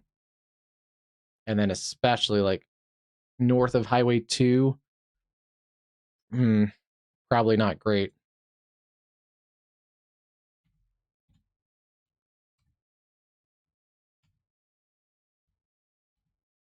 This storm may be the one, we were talking about it earlier. This storm actually may be the one that takes over as the prominent supercell, starting to develop that look a little bit. It, at least on the reflectivity, it doesn't look like it's a fully established supercell. This front lip hasn't really surged out yet, at least based on this. But if it can kind of focus that rear flank, and it'll do that by continuing to build the mesocyclone. The mesocyclone and that rotating column of air eventually has downdraft on the backside, and that's what creates the rear flank downdraft. But if it can really focus that by building up the updraft, then you'll start to see this hook around a little bit and get a little better. Sometimes you see it from scan to scan. I was waiting on the next scan to see if it would, but it didn't. But it's in a little bit better favorable environment. The other cell that was the original tornado producer is not in a favorable environment. It's still ingesting the rain-cooled inflow from the forward flank of this original, or this southern storm. So that's going to continue to weaken this northern mode. But the northern mode does have wind still in it, just passing Boston, headed towards Clearbrook. And then this is still kind of a TBD to see what happens to this reorganized mess. With that line cluster of storms and the original left split, there's still some hail, there's still some wind. It's still kind of in the process of reorganizing, so we'll see what that does. But right now, it's kind of a marginally severe storm just north of Thief River Falls. Some other strong storms north of Grand Forks, basically along and west of this boundary. Those are all elevated storms. I'm not seeing a lot of severe risk. In fact, they've dropped the tornado watch, looks like, for all of North Dakota. So all of North Dakota is clear of that tornado watch. It means your severe threat pretty much diminishes. So good to go. I think we've only had a couple tornado warnings in North Dakota today.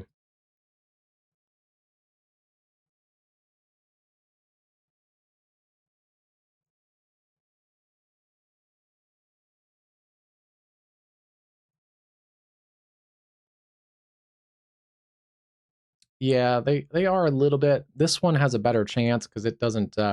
It's not getting inflow from the storm to the north, but the storm to the north, its original updraft was in this area here, so it's getting really contaminated inflow on the forward flank of that storm. But they both have some issues because there are some other storms out in front. There's some storm cluster near Bemidji.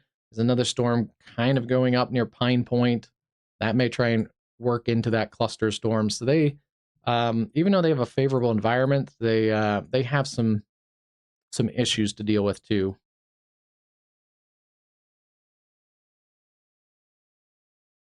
And then eventually, as they get to the east, though, there is also the other issue they're going to have is this area has had rain-cooled air from storms earlier today, and especially since those storms went through late into the afternoon still, I don't think the air mass has fully recovered out here, so likely less of a severe risk out that way. A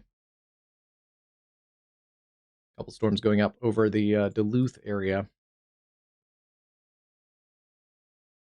Sheared cells, they're in a sheared environment.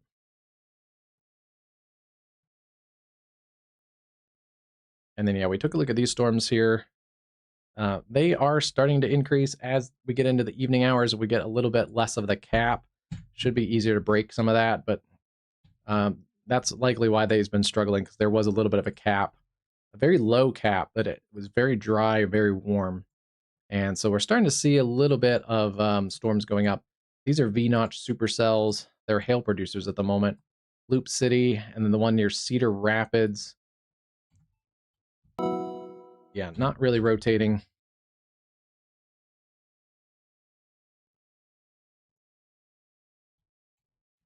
But all these storms in here are capable of producing. They're only warning them for half-dollar size hail, but they're probably closer to half-dollar to even golf ball size hail in spots.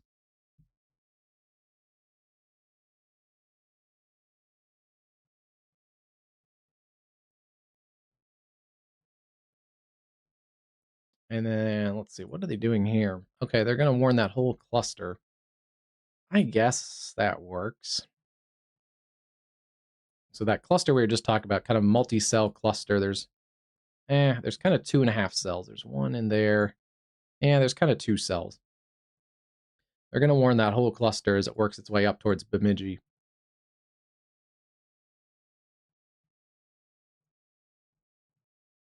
And they're going to warn it for golf ball size hail and 60-mile-an-hour winds. Hubbard, Polk, Beltrami, Monoman, Becker, and Clearwater counties. Northeast at 50 miles an hour. So that's going to keep moving. Hey, Sleeveless Joe, how's it going today?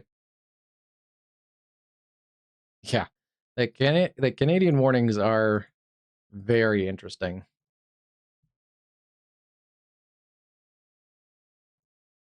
All right, that puts it into the leading edge. I took it from the leading edge into Bemidji, Minnesota in about 26 minutes.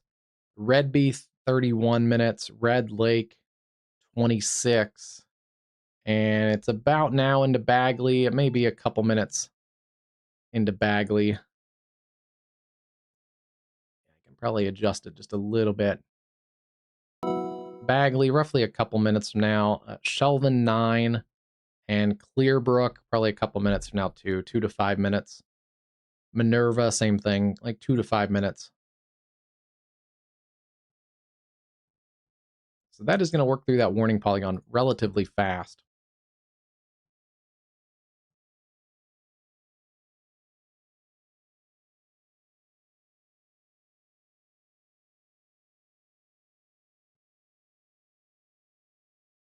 Yeah, I think I said it on one of our latest streams, but Canada was going to get the storm-based warning polygons similar to the U.S., but not quite the same. But their agency that oversees the weather and the warning processes had to back off those.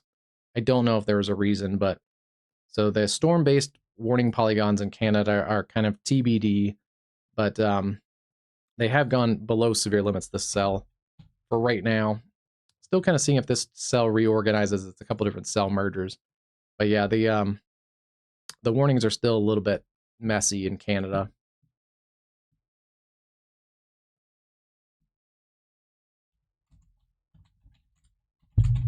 We were supposed to get the storm-based warnings in Canada by June 1st, and then it was right at June 1st. Environment Canada said they had to put them off. I'm just actually searching to see if I can see if they actually announced a new timetable on that, but I don't believe they did.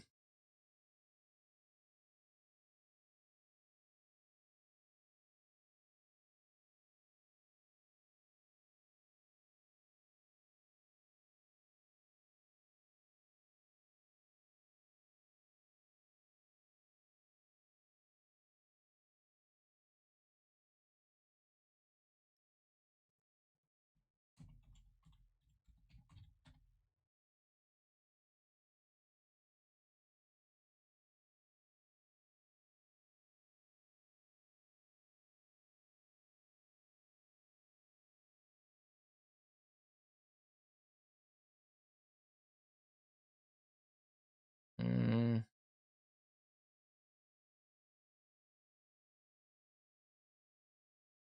I can't find it quickly. I'll have to look and maybe follow up on social media. But yeah, they were supposed to get storm-based warnings like a year ago. Then they put it off till June 1st, 2026. And then right like at the end of May, they put it off again. So I have no idea when Environment Canada is getting the storm-based warnings.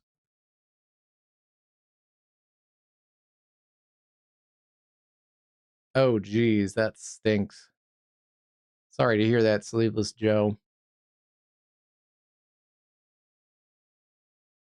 Hope your son's birthday was okay though. It sounds like hopefully he had a good day.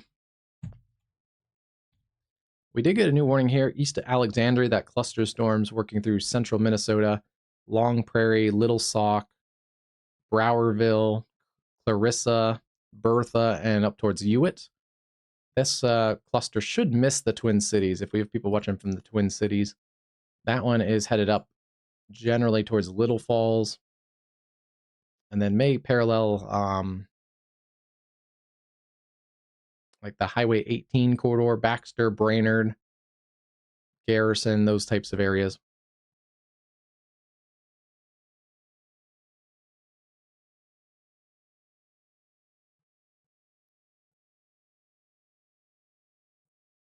These other storms right now are not severe, but watching this cluster, Slayton, Luda, Worthington, and Sibley, right on the Minnesota and Iowa state line.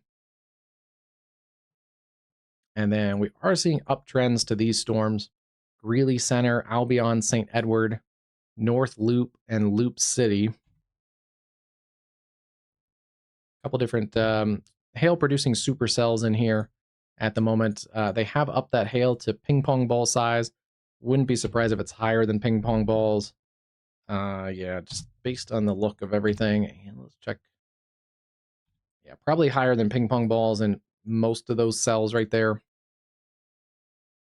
This one in particular, between Loop City and North Loop, and then up in here, it's a couple different clusters of cells, Cedar Rapids. These cells also probably have close to quarter size hail in that area near Burwell. Kind of a messy cluster storms right there, but yeah, finally starting to see storms going up into our watch area across parts of Nebraska. And there's a warning there for those. At least quarter-size hail. See, we're getting speaking of fireworks, we're getting a pretty good light show on that storm that's working away from the Grand Forks area. Yeah, we'll keep an eye on those.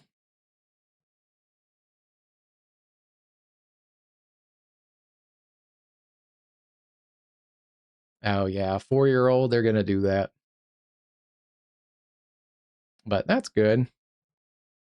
Happy birthday to him.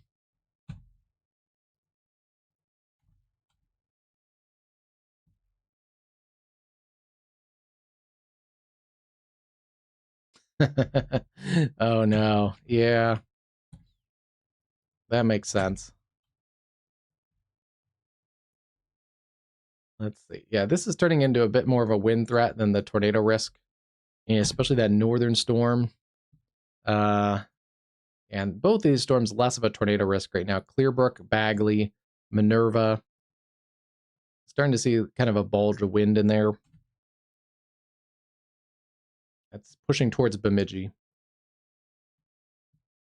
which might have cameras. We might actually be able to get... Bemidji is one of the more populated areas out here.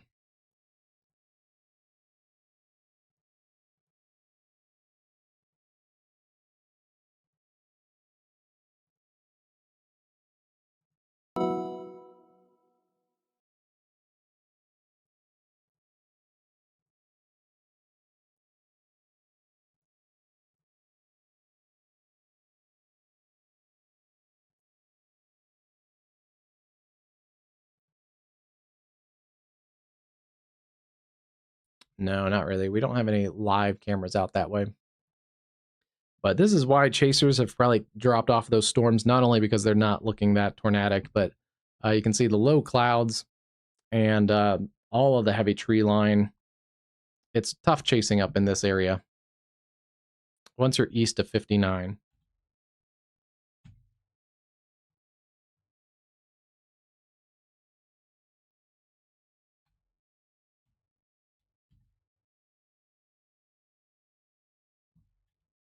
Heaviest pocket of wind in these is generally coming towards Bagley and Clearbrook. We are looking a little bit further away from the radar site, so some of this is not reaching the ground, but it'd be this area in here: Gully, Clearbrook, Bagley, and that's going to parallel Highway 2 towards Nebish and Langer, Hines, Turtle River. Again, kind of not a super high-end storm right now, but 60-mile-an-hour winds, maybe some ping-pong ball-size hail. The hail would be down in this area near White Earth and the White Earth State Forest. That's where there is also a little broad rotation still in this section.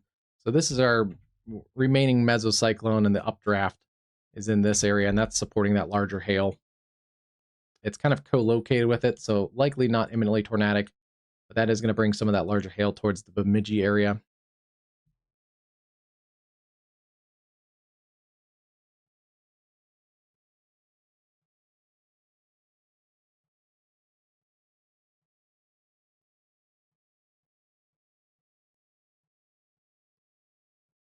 And then we have Long Prairie, Little Sauk, Round Prairie, Villard, and areas there around Alexandria. That's still a pretty strong storm. In central Minnesota, Browerville heads up there towards Little Falls. They've upped the hail a little bit to golf ball size hail, 60-mile-an-hour winds. Wow, not seeing a lot coming towards Minneapolis right now. Let's check.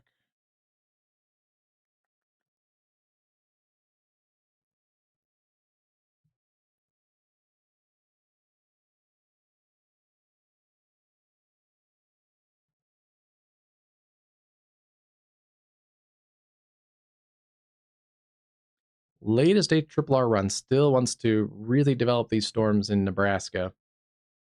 Let's see what it does here.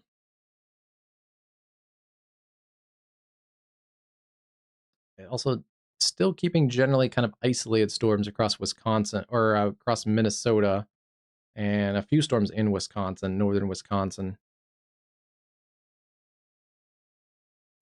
but pushes those off most of that energy up into Canada, while it still takes a cluster of storms out of Nebraska later tonight. So Minnesota, you might have to deal, especially southern Minnesota, with another round of storms in the really early hours, right before dawn. This is like 5, 6, 7 o'clock, and maybe working back into the Twin Cities. They don't look too severe, but last night's storms overperformed, so you want to keep an eye on it just in case.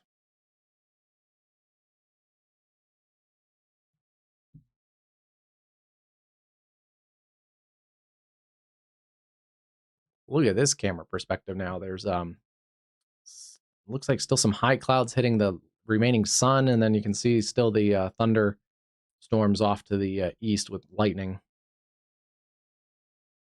This may be a little bit of another cloud moving through. It looks like it's kind of sealing off that view, which means we might lose the view of this thunderstorm here in the next couple minutes.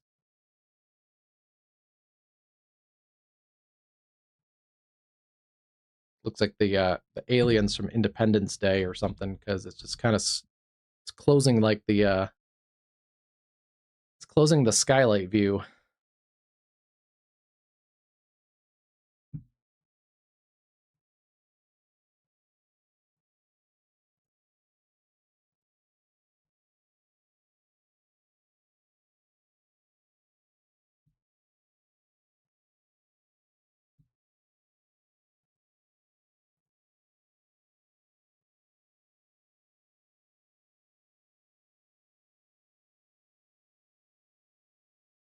And then, yeah, tomorrow's going to be interesting. We may have one or more clusters of storms working from the northern portions of the Great Lakes and into southern Ontario, southeastern Ontario tomorrow. And in the afternoon, some of the storms that are basically going on tonight may actually make it into upstate New York tomorrow, where the Storm Prediction Center has a slight risk, including a couple tornadoes possible. So, yeah, we may get a cluster of storms. Likely wind would be the main threat, but we may get some line embedded tornadoes potentially in this area tomorrow afternoon. And even back across portions of southern Ontario. This is like in the evening tomorrow. This could be a nasty rush hour for Toronto. If this model run verifies, this brings some pretty heavy storms into Toronto with wind and hail tomorrow by 6 or 7 o'clock at night, before things start to weaken a little bit. And yeah, even the HRRR, this doesn't show exactly what's going to happen, but the HRRR kind of picking up on one of the remnant MCVs from today's activity, still reaching into areas like Montreal and into upstate New York tomorrow evening. So yeah, these MCVs can go for quite a while. The mesoscale convective vortexes, especially on the northern side of the heat dome that we're seeing. And what else does tomorrow do? Tomorrow also gets storms going across the Front Range with lee side low pressure, and then brings more clusters of storms across areas like Nebraska tomorrow night, and then into the overnight on Wednesday. Some of the same areas, it's kind of rinse and repeat for more storm clusters. This is a little bit long range. This is kind of pushing the HRRR out as far as possible. This is into Wednesday. We could even kind of have the same thing as Tuesday, where we have more storms coming out of Canada into the upstate New York, into New England. And then by Wednesday evening, more storms developing back along the Ridge Riding region. So, yeah, it's kind of a messy process. And yeah, you can really see that cyclone spinning here, or the anticyclone. And this is cool. We can do this. Did this on yesterday's stream too.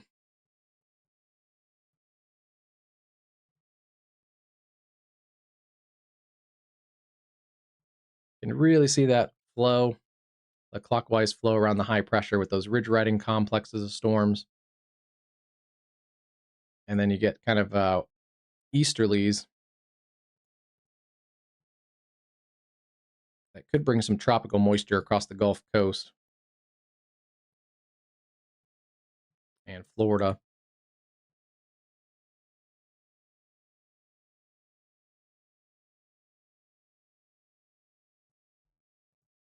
Everybody else under that is just cooking.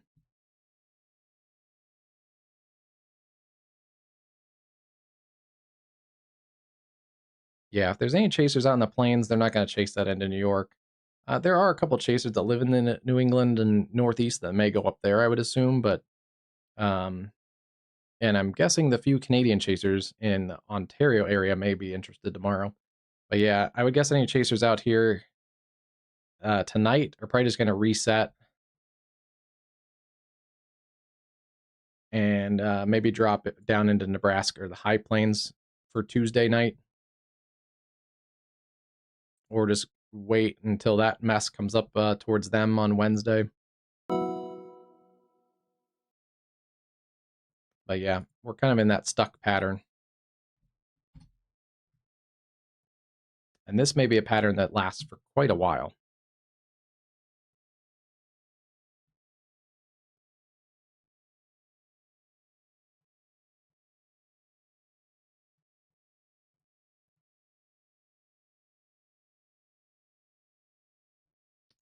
It's going to be interesting. It's going to depend. Well, one, the models don't do a great job on these kind of remnant clusters and things. So it could be more intense than that model shows. If it's more intense coming into southern parts of Ontario, then it's going to be more intense coming into upstate New York. But yeah, it just depends. I think the Storm Prediction Center has it right. They have a slight risk out. Where is that? Come on. Yeah, it's a fairly small slight risk. I wouldn't be surprised if it expands a little bit, but and then they do have the unhatched, an unhatched 5%, which I think is in a good spot. Could it could They could expand out maybe a little bit, but yeah, that's a little more favorable area. But we had problems here last year with a couple of those ridge riding thunderstorms because the ridge always sets up. Wow, that's a cool shot still. I mean, this is a pretty common pattern with the ridge building. And last year we had a couple times in this area in upstate New York where it wasn't high end severe weather. It wasn't like 90-mile-an-hour winds, but they were 60, 70-mile-an-hour winds, and this area has tons of trees. So there was a number of fatalities last year with tree falls on property. So if you do live out here and if you do have trees on your property, you do have to take extra safety precautions, even if they're weak tornadoes, or I think it was a weak tornado and some MCS complexes that were not great last year for that area. Yeah, let me look and see. Okay. So yeah, that is a little bit of a complex of storms that's riding through the Grand Forks area, right along that boundary. So that is a great visual. This is the boundary here, and that is the boundary above me. A very strong line there, the cloud line between where we saw the clear air and we could see the storms ahead, and then this is behind that. And now a storm has kind of popped up right along that boundary. But wow, that really showcases the air mass difference.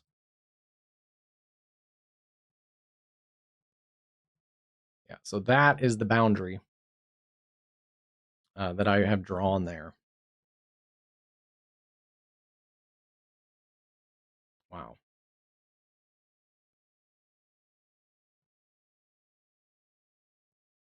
Yeah, I don't think it's going to be like it's not going to be like the last night's complex that had 100-mile-an-hour winds coming through New York State.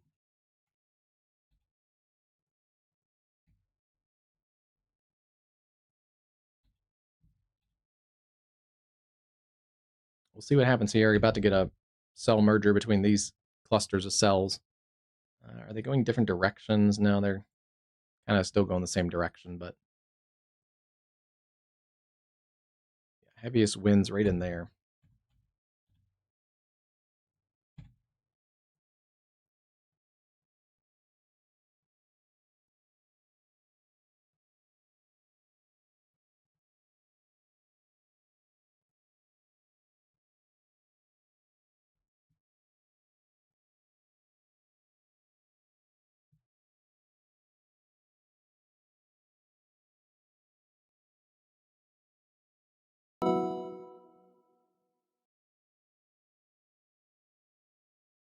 Let's see.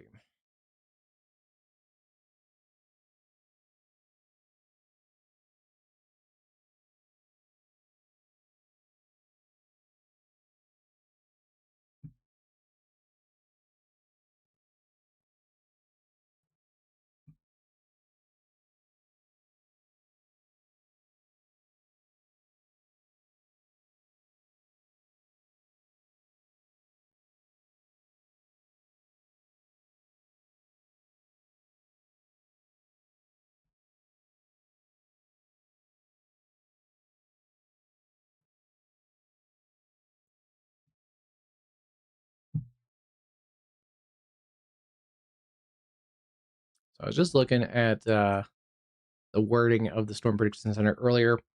That original tornado watch that was in effect has dropped and everything, but let me see actually before I call it out.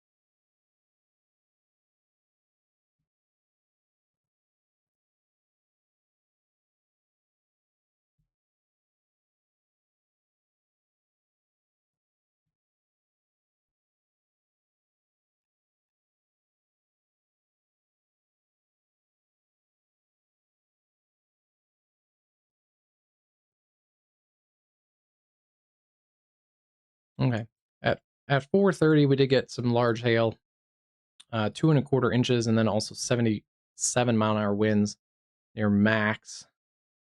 And then we also looks like have 2-inch hail at Mandan. That was with that supercell that was tornado warned. But only a couple tornado warnings in total in this watch area. Scattered hail up to tennis ball size likely, and looks like that was a no. We have the one tennis ball size hail report out of Max. So tennis ball size hail, we have one report of that. We have scattered gust up to 70 miles an hour possible. We have one or two gusts to 70, and then a couple of strong tornadoes possible. No. So kind of a miss a little bit by the Storm Prediction Center. Again, a watch only means that conditions are favorable, but there's been a few misses this year.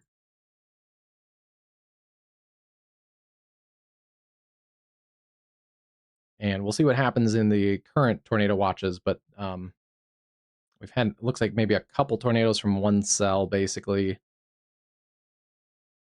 east and northeast of Fargo. But right now, they're those tornado watches are right now underperforming. But I'm not gonna criticize them right now.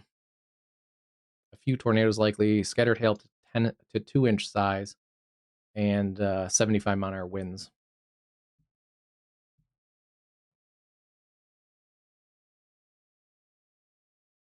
Hey, Quadrant, how's it going? Uh, it's kind of TBD for Minneapolis. It looks like this first round of storms is kind of on the weakening trend. We'll see if anything kind of creeps up from southwest Minnesota. There's a couple storms right there. That may skirt kind of the southern sides of Minneapolis.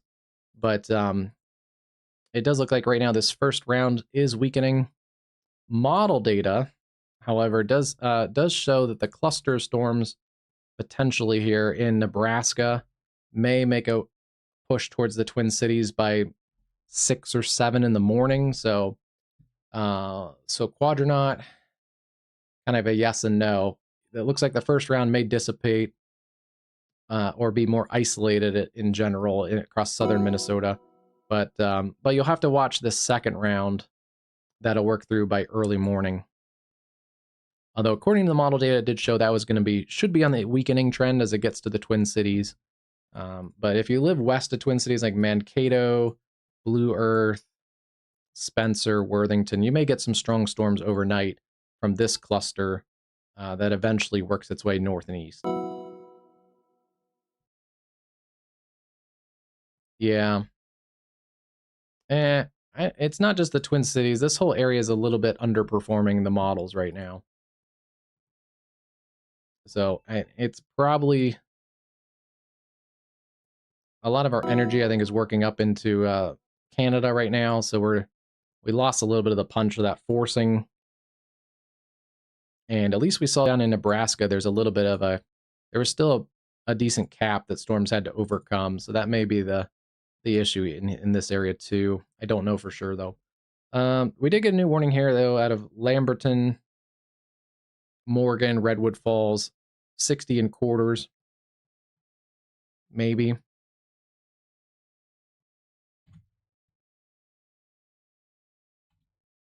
Yeah, gusty winds in there. I don't know about hail in that one, but Walnut Grove up to about Morton and Franklin. This may make an attempt at some of those southwest suburbs of the Twin Cities.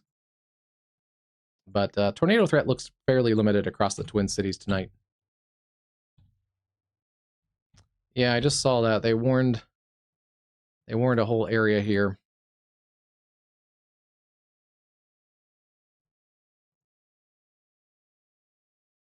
Benson, Towner, Cavalier, and Ramsey counties in northern parts of North Dakota.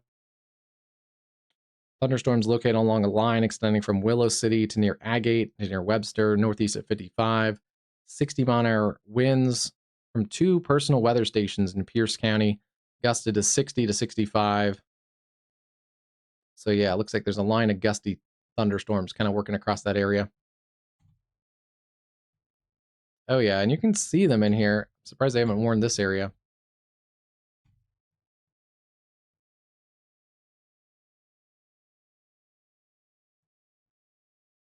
Pretty close to the radar site too. But yeah, there are pockets in here 60 plus, just near Willow City. That's a good warning. They don't look that impressive, but there are wind gusts in there, and they're probably gonna do the same for these northern ones.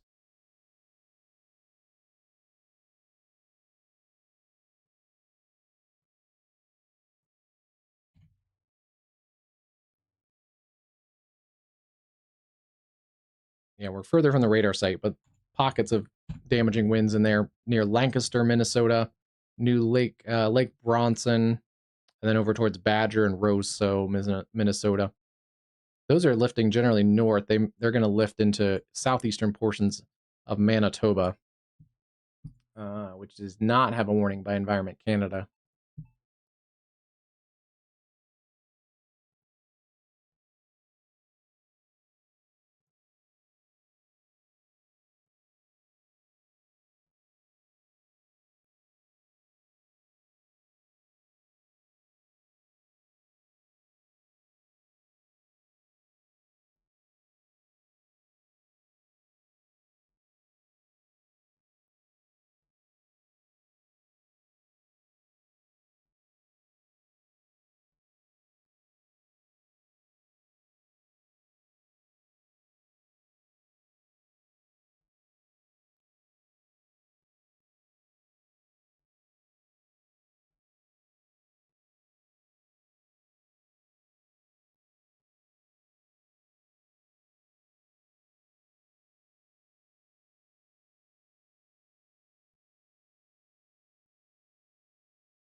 All right, they have extended that warning across central Minnesota.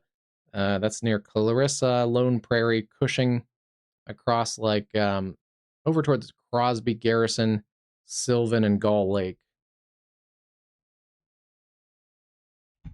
So that's a strong complex of storms that's held on for a little while.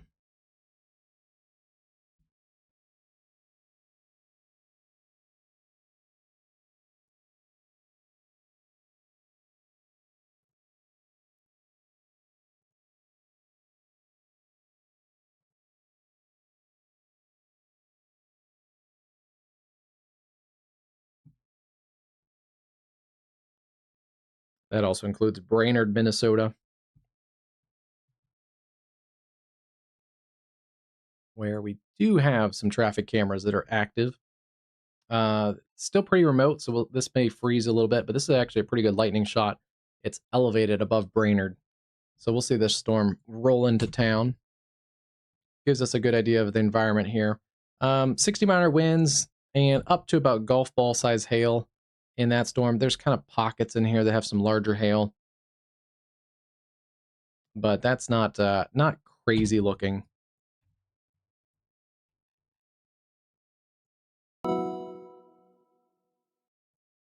And then yeah, they've re-upped a couple of these storms.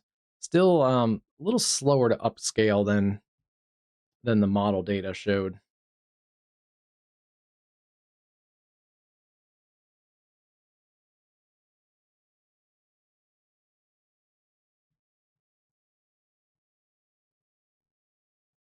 But we are starting to get some clustering together of these storms.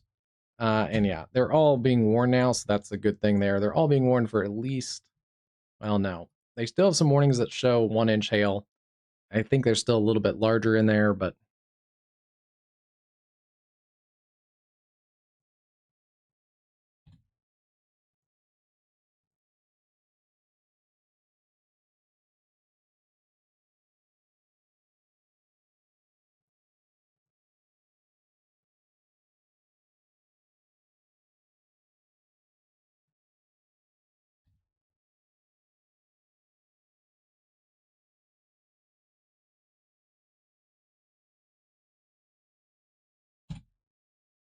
oh, I didn't see it earlier, so I hope you're still in here. Connors, let me show you.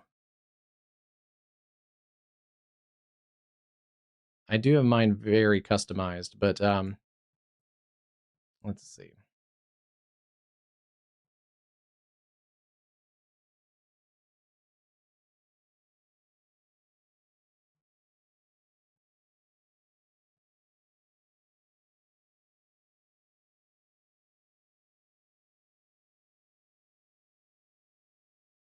Oh, sorry. I was probably staring at the.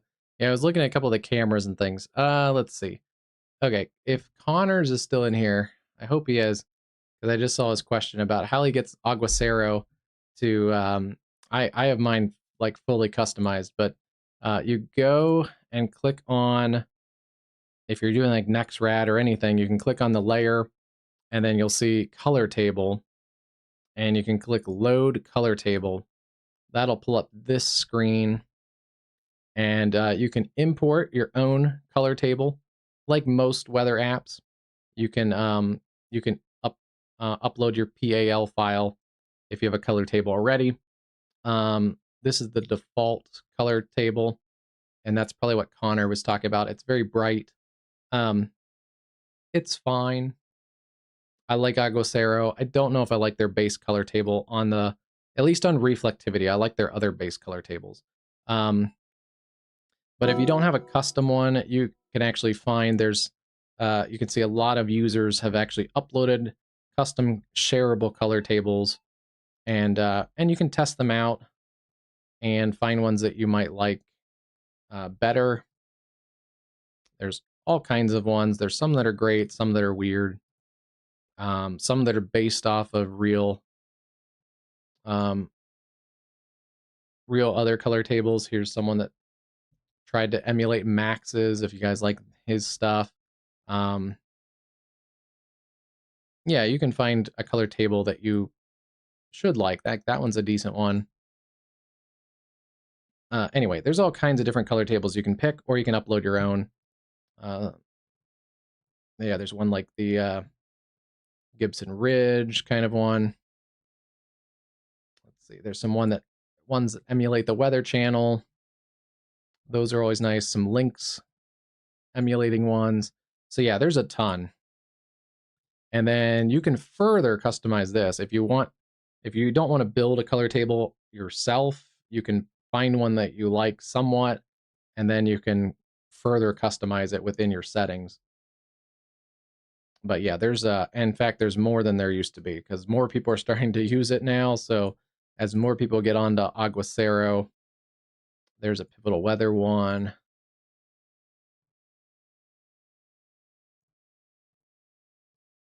Oh, they're on social media. Weather Track. They have a nice color table. Yeah, that's a pleasing looking color table. I think I've seen it. Obviously, people try and copy like Weather Bell color tables. A lot of people try and emulate the color tables of Tropical Tidbits, Fox Weather, the Weather Channel. Radar Scope. Here's a Radar Scope's emulated one. So if you like Radar Scope and you like the color tables, you can find some copycat versions of those. But yeah.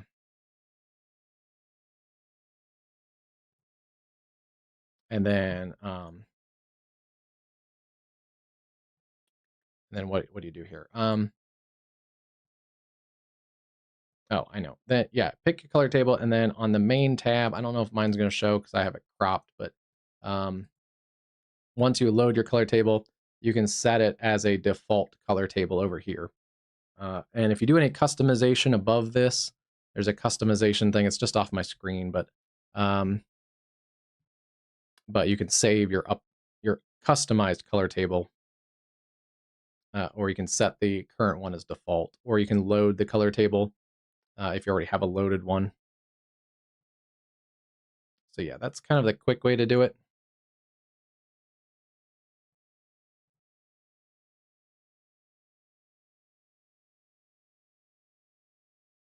Instead of me reloading color tables, I'm just going to go reload the whole app, and it should load up my preloaded color table and saved. Yeah, it did.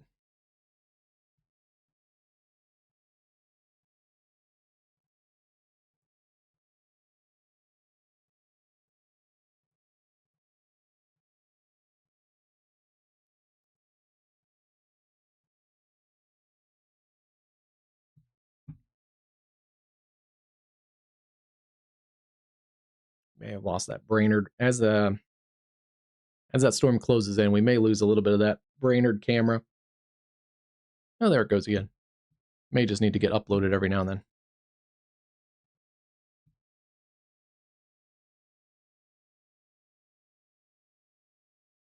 But yeah, it is very customizable, the Aquacera weather. And then I had a custom color table already, and I just brought into the... So if you already have a custom color table, or if you have a favorite from one of your other radar programs, you can just copy that PAL over.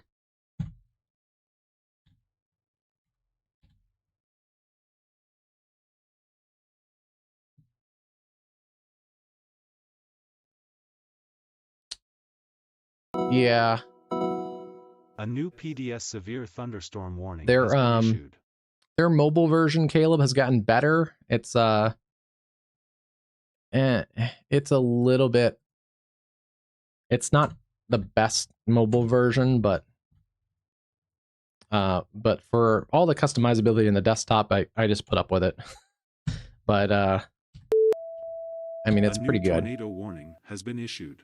It's more usable than it was. When I first got onto Aguacera, the mobile version was like basically unusable. Now it's actually, you can at least get by, but it is, the mobile version isn't as good as the desktop now.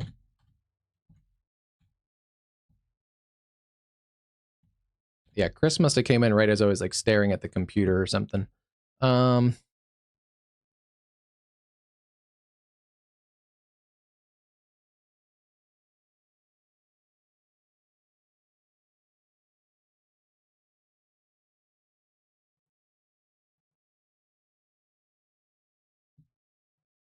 Where are we getting radar data? Oh, geez. 9,000 feet. I guess that's the closest we're going to get. Yeah, this area in central Minnesota, not the greatest radar coverage.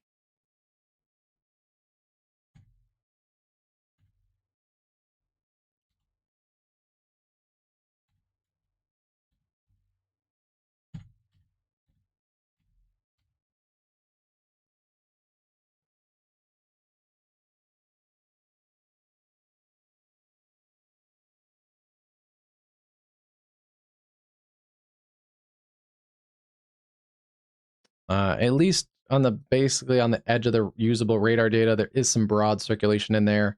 No idea what's going on at the ground level. Yeah, let's see. Is that better? Maybe. I don't know. Not much better. Yeah, we're kind of on the usable edge of the radar from both of the radar sites. There is broad rotation between Cushing and Crow Wing, generally pushing up towards Fort Ripley. And it's moving fast at 55 miles an hour. Morrison and Todd counties.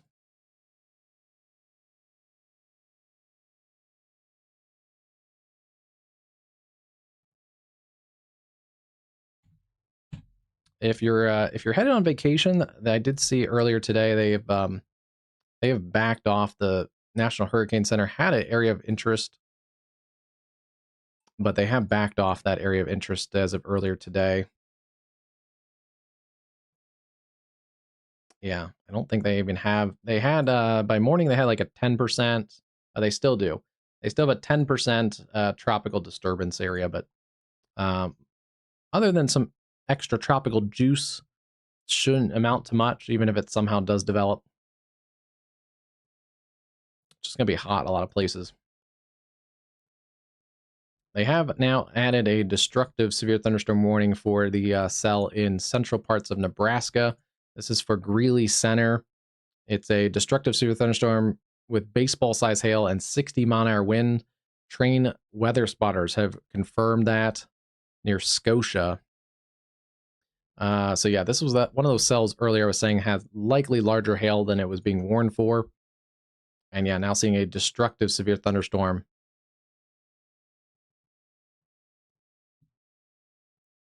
in this area right there at Greeley Center, generally lifting up towards Spalding, 30 miles an hour. So if you're in that county, you want to treat it very similar to a tornado warning. It's located near Greeley, 17 miles east of Ord, and that is Greeley County. So treat it very similar to a tornado warning, lowest level into your room, away from doors and windows, especially being stay away from glass, skylights, all that kind of stuff, because this could be some wind-driven, large tennis ball to baseball size hail. Greeley Center up to Spalding. And may not be done there. The cell behind it has also some larger hail near Ord and North Loop. And then also, there may be also some larger hail between Petersburg and Albion. But yeah, those storms definitely increasing in coverage and intensity across Nebraska. Oh, yeah, I don't think, if anything develops, it should be way north of Miami. There was some model data that kind of brought, I haven't looked recently, but there was some model data that brought it kind of like this way in general. You may get some extra tropical juice, but yeah, Miami, I don't believe is in the direct risk area for that. So yeah, have fun. Might be cooler down there than it is going to be, and might be more pleasant there. You get a sea breeze a little bit because everybody in here is going to be just cooking for the next like week or so.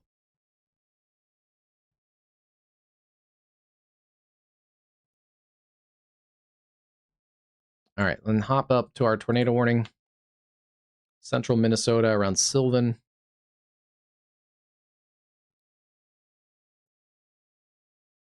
Todd and Morrison counties at 55 miles an hour.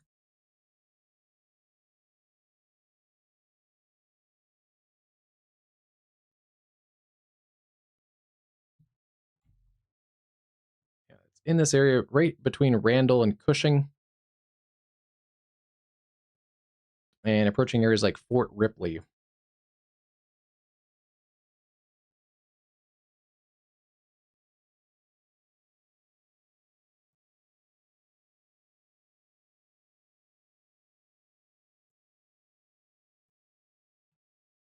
There's some of the areas in the path of that. Brainerd, about 20 minutes. Baxter, 16. Garrison, 34. Crosby, 36. And then Deerwood, about 38.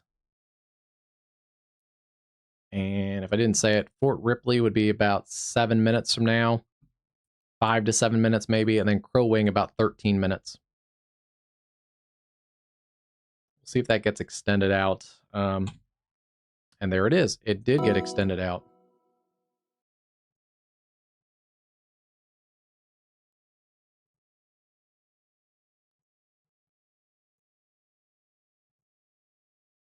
That's going to be extended into Crow Wing and Cass counties in north central Minnesota. Tornado and golf ball size hail. A new tornado warning has been issued. Duluth, and I'm guessing Twin Cities. Yeah. Well, it's one of those interesting things. They both actually warn it slightly different. The Twin Cities was warning it for 55 mile an hour, and Duluth now says it's moving at 40. So I'm going to keep that timing at 55 that I just went through, because that'll give any of those communities a little bit extra warning, but it may have slowed down a little bit. As it slowly works east-northeast, we will get eventually a better view of that storm as it closes on that Duluth radar site. Why does my camera look off a little bit?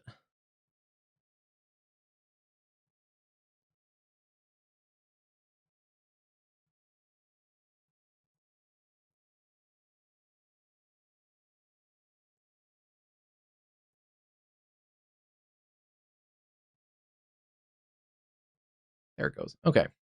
There we go. Framed up nicely now.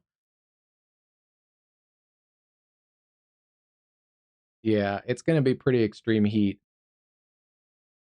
And Chris, the worst part is the real danger is that in a lot of these places, the heat isn't going to quit, like at nighttime. Let me switch models real quick.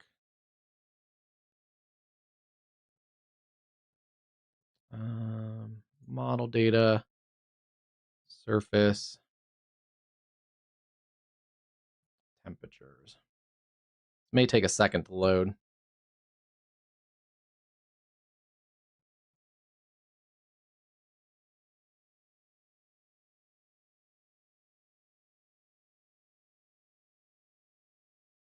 Let's see. Come on. I haven't tried this live and over live radar data, so let me see if this loads.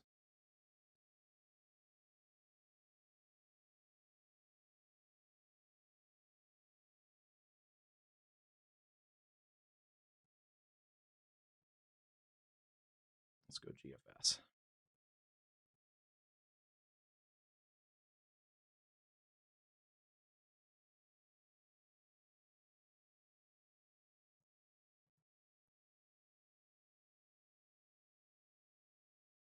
Okay, yeah, that's going to load up.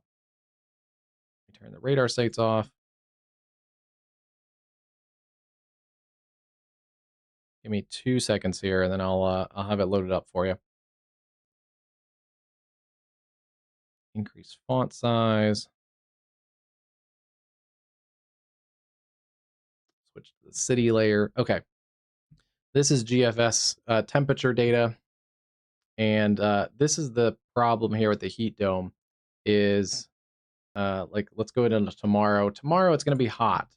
This is just temperatures, doesn't include the heat index, but it could be, 90s to 100 in quite a bit of areas. But here's the big problem at say like 1 or 2 a.m. This is the big problem with the heat dome. It overnight still could be close to 80 degrees, and any larger cities like St. Louis, Oklahoma, Chicago that have a heat island effect, it might not get out of the 80 degrees at night.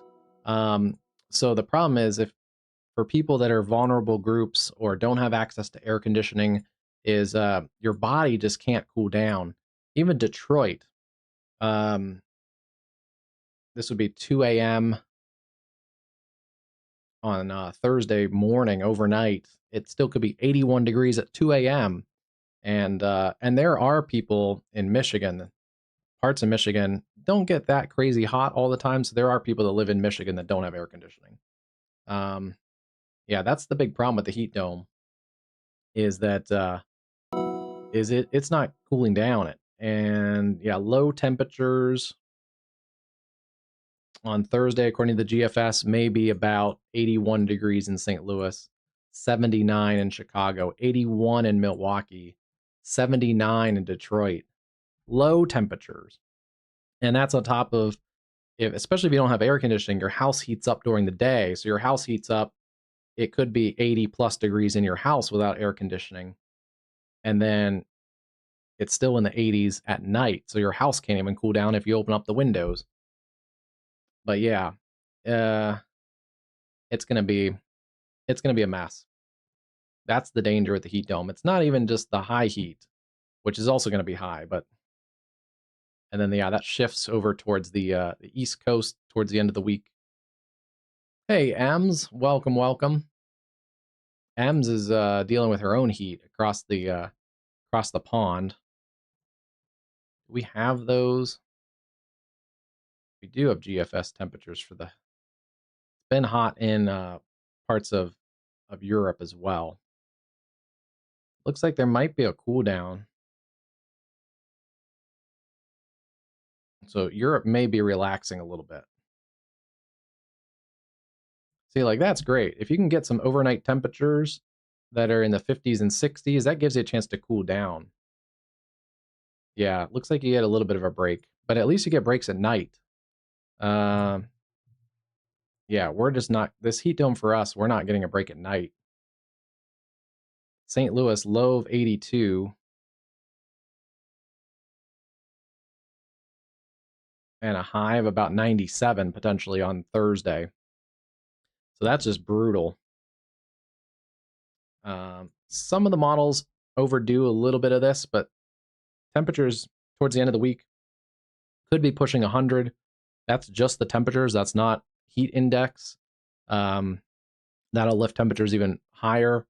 But temperatures, air temperatures could be pushing 100 in portions of DC, Virginia, even outside of like New York City, the Hudson Valley. There's some indications that we may get close to 100 in New York City.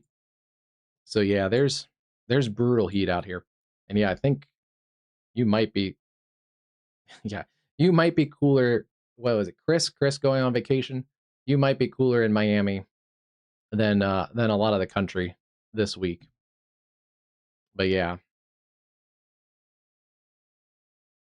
and it's just days and days of it.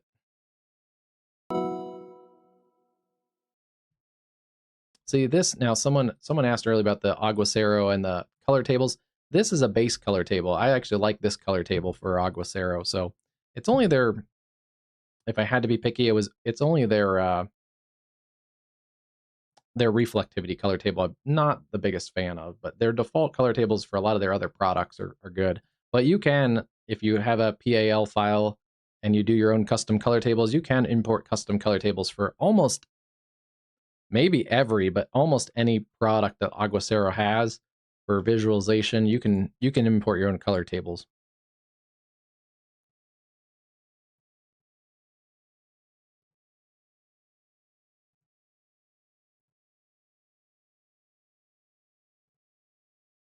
Just in time for hurricane season, Aguacero also added a few new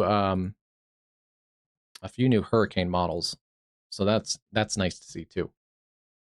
Okay, and then I can turn on all the things here. We have a couple, back to live radar, we do have a couple areas of interest. We have our destructive severe thunderstorm for tennis ball size hail. Greeley Center up to Spalding continue to take safety precautions there in Greeley Center. This is Greeley County, Nebraska. And there are a couple cells in here that are potentially having some strong signatures of large hail. So it may not be just a one and done here.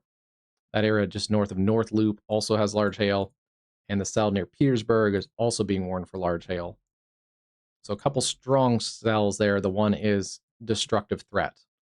We still have that one storm that's working through central or south central Minnesota. It's kind of fizzling. And then we have our tornado warn storm and considerable threat storm, Breezy Point, East Gull Lake, Crow Wing, Crosby Garrison. Tornado warning continues there. And they're going to continue that, radar indicated, extend that out another 27 minutes. And I think they kept the hail size the same. Golf ball size hail, Baxter, Brainerd, Crow Wing, up towards Crosby and Bay Lake. We have other strong storms north of Bemidji, pushing into some very remote country, but Red Bee over towards North Home and getting into some of those areas up towards Big Falls eventually. But Nebish, Homa, Red Bee. We have some other strong cells that are pushing through Grand Forks. Those are now east of there. And then we have a big windy cluster of storms along the northern portions of North Dakota, right along the Canadian border. But Bottineau, Rugby, Condo, over towards Langton, there's pockets of 60-mile-an-hour wind gusts in this cluster of storms. And then there's a number of storms also in Canada. A few of those have severe warnings. Yeah, severe thunderstorm warnings east and northeast of Winnipeg. And also, I think that is it. Yeah, just the one severe thunderstorm warning. It's for this cluster of storms out here towards Brokenhead and Fort Alexander. Let's see. Austin. How's central Wisconsin? Tomorrow afternoon, warm, like we just looked at. But you guys are in general in that storm track, and forget what we saw earlier. So let me pull it back up.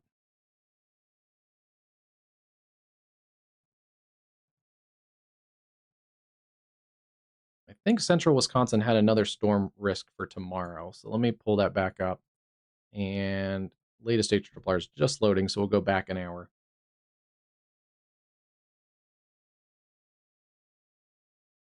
Yeah, it doesn't go quite out this far, but tomorrow afternoon, especially north central Wisconsin, that's where we have another slight risk day.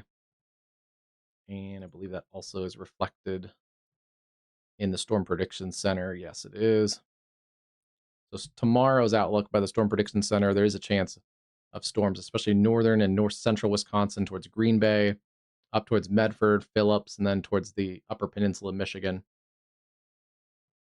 And yeah, that's for tomorrow afternoon. You may get a round of storms in the morning, especially like the Twin Cities, western Wisconsin, but should be weakening by then. But there is a marginal risk, level 1 out of 5, also across most of Wisconsin tomorrow, with a higher end chance tomorrow afternoon across northern Wisconsin. Or I should say central, north central Wisconsin up to about northeastern Wisconsin.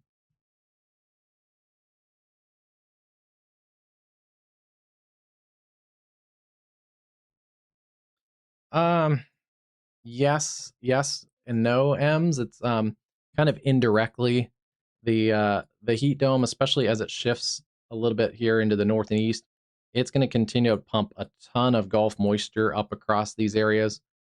So where we get the Gulf moisture and this high amount of instability, kind of like today, kind of pooled up against where we have the troughing, and then the jet stream pattern, kind of like this. That's where we have that interaction point. So yeah, it does fuel some strong storms, particularly in the northwest flow across the northern US and then into Canada, and just rounds of them. So there's going to be more tomorrow, potentially developing across like the eastern portions of Colorado, western Kansas, off of the Front Range, and then long range on the modeling that we saw earlier. There's another potential again to Thursday, and so we may get more and more clusters of storms kind of riding the same general pattern across the Dakotas, across Minnesota, across the Great Lakes, and then a little bit into the Northeast. But the deepest part of the high pressure, the heat dome, actually suppresses storm development across underneath the high pressure. Yeah, it hasn't changed. Yeah, that graphic I built the other day, it has not changed. But yeah, underneath the high pressure, you have sinking air. So underneath that high pressure, you actually have less storms.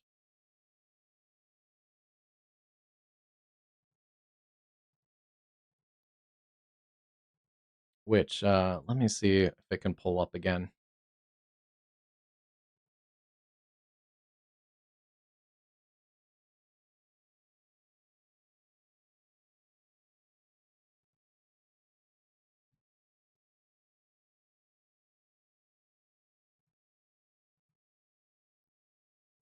let me clear a couple things out, and I'll show you this. This is a neat thing that I used on our latest forecast video, but I don't know if I explained it well enough on the forecast video because I was trying to save time, but it looks a little confusing at first. But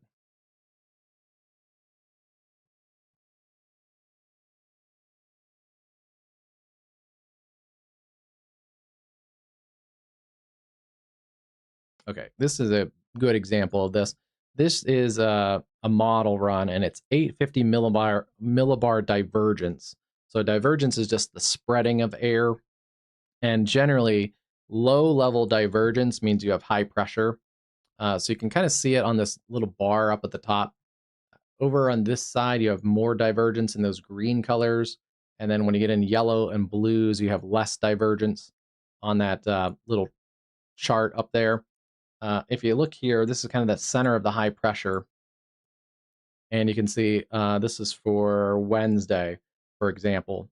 Underneath that high pressure, that heat dome, is where we have a stronger signal of divergence. So again, that's air spreading out, and this is low altitude, so low in the atmosphere. So this is showing you have the high pressure established here. But the same map also shows where we have the opposite of divergence is convergence. It's winds coming together. And generally when wind comes together, it goes up. Um, so we see that across the Rockies. That's really common this time of year with Lee cyclogenesis along the front range of the Rockies. And then we can also see hints of this uh, on the northern side of the heat dome. And with troughing out here and that jet stream pattern kind of going like this, little pieces of low pressure break off of the troughing and the lee side cyclogenesis. And that's what helps kick off severe weather in these little kind of nuggets of low pressure. And you can see like this model run takes one across some of those same areas on Wednesday night. And if I put it into motion, you'll see, it kind of varies, but it takes another one, a little nugget of that energy off on Thursday. And you can kind of get a sense of where this would be for 4th of July ish. Yeah, you can see kind of the high pressure, the heat dome in the darker greens, and then this actually shows it really well. Little nuggets of convergence, especially in the Rockies, the Northern Plains, the Great Lakes, and maybe pieces of the Northeast. So it really shows you where that heat dome is really established, and then it shows you that storm track, kind of taking it like this. And it's not perfect. It's just model data. It may actually be a little further to the north. But it gives you an idea of that pattern, and we might see it break down eventually. But then longer data actually shows it kind of reestablish itself. So, but that gets pretty far out into future land, so that gets a little weird. But at least in the near time, you can really kind of see that pattern really established across most of the east and the northeast and stuff. So yeah, there's all kinds of cool scientific things we can do. I try to keep the channel, for the most part, I try to keep it somewhat level at about meteorology 101, but sometimes I get in the weeds a little bit because I can really nerd out about it. Um, but yeah, this shows us that general pattern, and yeah, that's a good look at that.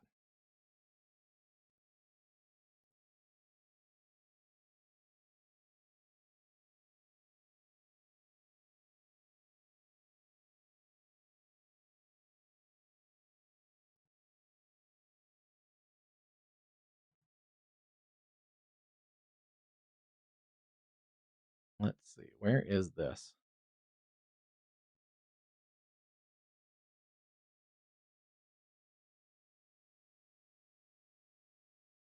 Yeah, you can see the heat and humidity pumping up too.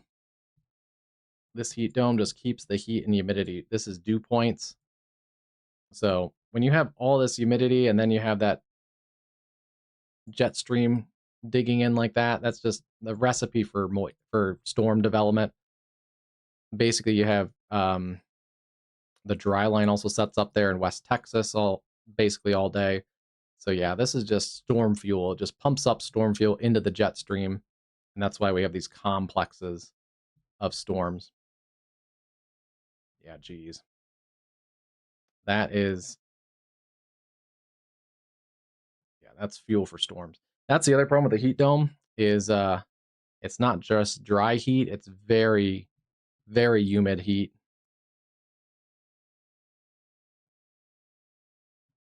Models sometimes overestimate the apparent temperature, but let me just take a look real quick and see if it loads. Come on. There it goes.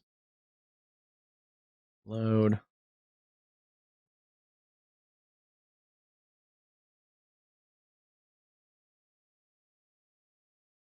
City grid. I wish that was saved. Don't know if there's a way to save that, but let me look here real quick. These are apparent temperatures.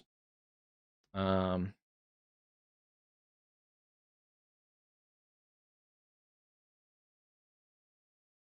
ooh, it's a little high.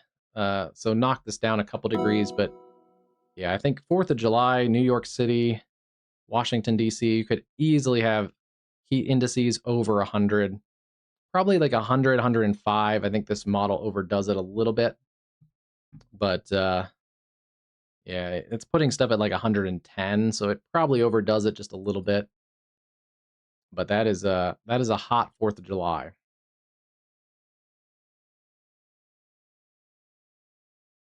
And multiple days of that in the next couple days.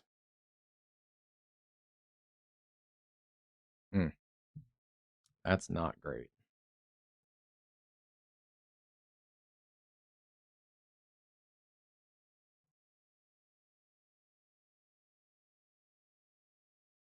All right, let's get back to these storms.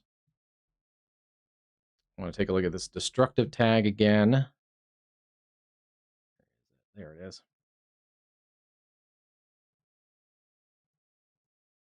So destructive severe thunderstorm, northeastern Greeley County, Nebraska.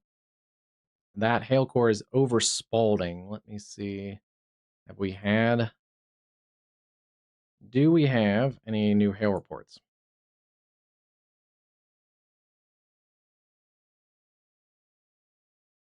We do from earlier. Scotia and Greeley County. Facebook photo shows baseball-sized hail. So this storm has had a history of baseball-sized hail, continuing there towards Spalding. The next cell back also has larger hail in it, north of Scotia, and then this whole cluster in here, Petersburg to Elgin, could have some larger hail, $50 plus size hail. What's it doing? Why is it loading so slowly?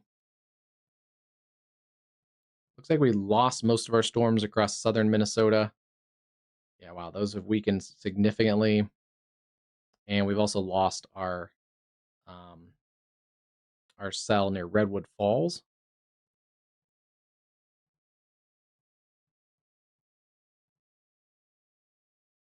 Yeah, that's a lot of hail. It's also been in that county for a while. It's not moving very fast. It's moving about 30 miles an hour, maybe. So it's if you're in the hail, you're in that hail core for quite a while. Let's see. And then this cell still seeing broad rotation in here near Brainerd, maybe just south of Brainerd.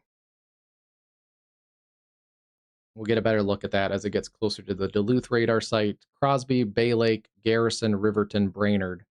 And that's Brainerd above me, so it's raining and storming. I don't see a ton of wind in that picture, so.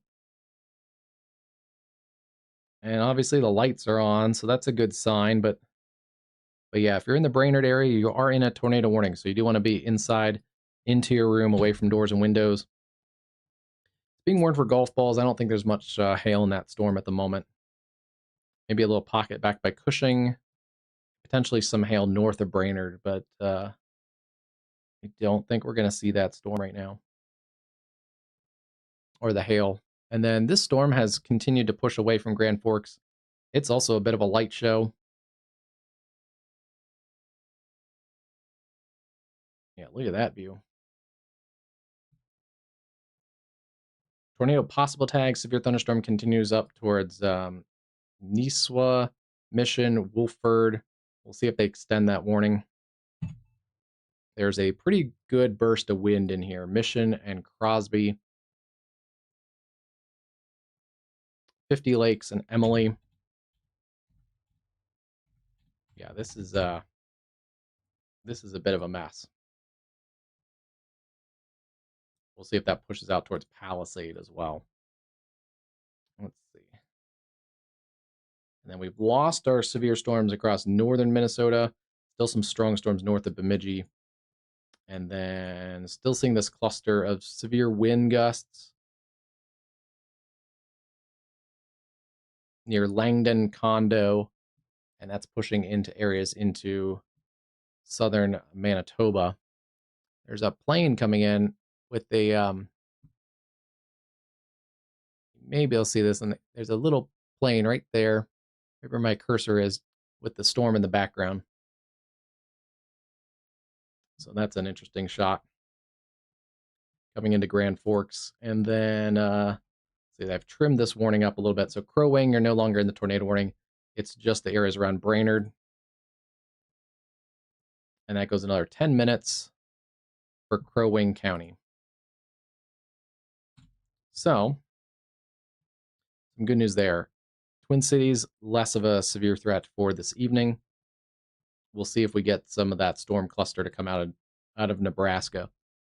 Let's see. Did I miss a bunch of stuff?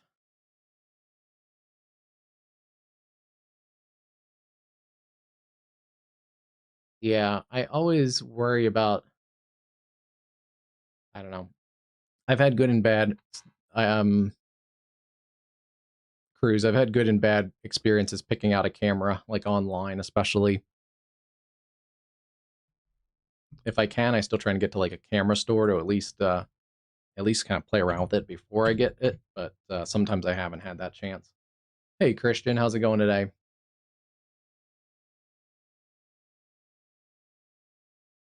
I tried it out. I don't. I think. I think it's a good app, Christian. I think it's great that it's free. Like, there's a lot of base free features that are free, and I think a lot of the apps right now in the weather community are really great. They're free apps, or they have free versions that are actually like what someone would need to be safe in a storm. They have, velocity and a lot of times storm relative and correlation coefficient and obviously reflectivity. So yeah, I think most of the apps, the major ones, have really good free features. I tried to use that for a little while when it first came out because they did some really interesting, innovative things, but I don't know. I don't find the interface great. I don't know. I don't. Nothing against the app. I just don't. I don't know. It just doesn't fit with my workflow style or something like that. So, um, so I have not dove like. I'm not a big fan of that app. But if I would recommend it though to people that are enthusiasts just getting into weather, um, or if you have parents or grandparents that want a weather app. Yeah, it's. I know a lot of people are using it and having great experiences, but I just it just didn't fit my style or my workflow. But yeah, that's the other thing too, is there's so many good choices that they do have each unique workflows. So there's also that you can find one that is in your preference too. Yeah, that's part of it, Cruz. I agree. Um, it seemed too crowded at times. Like the interface when you're on the screen seems a little crowded. I don't know. It just had like a little. I don't even know how to explain it, and I don't want to bash them because I know those developers are working hard on it. It seemed like, I don't know, cartoony. I don't know. I don't know how to explain it, but it just didn't fit my workflow and it didn't fit my style. But but yeah. Yeah, I can't hate it. It's a good app. I'd recommend it to anyone that especially wants some free app that has really good data. Um, if you're more into storm chasing and more on like that pro app side, then the other app that starts with weather, um, WF would be the better app because I think it's really geared for um, to be kind of a modern version of Radar Scope, and they also have a really good map network. So if you're planning on chasing, that may be the direction to go. And they've done some innovative stuff as well, which is good. But boy, this is probably yeah we're far up, but this is probably going to get a warning here for probably considerable threat. Um, Kimberly, Aitken, Little Pine in central Minnesota. This is starting to bulge out pretty quickly. Yeah, there's a ton of good apps.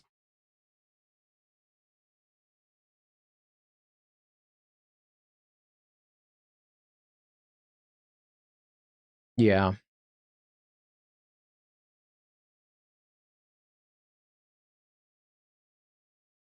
yeah. It at Cruise, it took me a little bit, honestly, and I was actually talking about it. Someone had some questions about it last night. Aguacero. It took me a little bit. I watched when I was interested in switching to Aguacero. I watched all their tutorial videos because it did take a minute to get used to. But yeah, once you get used to it, it's kind of like almost like Photoshop for weather. And I have it cropped so you can't see my full stuff, but essentially I have all these data layers loaded in. Um, so you can do that with all kinds of model data and all kinds of stuff. Right now I just have like lightning alerts, National Weather Service alerts, like the warning polygons, and then I have some other stuff on for reflectivity. I have the shear rate basically on, and I can turn those on and off with just a little button, just hide them. But anyway, yeah, once you kind of get used to it and you kind of see it's somewhat like Photoshop where you just have all these layers, then it really kind of clicks. But yeah, the lightning in this storm, these are pretty electrical storms. This lightning above me is east of Grand Forks.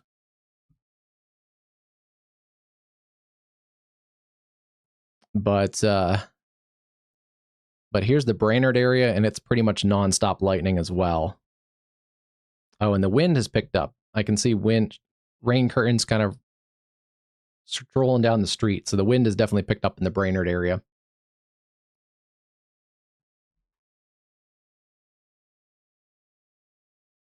No, Cruz, I'm not.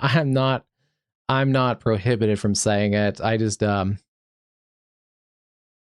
want to promote the software I use the most. So a little bit selfish for that, but no, I could say it. I just didn't want to. I haven't used Christian there. I have not used it Weatherfront. I have not used it on the desktop that much, so I don't know if it lags or not, but it works great on my phone. And I'll be honest, I use it on my phone actually quite a bit. I have it's replaced for my phone. It's Weatherfront has replaced Radar Scope as my like go-to. Um, but on my phone, I keep it on like the HRRR model. So it's nice because I can just scroll to the model and see the latest model run like at any time. But but yeah, so like I like that on the phone. Which is why I think I said earlier, like if you were chasing, I would recommend Weatherfront as a storm chasing app. I think it's one of the better ones. Yeah. Yeah, Caleb, and I like that they all have I think they all have different paid tiers too, so you can go from the free version to the paid one level and still for a reasonable price. You don't have to go up to the pro meteorology level right away. You can just kind of you can go to the free tier, and if you like the free tier and you want a little bit more data, you can get up to like a cup of coffee a month type of level for paid tiers. And that's pretty reasonable for like, I don't know, $8 a month based on each kind of paid tier.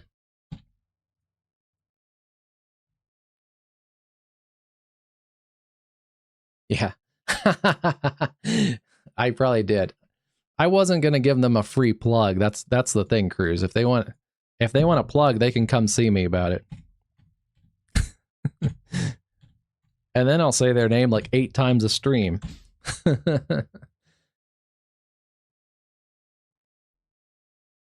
Now it took me a minute to figure it out. In fact, one of the last streams I could not figure it out, but now I know how to do it. I just had to pull the model data over first. I realized it after. Let me just throw some model data on here. I realized it after I was trying to pull the soundings and I was not getting it. But yeah, as soon as I pulled the model data, I figured it out. But I can go right in front of this storm in Minnesota. Let's go to Crosby, Minnesota, and I can generate a sounding on Aguacero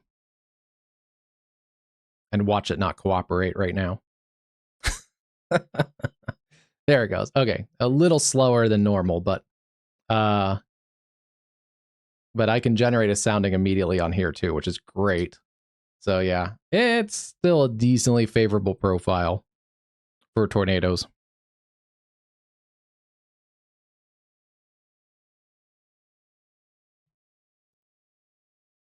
And I can switch between a bunch of different, I can switch between surface-based, most unstable. I can do a custom pressure, mixed layers. I can see all kinds of stuff on the sounding. But and apparently I can change scales. Oh, that's cool. That's very cool. I can even apparently change the color table. Very interesting. But yeah.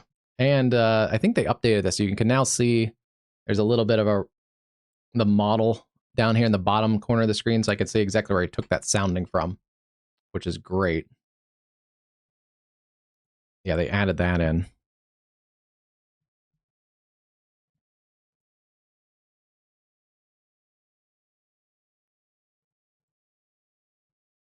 Yeah, it's pretty slick. You just have to kind of get used to it.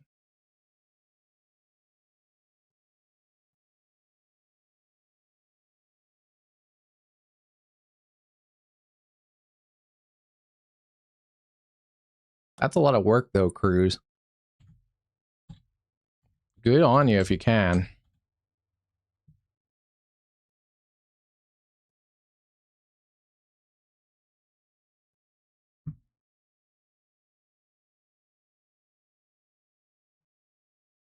They did expand the considerable threat, and then they dropped the tornado warning, added the tornado possible tag. So I think that's a good way to do this. They've covered the big surge of wind in here coming towards Palisade and Hill City, but then they also covered any rotation that's still left in this storm. There's a little bit down in here east of Brainerd now, but it doesn't look tornadic. So it's a good way to do that for the National Weather Service out of Duluth.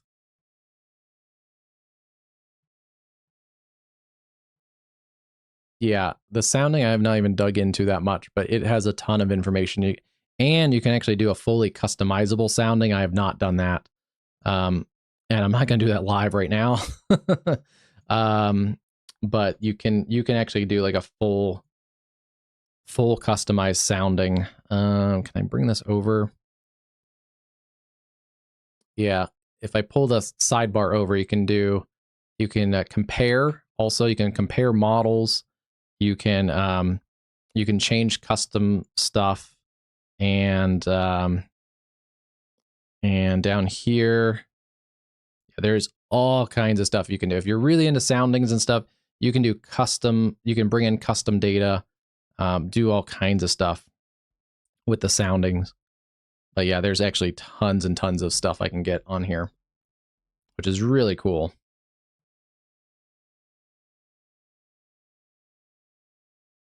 I just bring my sidebar over a little bit. And yeah, I love that you can get the little profile down in here. And I tried to do it earlier. You can zoom in also on the actual, I wasn't sure how I get down. I want to zoom in. Okay. I can just kind of scroll out and down. So yeah, if you want to take a look at the lowest level of the atmosphere a little bit, you can kind of zoom in and see that a little bit better. If you want to zoom out and see mid-level stuff, all kinds of stuff, you can do all kinds of crazy stuff with it. And yeah, as I zoom in, it looks like the you can see the wind barbs also kind of zoom and move with you. So yeah, it's very cool. And if you don't know, there's also a save button up at the top. You can just click save and it'll generate an image. So yeah, it's pretty cool.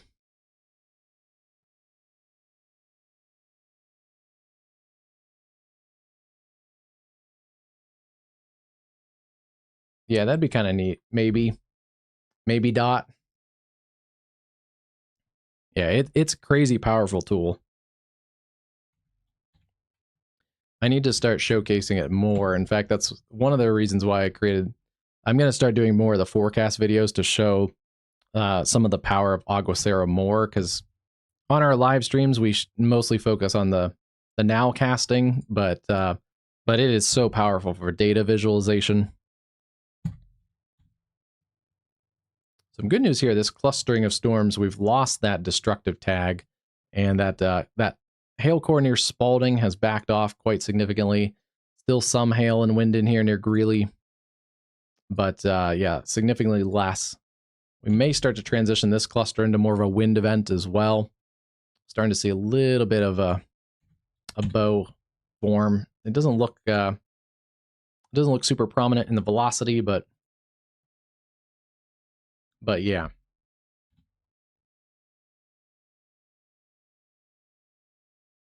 Yeah, sounds good, Cruz.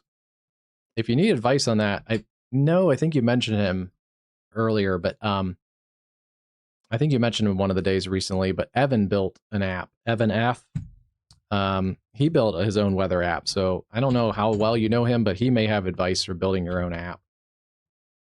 Because I do know it takes a while. Checking cameras here. See if there's anything great on these cameras. Still see a lot of lightning on our Texas cameras.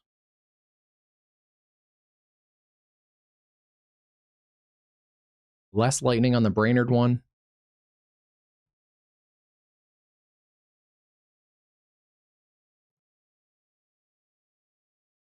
Let me see if we have any updates from the Storm Prediction Center.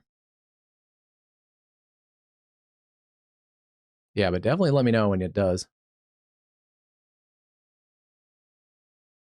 Oh, we did have a tornado earlier near Hawley, Minnesota. I think that was right.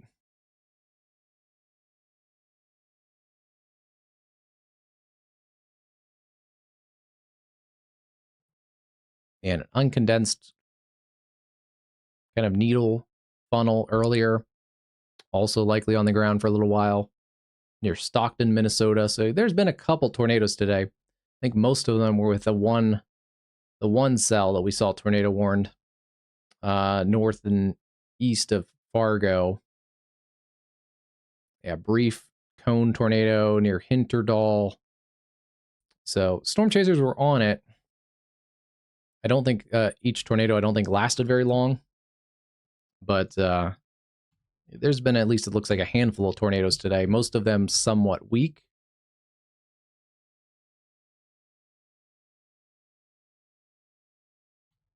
But yeah.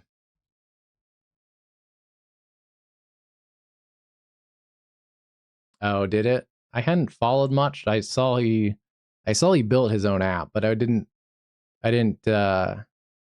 the problem is when you're streaming, I don't honestly know all the details of all the other streamers. But yeah, that might be a good opportunity, Cruz. Maybe you could pick up where he left off or something, and then you don't have to start from scratch. I mean, you might have to split any any work with him, but then you don't have to start from scratch either.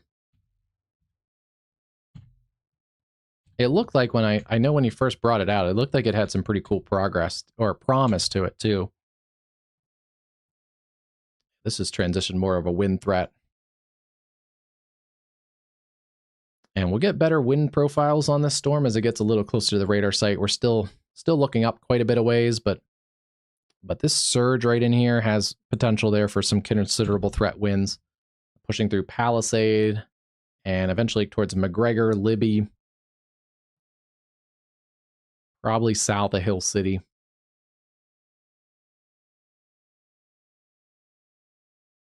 Yeah. It would be nice, Caleb. I switched unfortunately, right when everybody else switched out of Omega.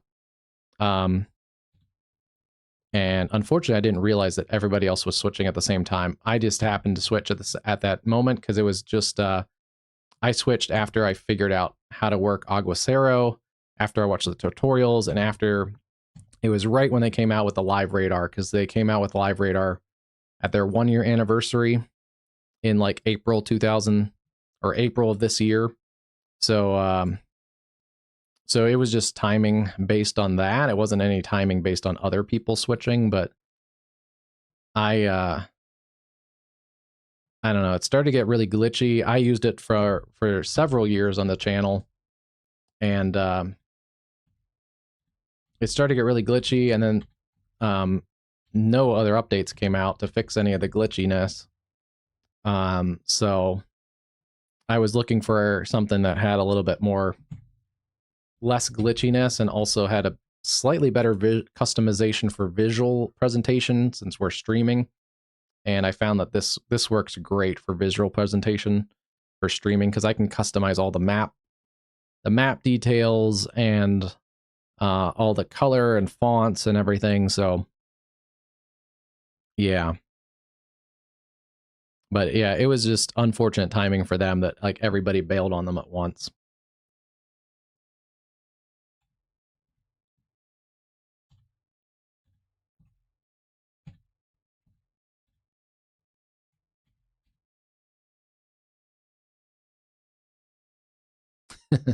I don't know how it works on Chromebook. Yeah, depending on how many layers and custom layers you have, it may be a little funny on Chromebook, but I don't know how it works on the Chromebook.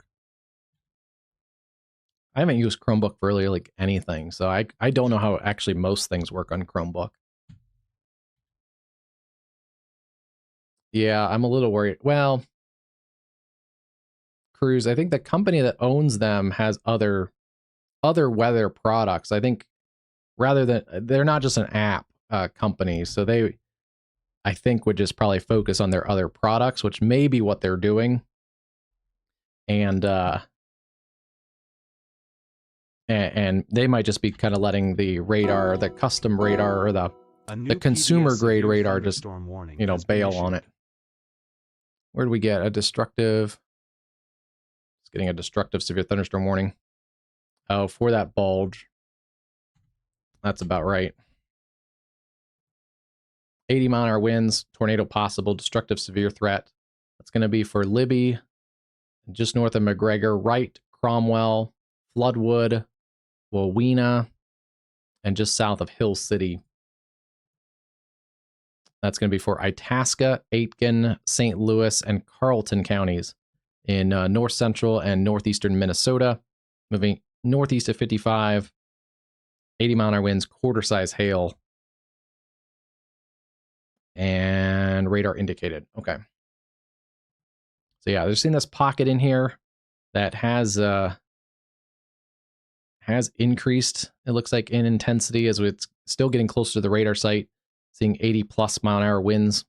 Still a few thousand feet up, so not all that's reaching the ground, but yeah, we're about 4,000 feet up, seeing about 90-mile-an-hour winds. So some of that's reaching the ground level at about 80.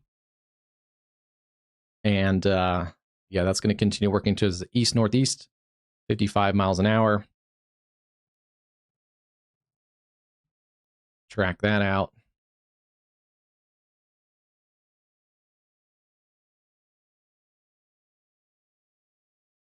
Palisade, 4 minutes or less. You want to be similar to a tornado warning, especially this area has tons of trees. So tree falls can do a lot of damage to your property, but also to your health and safety. So you definitely want to treat these destructive warnings like a severe thunderstorm or like a tornado warning. Ball Bluff, 18 minutes. Floodwood, 36. Brookston, 51. And let me actually just get a few more areas in this. Wawina would be about 27 minutes. And I just want to get a few other places in there. Wright, 28. Cromwell, 36. And if it holds together, Grand Lake, Minnesota would be about an hour away. So destructive severe thunderstorm in north central Minnesota. But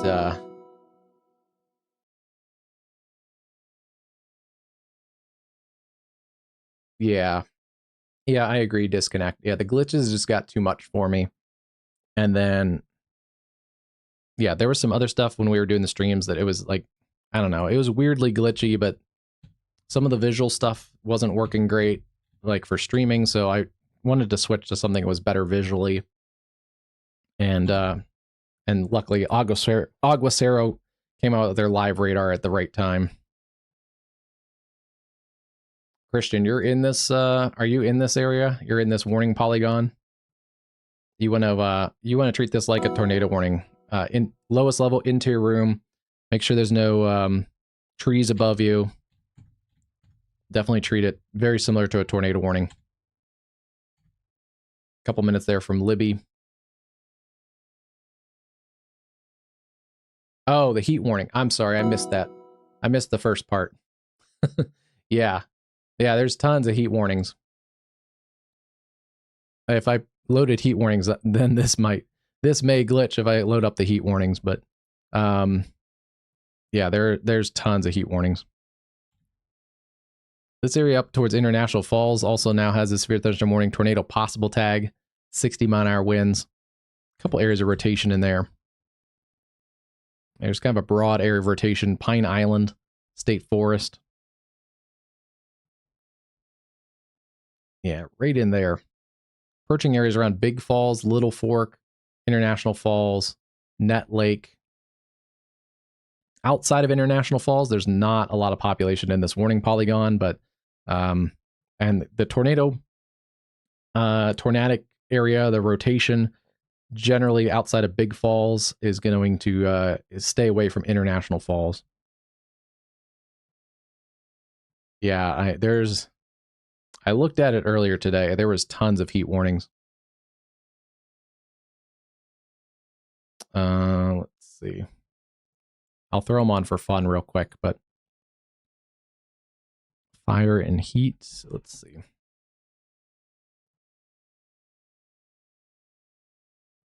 There's also a ton of red flag warnings out west, but yeah, there's some of your heat warnings.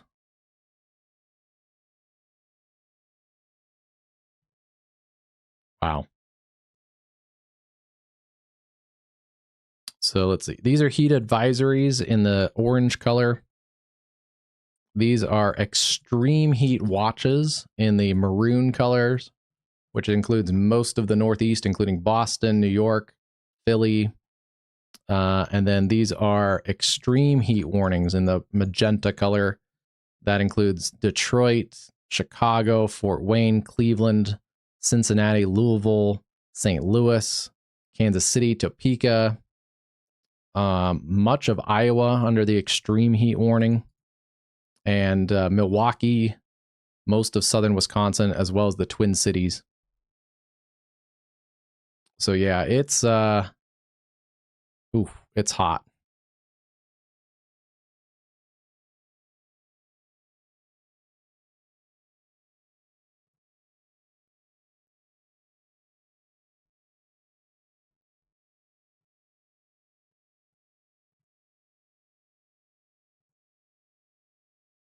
This area is getting closer to the Duluth area, so we are starting to see a little bit better radar presentation out of these storms. This is another area that's kind of bulging out towards Glen and Malmo. This may also get a considerable threat warning. Sturgeon Lake, Moose Lake. Keep an eye on that section of the storm. And if that holds together, that would be a little more of a center line track towards Duluth. Sounds good, crews. Have a good night. Yeah, it's going to be a couple long days, I know, for us too. Severe weather tomorrow, severe weather likely on Friday or on Wednesday, maybe even on Thursday too. We might have actually a pretty successive amount of streams next week or so. Yeah, it's a lot of people in dangerous heat. And as we looked at earlier on the models, it's gonna, some of those areas, especially those areas in like the magenta colors, the extreme heat warnings, some of those areas like Chicago, Detroit, St. Louis aren't gonna get below 80, 82 degrees at night, which is oh, this is just radar, just crummy radar at night. It picks up the humidity and it's just corrupted radar data. I can adjust it, but at night it tends to pick up some of that clutter. It's just radar clutter. And there are some showers in that area around Duluth too, but yeah, that's just the radar clutter. Oh, it got Cruz. The last thing he did, it got him. Oh, he said Texas. Yeah, I didn't realize Texas was in here.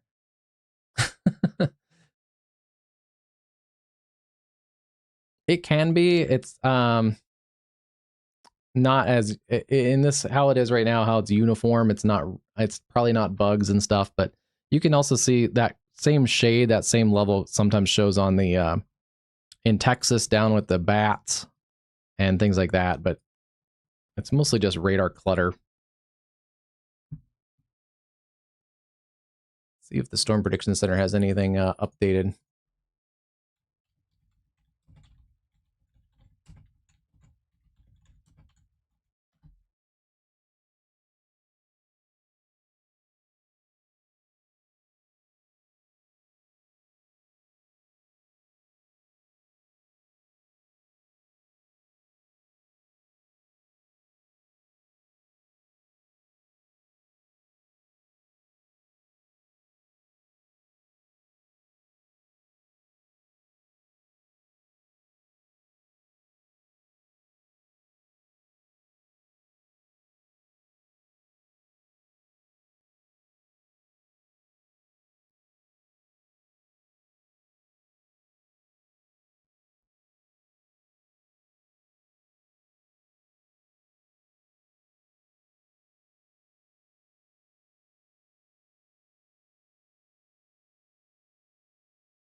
Let's see.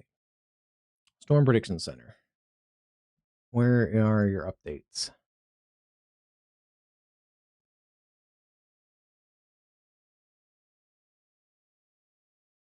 Okay, they do have a new mesoscale discussion, at least in the last hour. Risk for severe wind gusts and large hail is expected to increase and expand to the northeast over the next 1 to 2 hours.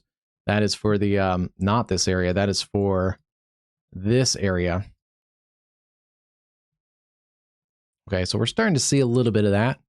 Starting to expand a little bit further to the north and east. I don't know if the large hail is, but at least the storm cluster is starting to move a little bit.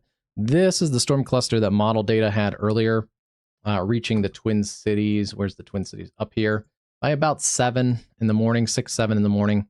It likely will be weakening by then, but yeah, it will start to reach that.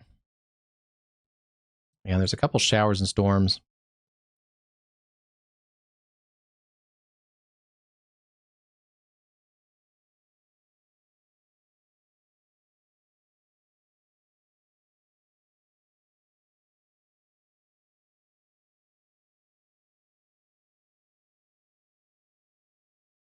Yeah, there's showers and storms also in that Duluth area.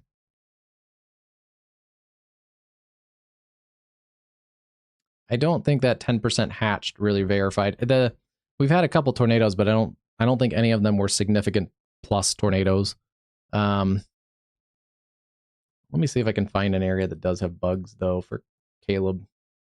Some of this might be bugs, but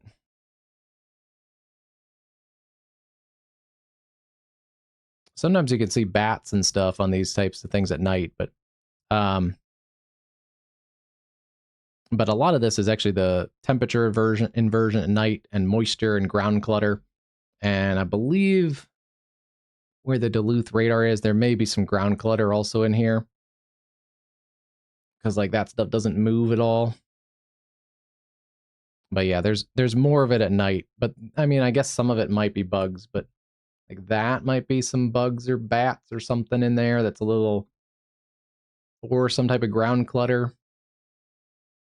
Could be like a radio tower or something that's not really moving. Yeah, there's another one like right there. So those could be radio towers outside of Duluth. I don't know for sure, but like that is a little perfect circle. That's a little perfect circle. You can see some interesting things at night sometimes. The radar beam hugs the ground a little closer at night because of the temperature inversion. Um, so it just gets extra cluttered, and that's why it shows up as these really low values.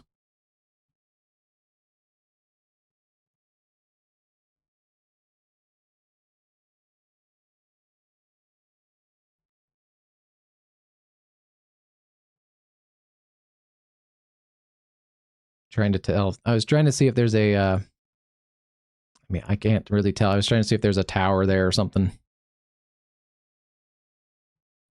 But yeah, those could be. Or they could be little patches of bugs and stuff. It's hard to see if there's like a radio tower on satellite or something. If not, then those could be bugs.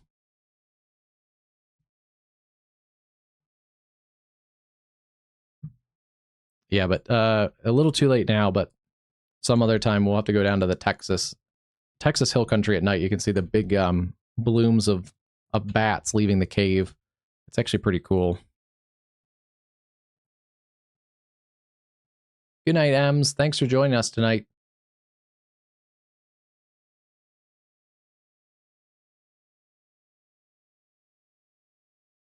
6 a.m. Wow. Yeah, thanks for staying up with us, Ems.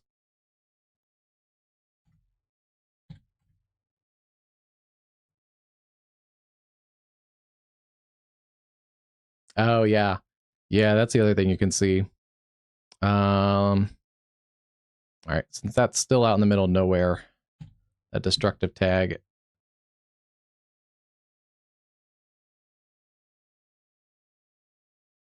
Yeah, the radio towers you can see a lot of, especially in Oklahoma. The windmills. There they all are. Yeah, like these are all windmills here. You can see they don't move.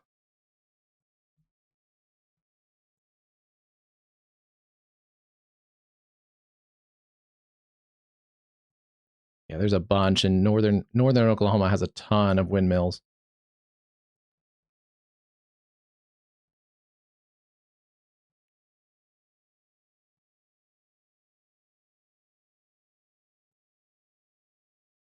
I didn't realize that Lincoln radar had windmills.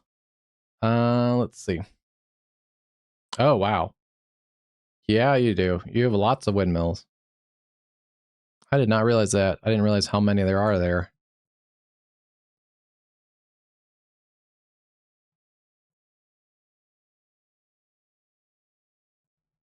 Wow.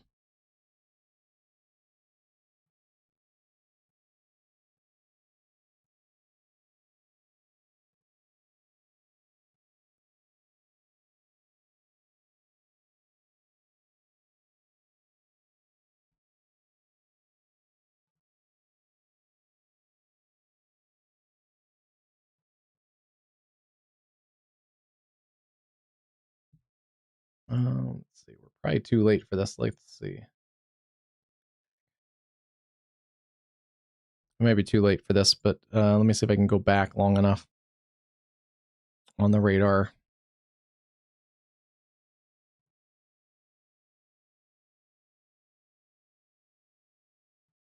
Oops, my camera just shut down. Hold on.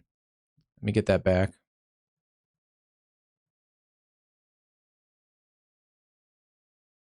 There it goes.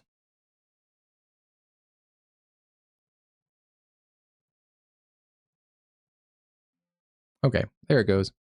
That was weird.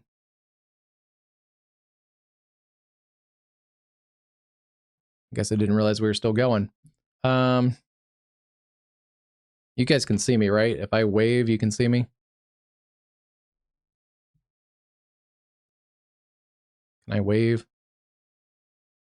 Yeah? Okay. I think I can see myself. Yep. Okay. Camera froze for a second. Yeah, this is cool. This is at 9 o'clock at night. These are bats leaving the cave outside of San Antonio. Actually, that's a ton of bats. That is enough bats that it has 52 dBz. I've never seen that, actually. I've never seen them that concentrated. But yeah, if you put it into motion, it's almost exactly at sunset, and you'll see them leave the caves and spread out and go eat all their bugs and stuff. But yeah. And then, yeah, you can tell when the temperature inversion kicks in at night, because then if you watch here, the next radar scan, that's not all bats. Some of that is bats, but some of that is the temperature inversion. But also a little bit of bugs and stuff. But yeah, you can see it in some of the other caves and stuff too. These are other caves that are bats are popping up. Yeah, it might be good now. Hopefully. Yeah, but you can see that at night, pretty much every night in the summertime in Texas. That's a crazy amount of bats. I've never seen that. It's probably because it's so close to the radar site. 20 miles away. Wow.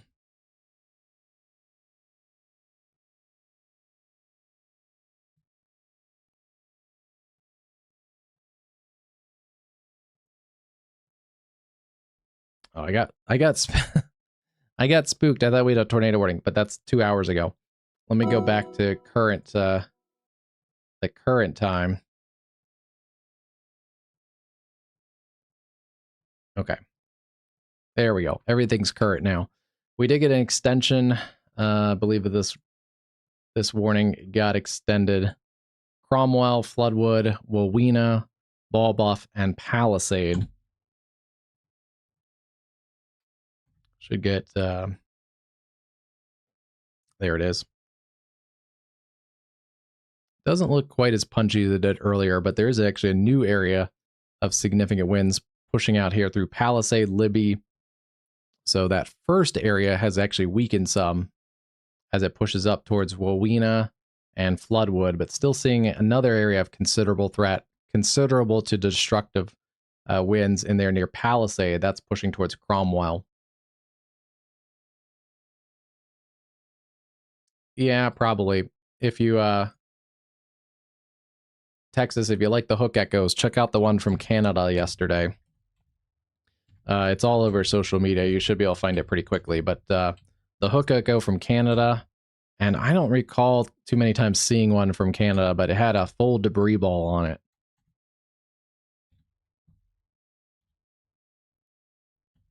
Yeah.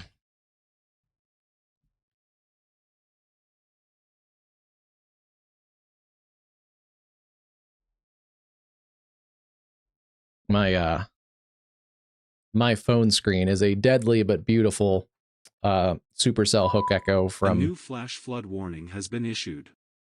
From 2011, I think it is. But where is it there? But yeah, that's that's just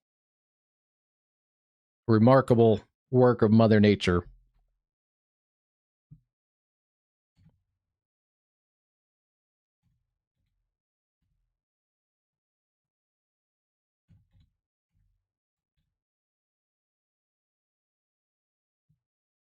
Libby, Balsam, Wright, Cromwell.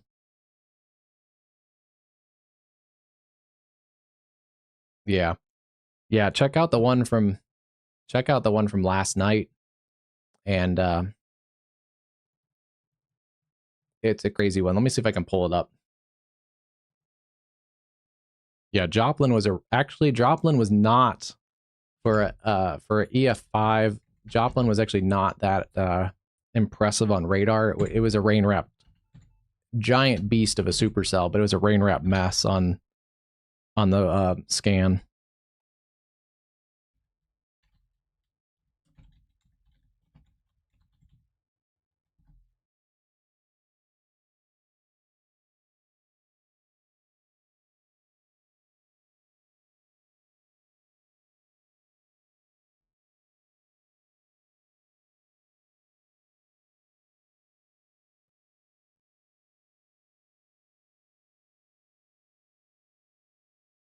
Yeah, let me see if I can find I'll find one we can share.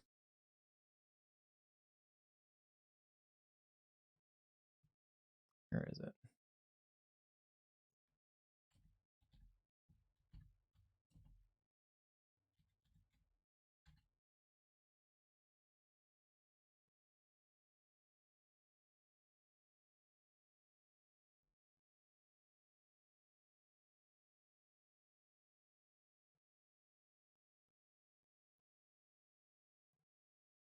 All right, let me pull it over to my screen here. Let me find. Sorry, I don't actually have that loaded up for some reason, but let me find it here real quick. There it is. Okay. Let me load. Window capture. Sorry, somehow actually I should have this loaded up. I should have it loaded up permanently. There's the supercell from last night near Rossburn and Wayway-Sakapo in southwestern Manitoba. But yeah, if you like hook echoes, that was a crazy one. And yeah, I don't recall too many times I've seen debris ball on Canadian radar, because the Canadian radar data is not quite as fine grained as the US radars. But yeah, that was last night. And if you want to see the video on it, Aaron J. Jack, Storm Chaser Aaron J. Jack, he lives in Manitoba, but he has some incredible footage of that tornado from yesterday. But yeah. Let's see. Oh yeah, Cruz, you're up there by Phil Campbell. I actually saw, I think it was like a year ago, I saw some new video out of that tornado.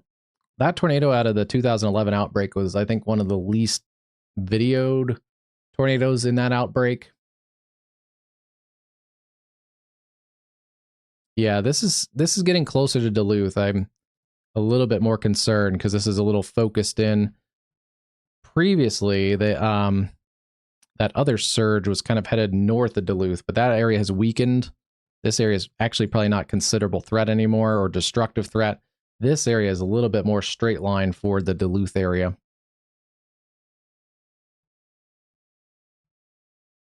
But let's see.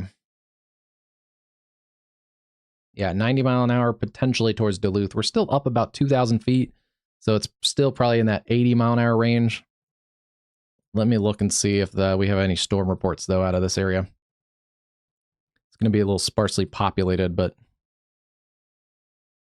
100-foot tall tree down that previously had no damage, or multiple other trees down. So yeah, it's taken down some big trees.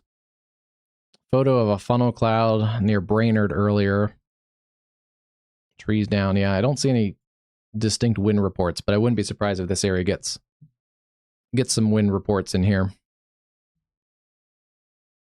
Let's see. And as that gets closer to Duluth, we should have good cameras for it.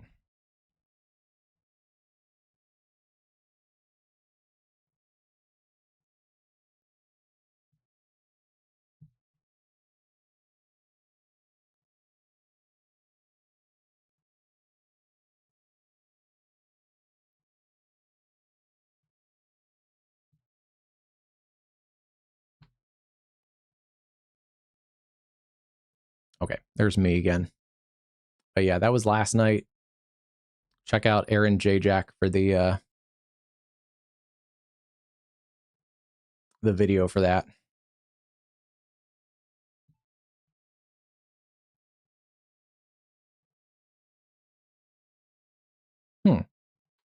They've actually dropped it down to a considerable threat, 70-mile-an-hour winds, tornado possible tag, which is interesting because the winds still show pretty high in here, and we're slowly, progressively getting closer to the radar site. So that is, yeah, I agree, Caleb. I actually disagree with that. It's probably because they haven't had any maybe storm reports of 80-mile-an-hour winds, but we're getting closer to the radar site, so we're getting better radar data out of that. I'm still seeing like 95-mile-an-hour winds at about 2,000 feet, so it could easily be 75 to 80 miles an hour closer to the ground. And it's surging out, so I don't know about that one. If I was in this area, I'd still stay hunkered down. Floodwood to Cromwell. That's a nasty storm.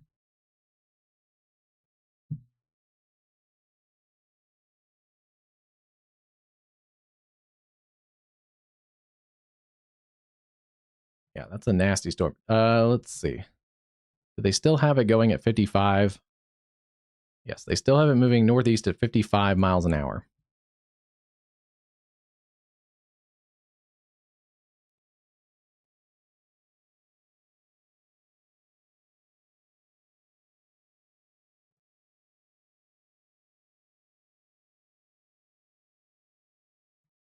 That's going to take it towards Duluth and about 50 minutes. So the next hour gets into Duluth. Same for Rice Lake, Hermantown, Grand Lake, Minnesota, about 35 minutes. Brookston, 30.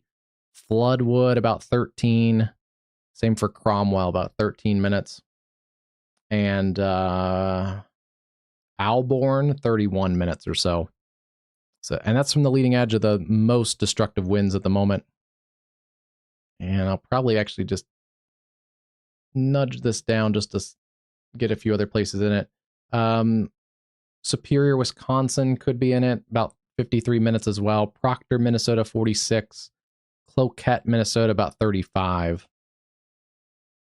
Here comes new radar data. So we'll take a look at the radar screen and see what it looks like here. Wow, that,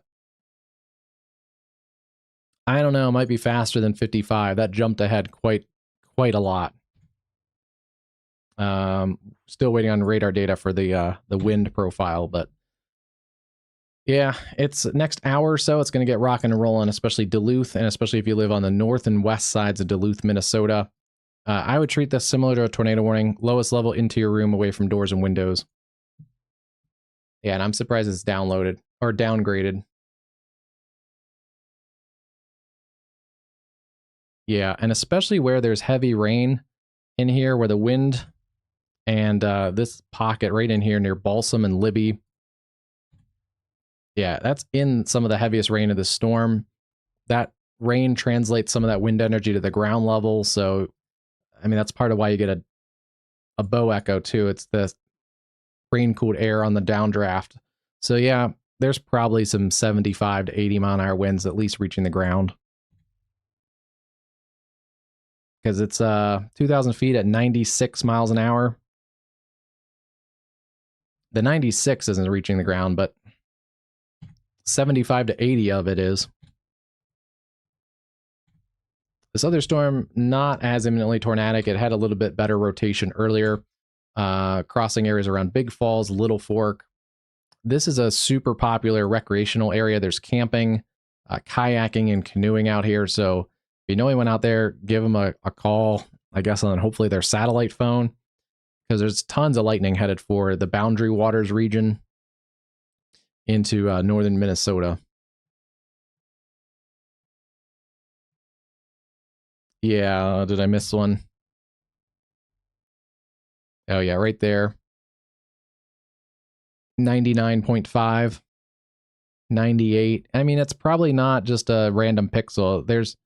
It's probably pretty accurate. There's some 2,000 feet, there's probably some 100-mile-an-hour winds in here, but yeah, some of that's reaching the ground level at about 75 to 80. Good night, cruise.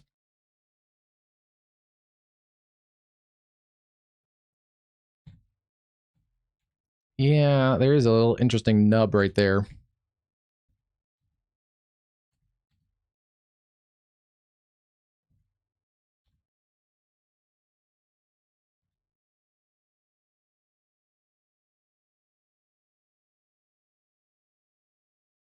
It's not really rotating yet, but we'll keep an eye on it. It looks a little spicier than it looks in velocity. So we'll keep an eye on that little nub, though. Yeah, right now it's not rotating. It's just a little area that's surged ahead. Let's see, 13.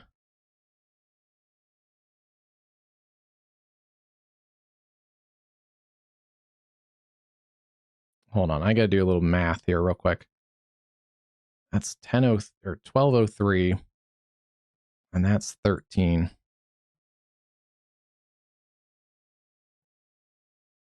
That's 10 minutes.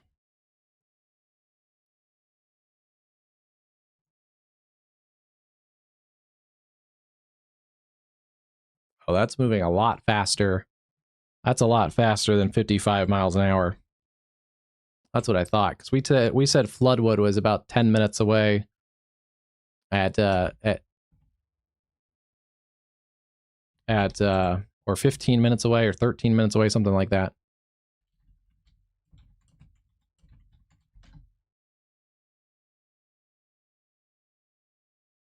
Wow. Okay.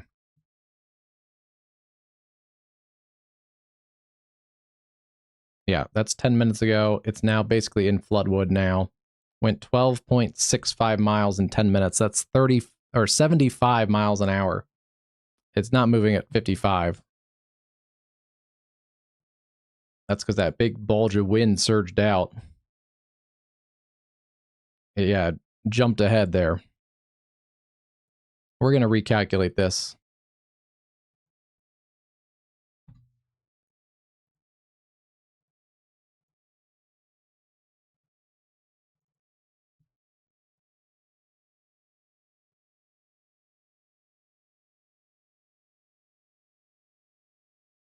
All right, that's a little better. We'll say 72 miles an hour. That's probably even conservatively. I'll just recalculate.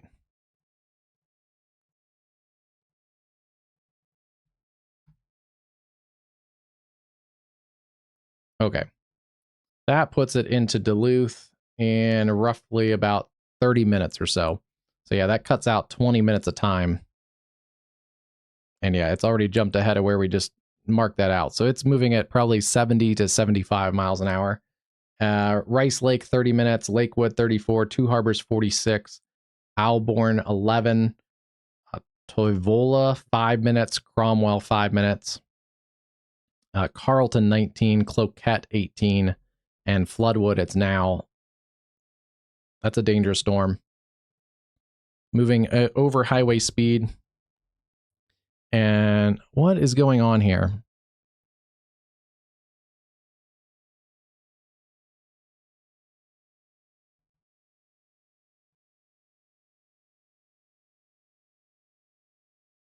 Well, yeah, because I used their 55 miles an hour, and it looked like it was going to be 15 minutes away, and then it's all of a sudden on them. Yeah, 1,500 feet. We're up about 1,500 feet. 98, 102, 97, 97, 98, 94. There's a pocket in here of at least 75 to 80 mile an hour winds, and that's about to roll into Floodwood. Next up is Brookston, Culver, Alborn. I have no idea why this isn't a destructive thunderstorm. Unless this is just junk radar data, but I don't think it is.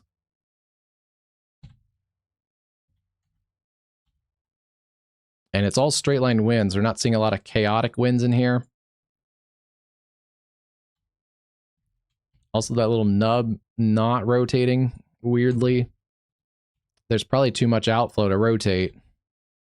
It's all going one direction, and it's all also really headed towards the radar site. So this is good. This should be good radar data. Yeah, but you don't need to, because it's straight down the radar site. I mean, yeah, I guess that... Maybe? Yeah, I mean, I guess that takes out the forward motion. But even taking out the forward motion, there's still 68, 70. It's still at least 70 mile an hour winds. But...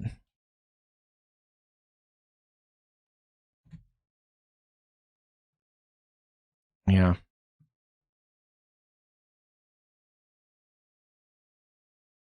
I don't know. I'd probably still want to play it safe and have a destructive warning on it since it just did. But okay.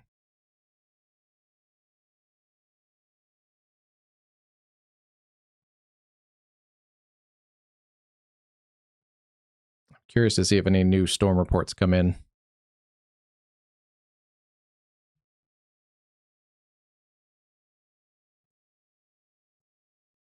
Hopefully, as it gets close to Duluth, even though it's late at night, we may actually have some storm spotters that are able to, and we may actually get some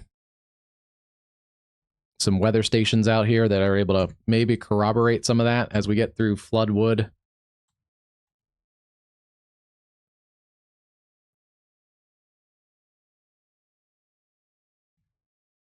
Yeah, I would.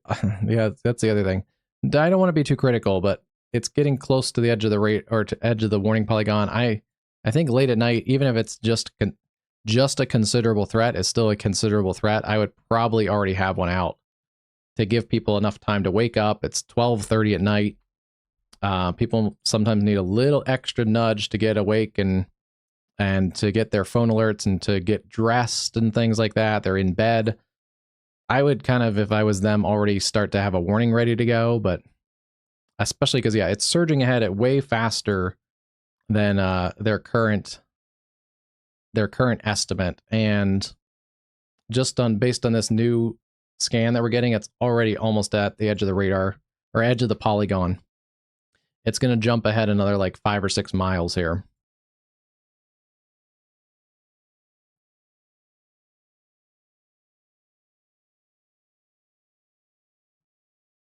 Yeah.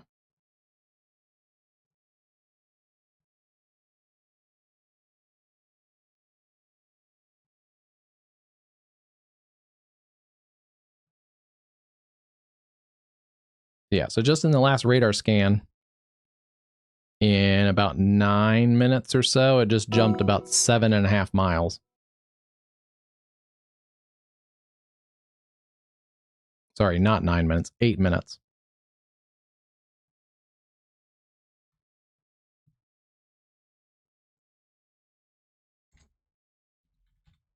I'm too lazy to do the math in my head right now. 7.22 in 8 minutes.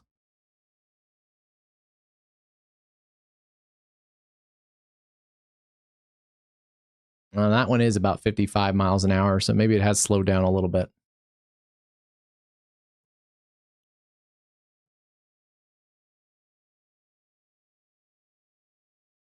Either way, it needs a new warning soon.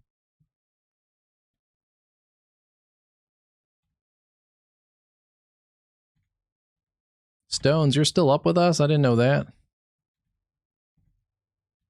Hope you're doing okay there, Stones. You guys are good. It's gonna be really hot. Stones, keep the kiddos cool. It is gonna be, I think we saw earlier, extreme heat for Kansas City tomorrow. Next several days. Our other destructive, or not destructive, but considerable threats, severe storms, golf ball size hail, 70 mile an hour winds, pushing through areas around Hotchkins, Windside, Wayne. These are also generally headed up towards the Sioux City area. So Sioux City on the border there between Nebraska and South Dakota and Iowa. You guys are under the gun in a little while. Let me see. Let's get a read on this. 45 miles an hour.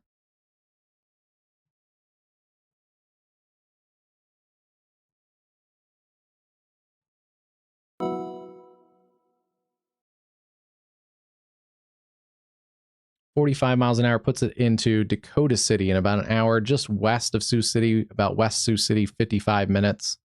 Hubbard, 43, Allen, 26, and Wayne, 14.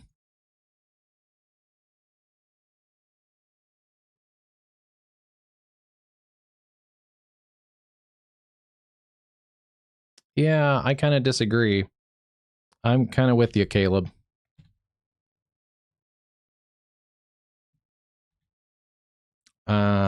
I mean, it's come down a little bit. That destructive area has surged out a little bit. So yeah, I guess technically it might not be destructive anymore, but there's still a big pocket of 70 plus mile an hour winds in here.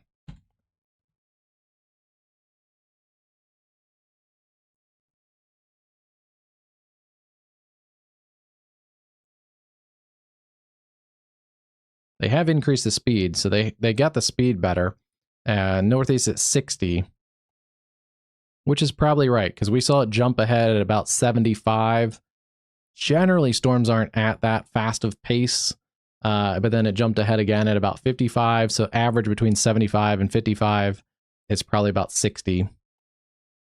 Because it fluctuates in speed a little bit too, so it probably did surge ahead at 75 with that one scan, but then it's definitely going faster than 50.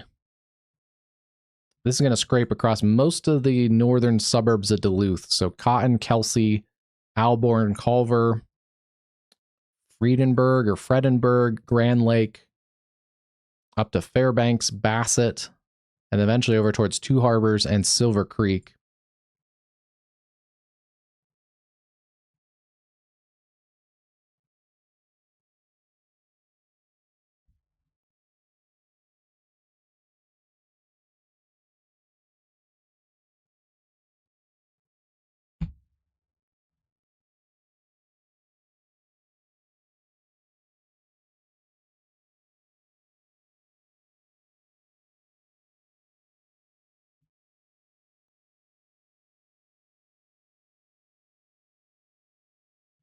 Already kind of wet roads in the Duluth area.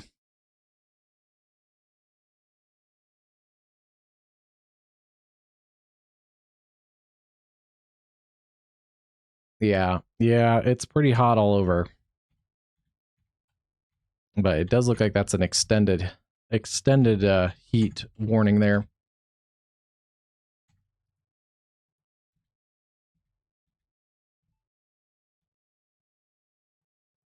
They trimmed up the current warning that's in to kind of match that. I don't know. I'm still guessing there's at least 70 plus mile an hour winds in there. The tornado threat, I will say, has kind of minimalized right now for that storm. Even it had that little nub that wasn't really rotating. Looked pretty impressive, though.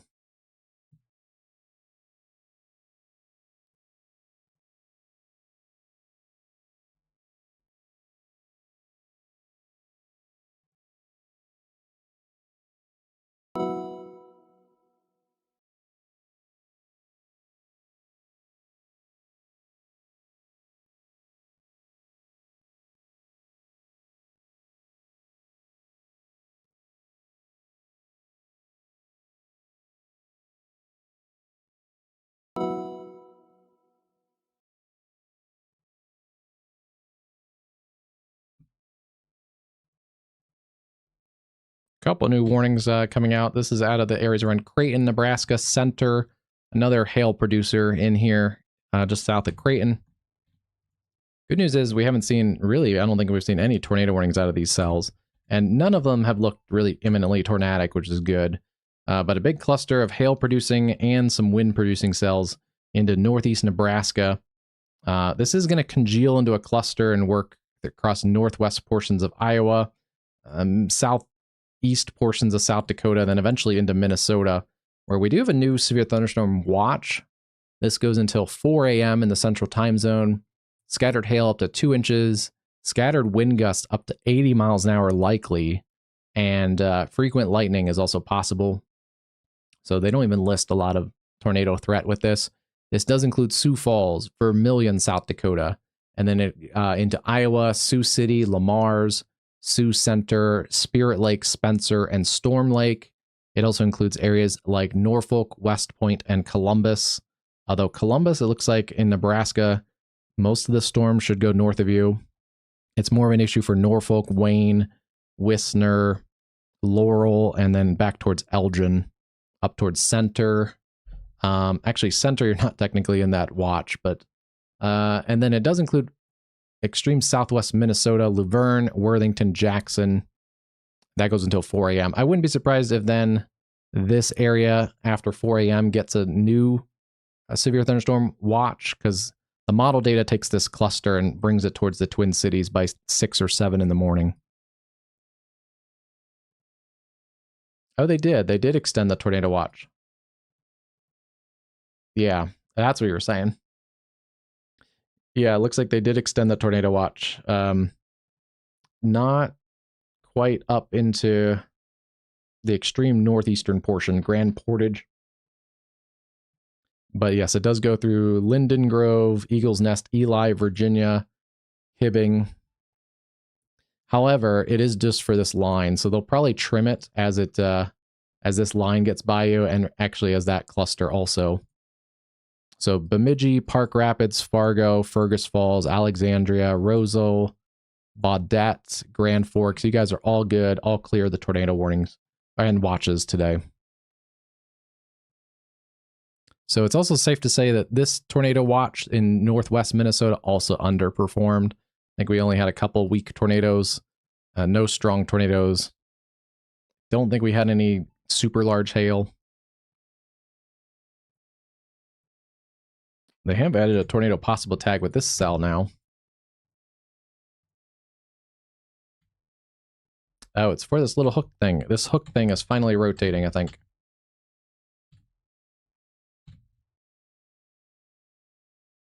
I figured it would because it was a really pronounced little hook. Yes, it is. It is rotating. Just in the last couple scans. That's when we last looked at it. You can see there's no actual rotation in that little hook at that point. The next scan, rotation is picked up. And now, boom. Actually, it's pretty close rotation. It's pretty close to needing a tornado warning. So it's gone from no rotation. Yeah, 2 scans ago, no rotation. A little bit there. And yeah, it's much more pronounced right now. Yeah, this is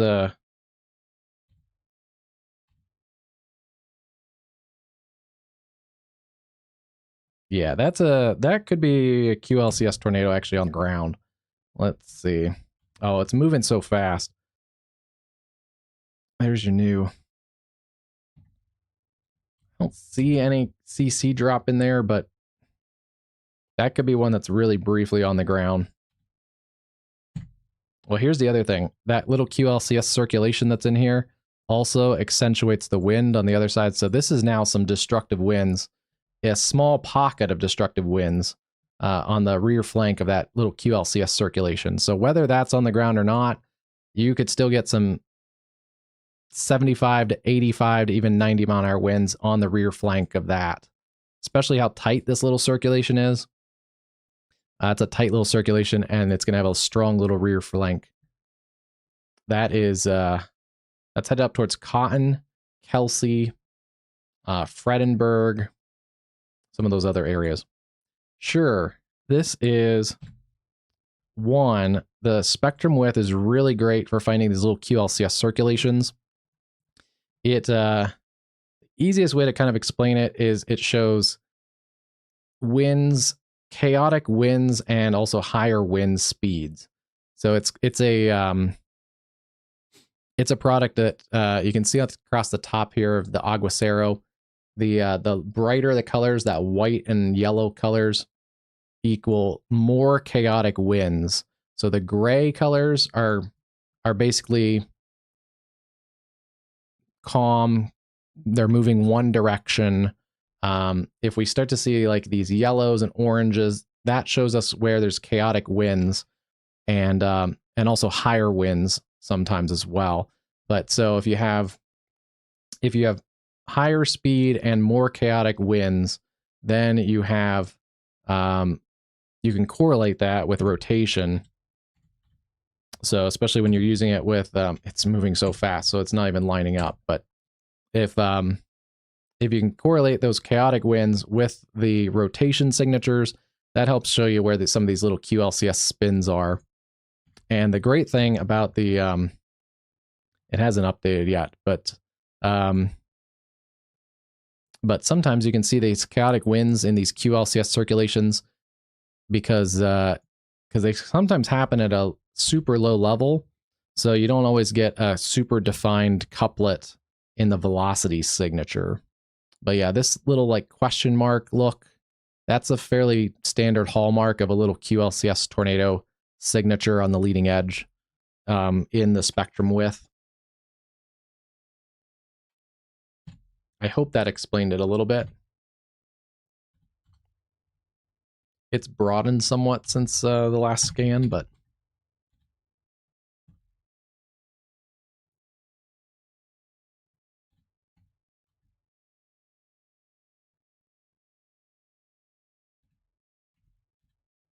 yeah, that's kind of the easiest way to explain it.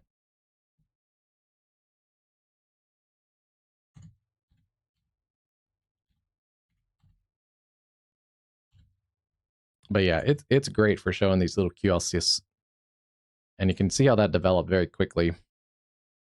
There was nothing there when we looked at the little nub, and then it very quickly maybe produced a brief QLCS tornado.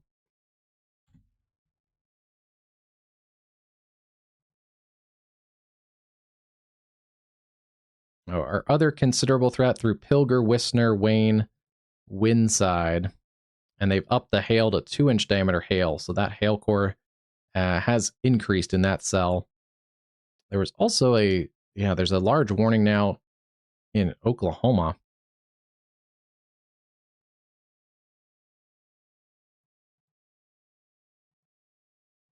Not a lot of storms, but there must be some downburst gusts in here.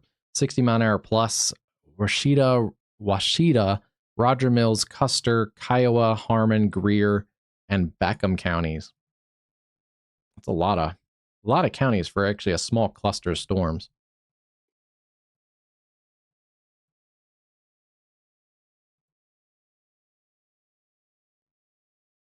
Some of the worst of this, I think, did pull actually towards the northeast. So some of the worst of this is actually going to miss Duluth, luckily. For a little while, the storm was going more easterly, and then it kind of curved back to the northeast. But yeah, there still is some circulation in here. And yeah, let me see what it looks like on spectrum width. Yeah, it doesn't look quite as organized on spectrum width either. Like we saw back a couple scans, that's a little bit more organized. When it has this little question mark shape, that's pretty organized little QLCS spin. Now it's kind of broadened, and we're not seeing as much of that concentrated area. There's kind of a pocket there, pocket there. It just doesn't look as quite as organized. But there is a little bit of, yeah, there is little spins in there.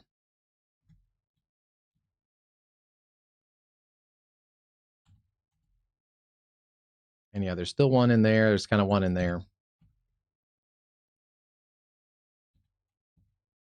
Oh, there's one too.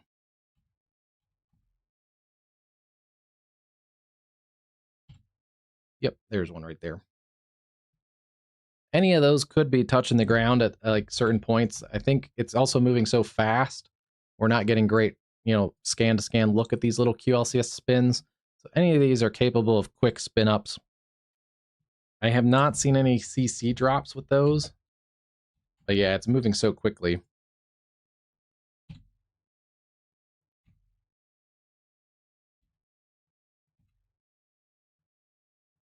this is still a pretty solid line of wind coming through Culver, Alborn, Grand Lake.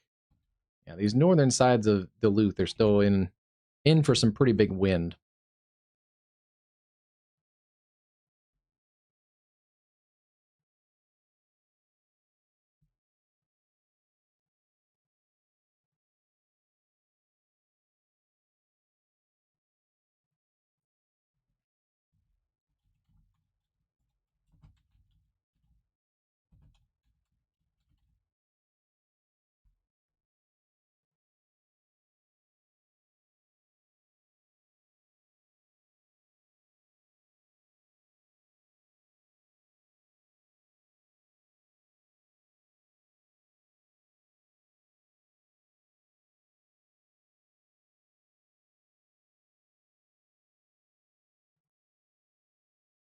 Here's the new scan coming in. We'll take a look at that.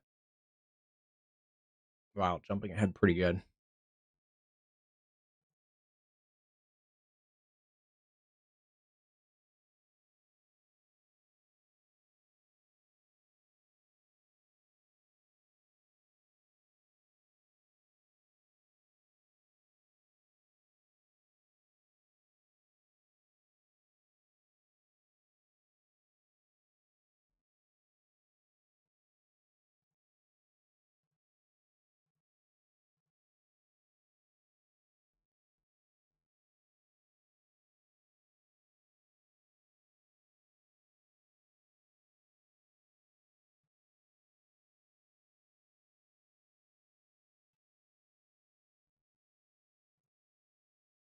Yeah,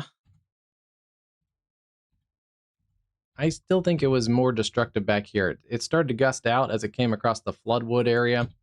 Um, it's weaker now than it was, at least wind-wise, it's weaker now than it was a few minutes ago. But I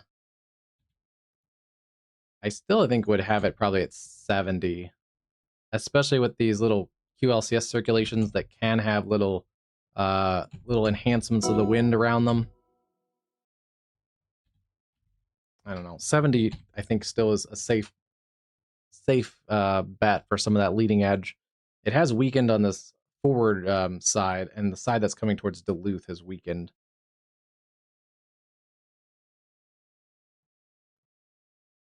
I think I would still keep it as a 70-mile-an-hour tornado possible severe thunderstorm, especially when it surged out. But yes, the Duluth area actually might miss some of the worst of this. And in fact, I might have to reposition this. We don't have a lot of cameras west of Duluth, though.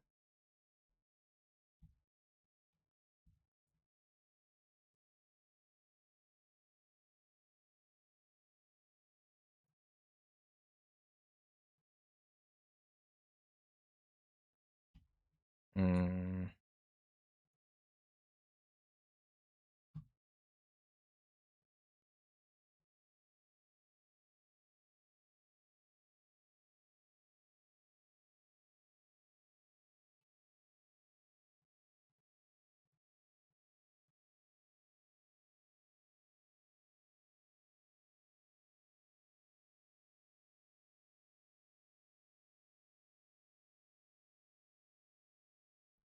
Yeah, it's an interesting storm, Christian. It's had a little QLCS circulation or two with it.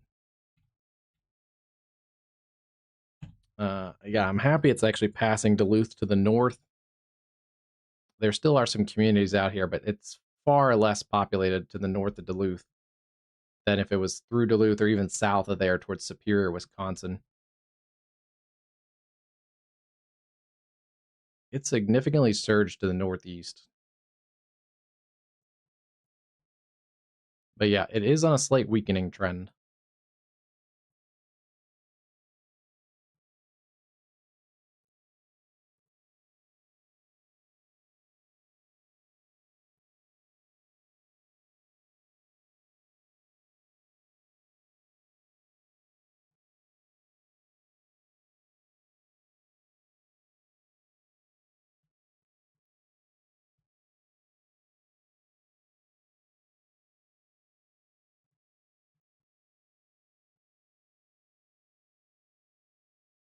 Curious to see if we get any storm reports out of those areas.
I wanted to make sure I got disconnect's comment correct, but and obviously the National Weather Service has a better way to explain spectrum width, but this is a decent explanation of spectrum width for disconnect by the National Weather Service Storm Prediction Center.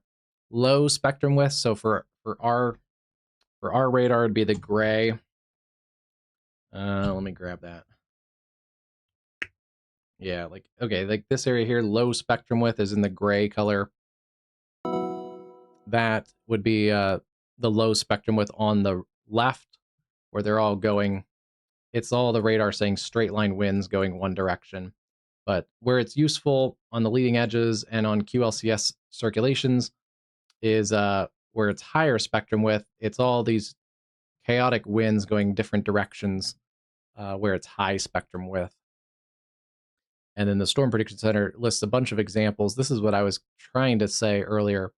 This is a good example of a EF0 tornado. So, so you can see actually this cell doesn't even look like a standard supercell, just kind of a big blob. The velocity signature isn't very strong. It's kind of, it has some reds and greens touching, but it's fairly poor velocity signature. But if you look at the spectrum width, it's actually got a really bright spectrum width. So you can really see those chaotic wind speeds in that little ball. And when it's correlated, that little ball of bright spectrum width with some velocity, then you kind of know that's more of a tornadic signature versus something else. And you can pull this up, but they go into a ton of different uses out of the spectrum width.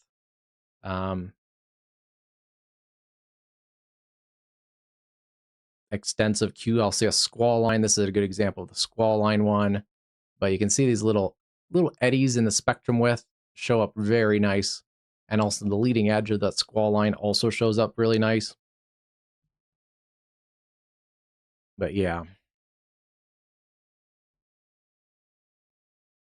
I personally, and it looks like the National Weather Service does it as well. I personally like using spectrum width with the velocity scan.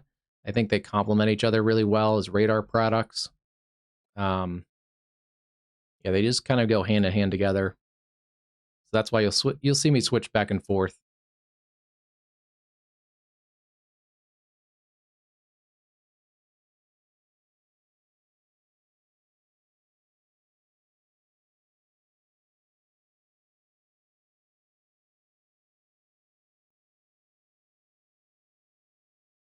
That's an interesting example of a EF3 on storm relative velocity.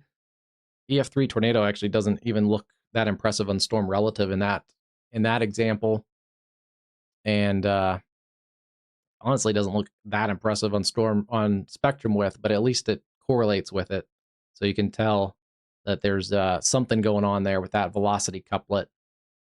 That's not overly an overly strong example of velocity couplet So that gives you a little better evidence that there may be actually something going on. So yeah, there's quite a bit of uses to spectrum with.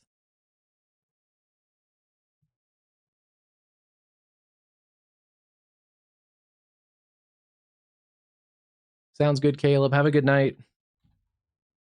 He might be already gone while I was explaining that. So sorry if I missed your goodbye there, Caleb.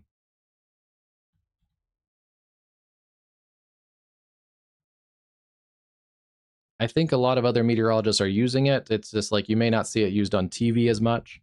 So it probably doesn't get as much. I've seen a lot of TV meteorologists use correlation coefficient. Some TV stations will call it debris detector, but they're just trying to kind of generalize it so people know what they're looking at. But correlation coefficient, I see on TV quite a bit. Obviously, reflectivity and velocity, and storm relative, both of the velocities. But I don't see a lot of TV Mets using spectrum with.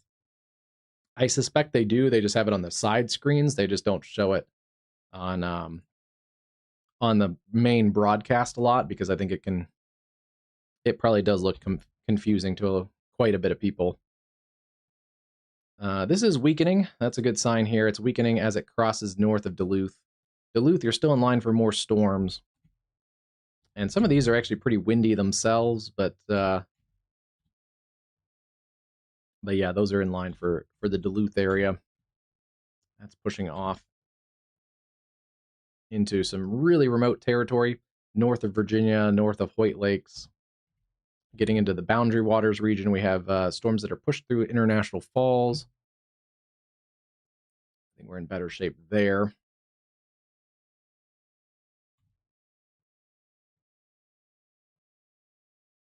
Kind of, yeah. It shows turbulent flow. So yeah, these don't look as impressive for like tornadic circulations, but you can still see kind of the leading edge turbulent flow along the leading edge of that storm. Versus you can kind of fully tell back here it's just straight line winds behind that leading edge. So yeah. Where did we get a new warning from? Knox County, Nebraska. Nebraska is going to keep going for a while. This is all making its way generally towards Sioux City as well. Wow. That storm has come up in intensity quite a bit near Center and Verdigris. This area had a storm earlier we covered. But Niobrara, Springfield, Center, Sparta, at least ping pong ball size hail. And then we're seeing a couple other storms. Yeah, Quarters and 60, Big Springs, Akron. New storm going up there around Boyden in northern portions of Iowa. And then also seeing storms pushing towards the Sioux City area, Laurel, Allen, Wakefield, and Wayne. Less of a tornado threat with those storms, especially they're outflow dominant right here. And let's take a look.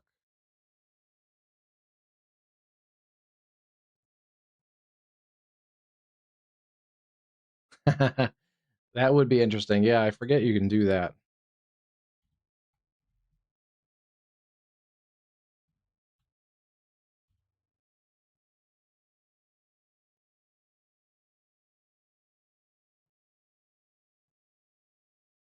I was going to try and look at that storm, but we don't have a great visual of that storm pushing towards the Sioux City area.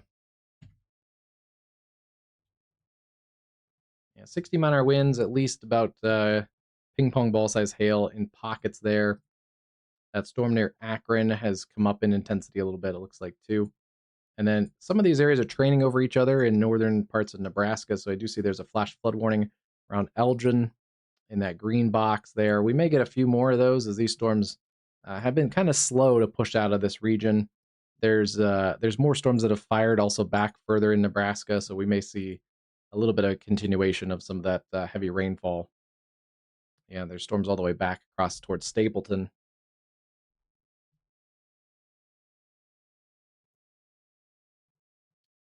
They backed that down to 60, so that's good there, yeah. Ping pong and 60. It takes a minute to figure out, but yeah, when you do, it's pretty interesting because I have a whole ton of stuff loaded on the side, and it's like Photoshop for weather data.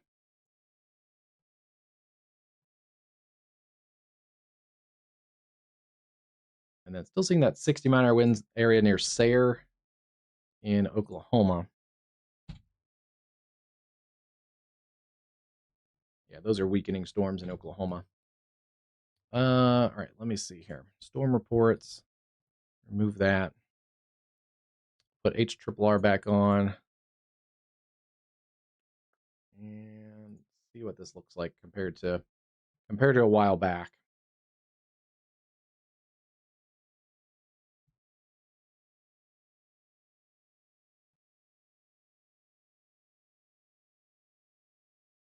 So models continue to show downtrending of storms across northern Minnesota.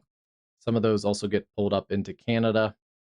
Could have some severe weather isolated in Canada all night. But this is an important area to pay attention to, as the lead cluster of this complex of storms models still want to take across Sioux City and then into portions of northern Iowa, southern Minnesota around Fairmount, eventually 4 a.m. towards Mankato, and then slowly starting to weaken storms, but sometime between about 5 and 7, storms get up towards the Twin Cities, and then should weaken before they get too deep into Wisconsin, but we may have morning cluster storms across eastern portions of Ontario, even into southern portions of Quebec. And then we'll have to watch in the afternoon. Those storms may try and reorganize into eastern Ontario, around the Ottawa area, and then crash into portions of northern upstate New York and Vermont. That's tomorrow afternoon. We may also get another cluster that develops in Ontario tomorrow afternoon and morning, and that may make its way back down into upstate New York by evening. We may also still have ongoing storms in New York State. So tomorrow is going to be an interesting day. This model doesn't go out until about 5 o'clock, but we also, late afternoon, early evening, may also have more storms fire in the UP of Michigan as well as into northern Wisconsin. This shows kind of the start of that, but I think we're going to get a couple either cells or complexes of storms that fire in this area. And then towards also evening tomorrow, we have to watch lee side troughing, and there's going to be more storms to fire in Texas Panhandle, in eastern Colorado, and western Kansas tomorrow night. So it's going to be busy, and it's going to be crazy hot for everybody in between. Hot. So we have to watch that too. I think right now what I'm going to do is I'm going to get some sleep for a little while. We may have to come back and we may have to do actually a morning stream, especially if storms are still feisty in Minnesota, as well as if whatever mess comes out of Ontario is still pretty feisty. This may be like by lunchtime. We might have some stuff to cover across portions of upstate New York and the St. Lawrence Valley. This is intriguing. There could be some little supercells up here. Luckily, not populated that much, but north central Ontario could have some supercells tomorrow afternoon. So that's something to keep our eye on. But yeah, things have calmed down quite a bit in the last little while. I think our tornado risk is minimalized. There's still a tornado possible tag on this storm, but it's continuing to weaken as it pushes into some really remote territory. And I don't think it's imminently tornadic, especially supercellular tornadoes. It's not tornadic. We may get some severe storms into Duluth, but yeah, I feel confident leaving you guys at a pretty safe spot. And then hopefully these storms don't go crazy like the storms yesterday did with 100-mile-an-hour winds. But if you do live in these areas, eastern Nebraska, northwestern Iowa, southern parts of or southeast portions of South Dakota, and then into areas like the Twin Cities and south and west, just make sure you have ways to get weather warnings overnight. They likely after 4 a.m. will probably push a severe thunderstorm watch across the Twin Cities. It could be a rough morning commute, so just keep an eye on to the weather tomorrow. Thanks everyone for joining us. Let's see, we've hit over 2,000 views tonight, and that doesn't include the first stream that had some internet issues. So I appreciate you all coming back on with us. If you're new, like and subscribe. Click the bell icon, get notified when we go live, when we post forecast videos. When we posted the discussion section, a lot of times I try and get out a morning discussion, especially on severe weather days. And, what else? Oh, our latest forecast video, it's a couple days old. There's timestamps on it. You can click through the first couple timestamps, have severe weather for that day and the day after. So click past the severe weather. And the rest of the forecast video is still pretty valid. It's mostly talking about the heat dome and the extended high pressure situation that's going to be a prolonged heat dome across the east and central US. So that part after the severe weather update is still pretty valid. If you haven't checked out the forecast video, it dives into the heat dome in a lot more detail. So check that out too. And then I probably will get another forecast video out towards the holiday as we get refinement of where that heat dome is going. It looks like that heat dome and that ridge is probably going to kind of build to the east and then start to slide back to the west. And yeah, the models have it kind of bumbling around in this area for a little while. And it may actually kind of rebuild back to the west after the holiday weekend. So we'll have a new forecast video to get some of those refined updates to where that heat dome is going. But at least for this week, the 5 to 7 day window, that current forecast video is pretty good still. I know some other channels put out a forecast video every day, but honestly, some of those forecast videos are hype, and the stuff that they went over for 5 to 7 days the day before hasn't really changed in the 24 hours. So I try not to put one out every day because I also put a little more work and actually do forecasting for my videos. But yeah, it's pretty solid still. Let's see what else. Yeah, that's it. Thanks for joining us. Like and subscribe. It really helps the channel, helps us grow, helps us send life-saving weather information out to more people. And like Disconnect, we can break down all kinds of stuff. I can go deeper into things. If you have questions about meteorology, questions about radar and how that works. I know we have, as we talked about earlier, there's so many free, amazing sources of radar information, which is awesome that there's such crazy amounts of weather data out there for free. The other thing is, though, there's a lot of knowledge that really needs to be, it's hard to really gain all the knowledge off the bat on how to use all the tools in your radar toolkit if you're just kind of downloading radar data. So I'm happy to help share what kind of products are good and what not products as far as brands, but what we call the radar components are called products. I'm happy to help people learn how to use their radar apps more. And basically whatever works here should work the same on most of your radar apps. When you're talking about correlation coefficient and velocity data and spectrum width, different radar apps have different things, but it all generally functions the same. So yeah, thanks guys. Thanks for sticking out, Stones. You've been here for a while. Good night, Disconnect. Thank you so much. Have a good night, everyone.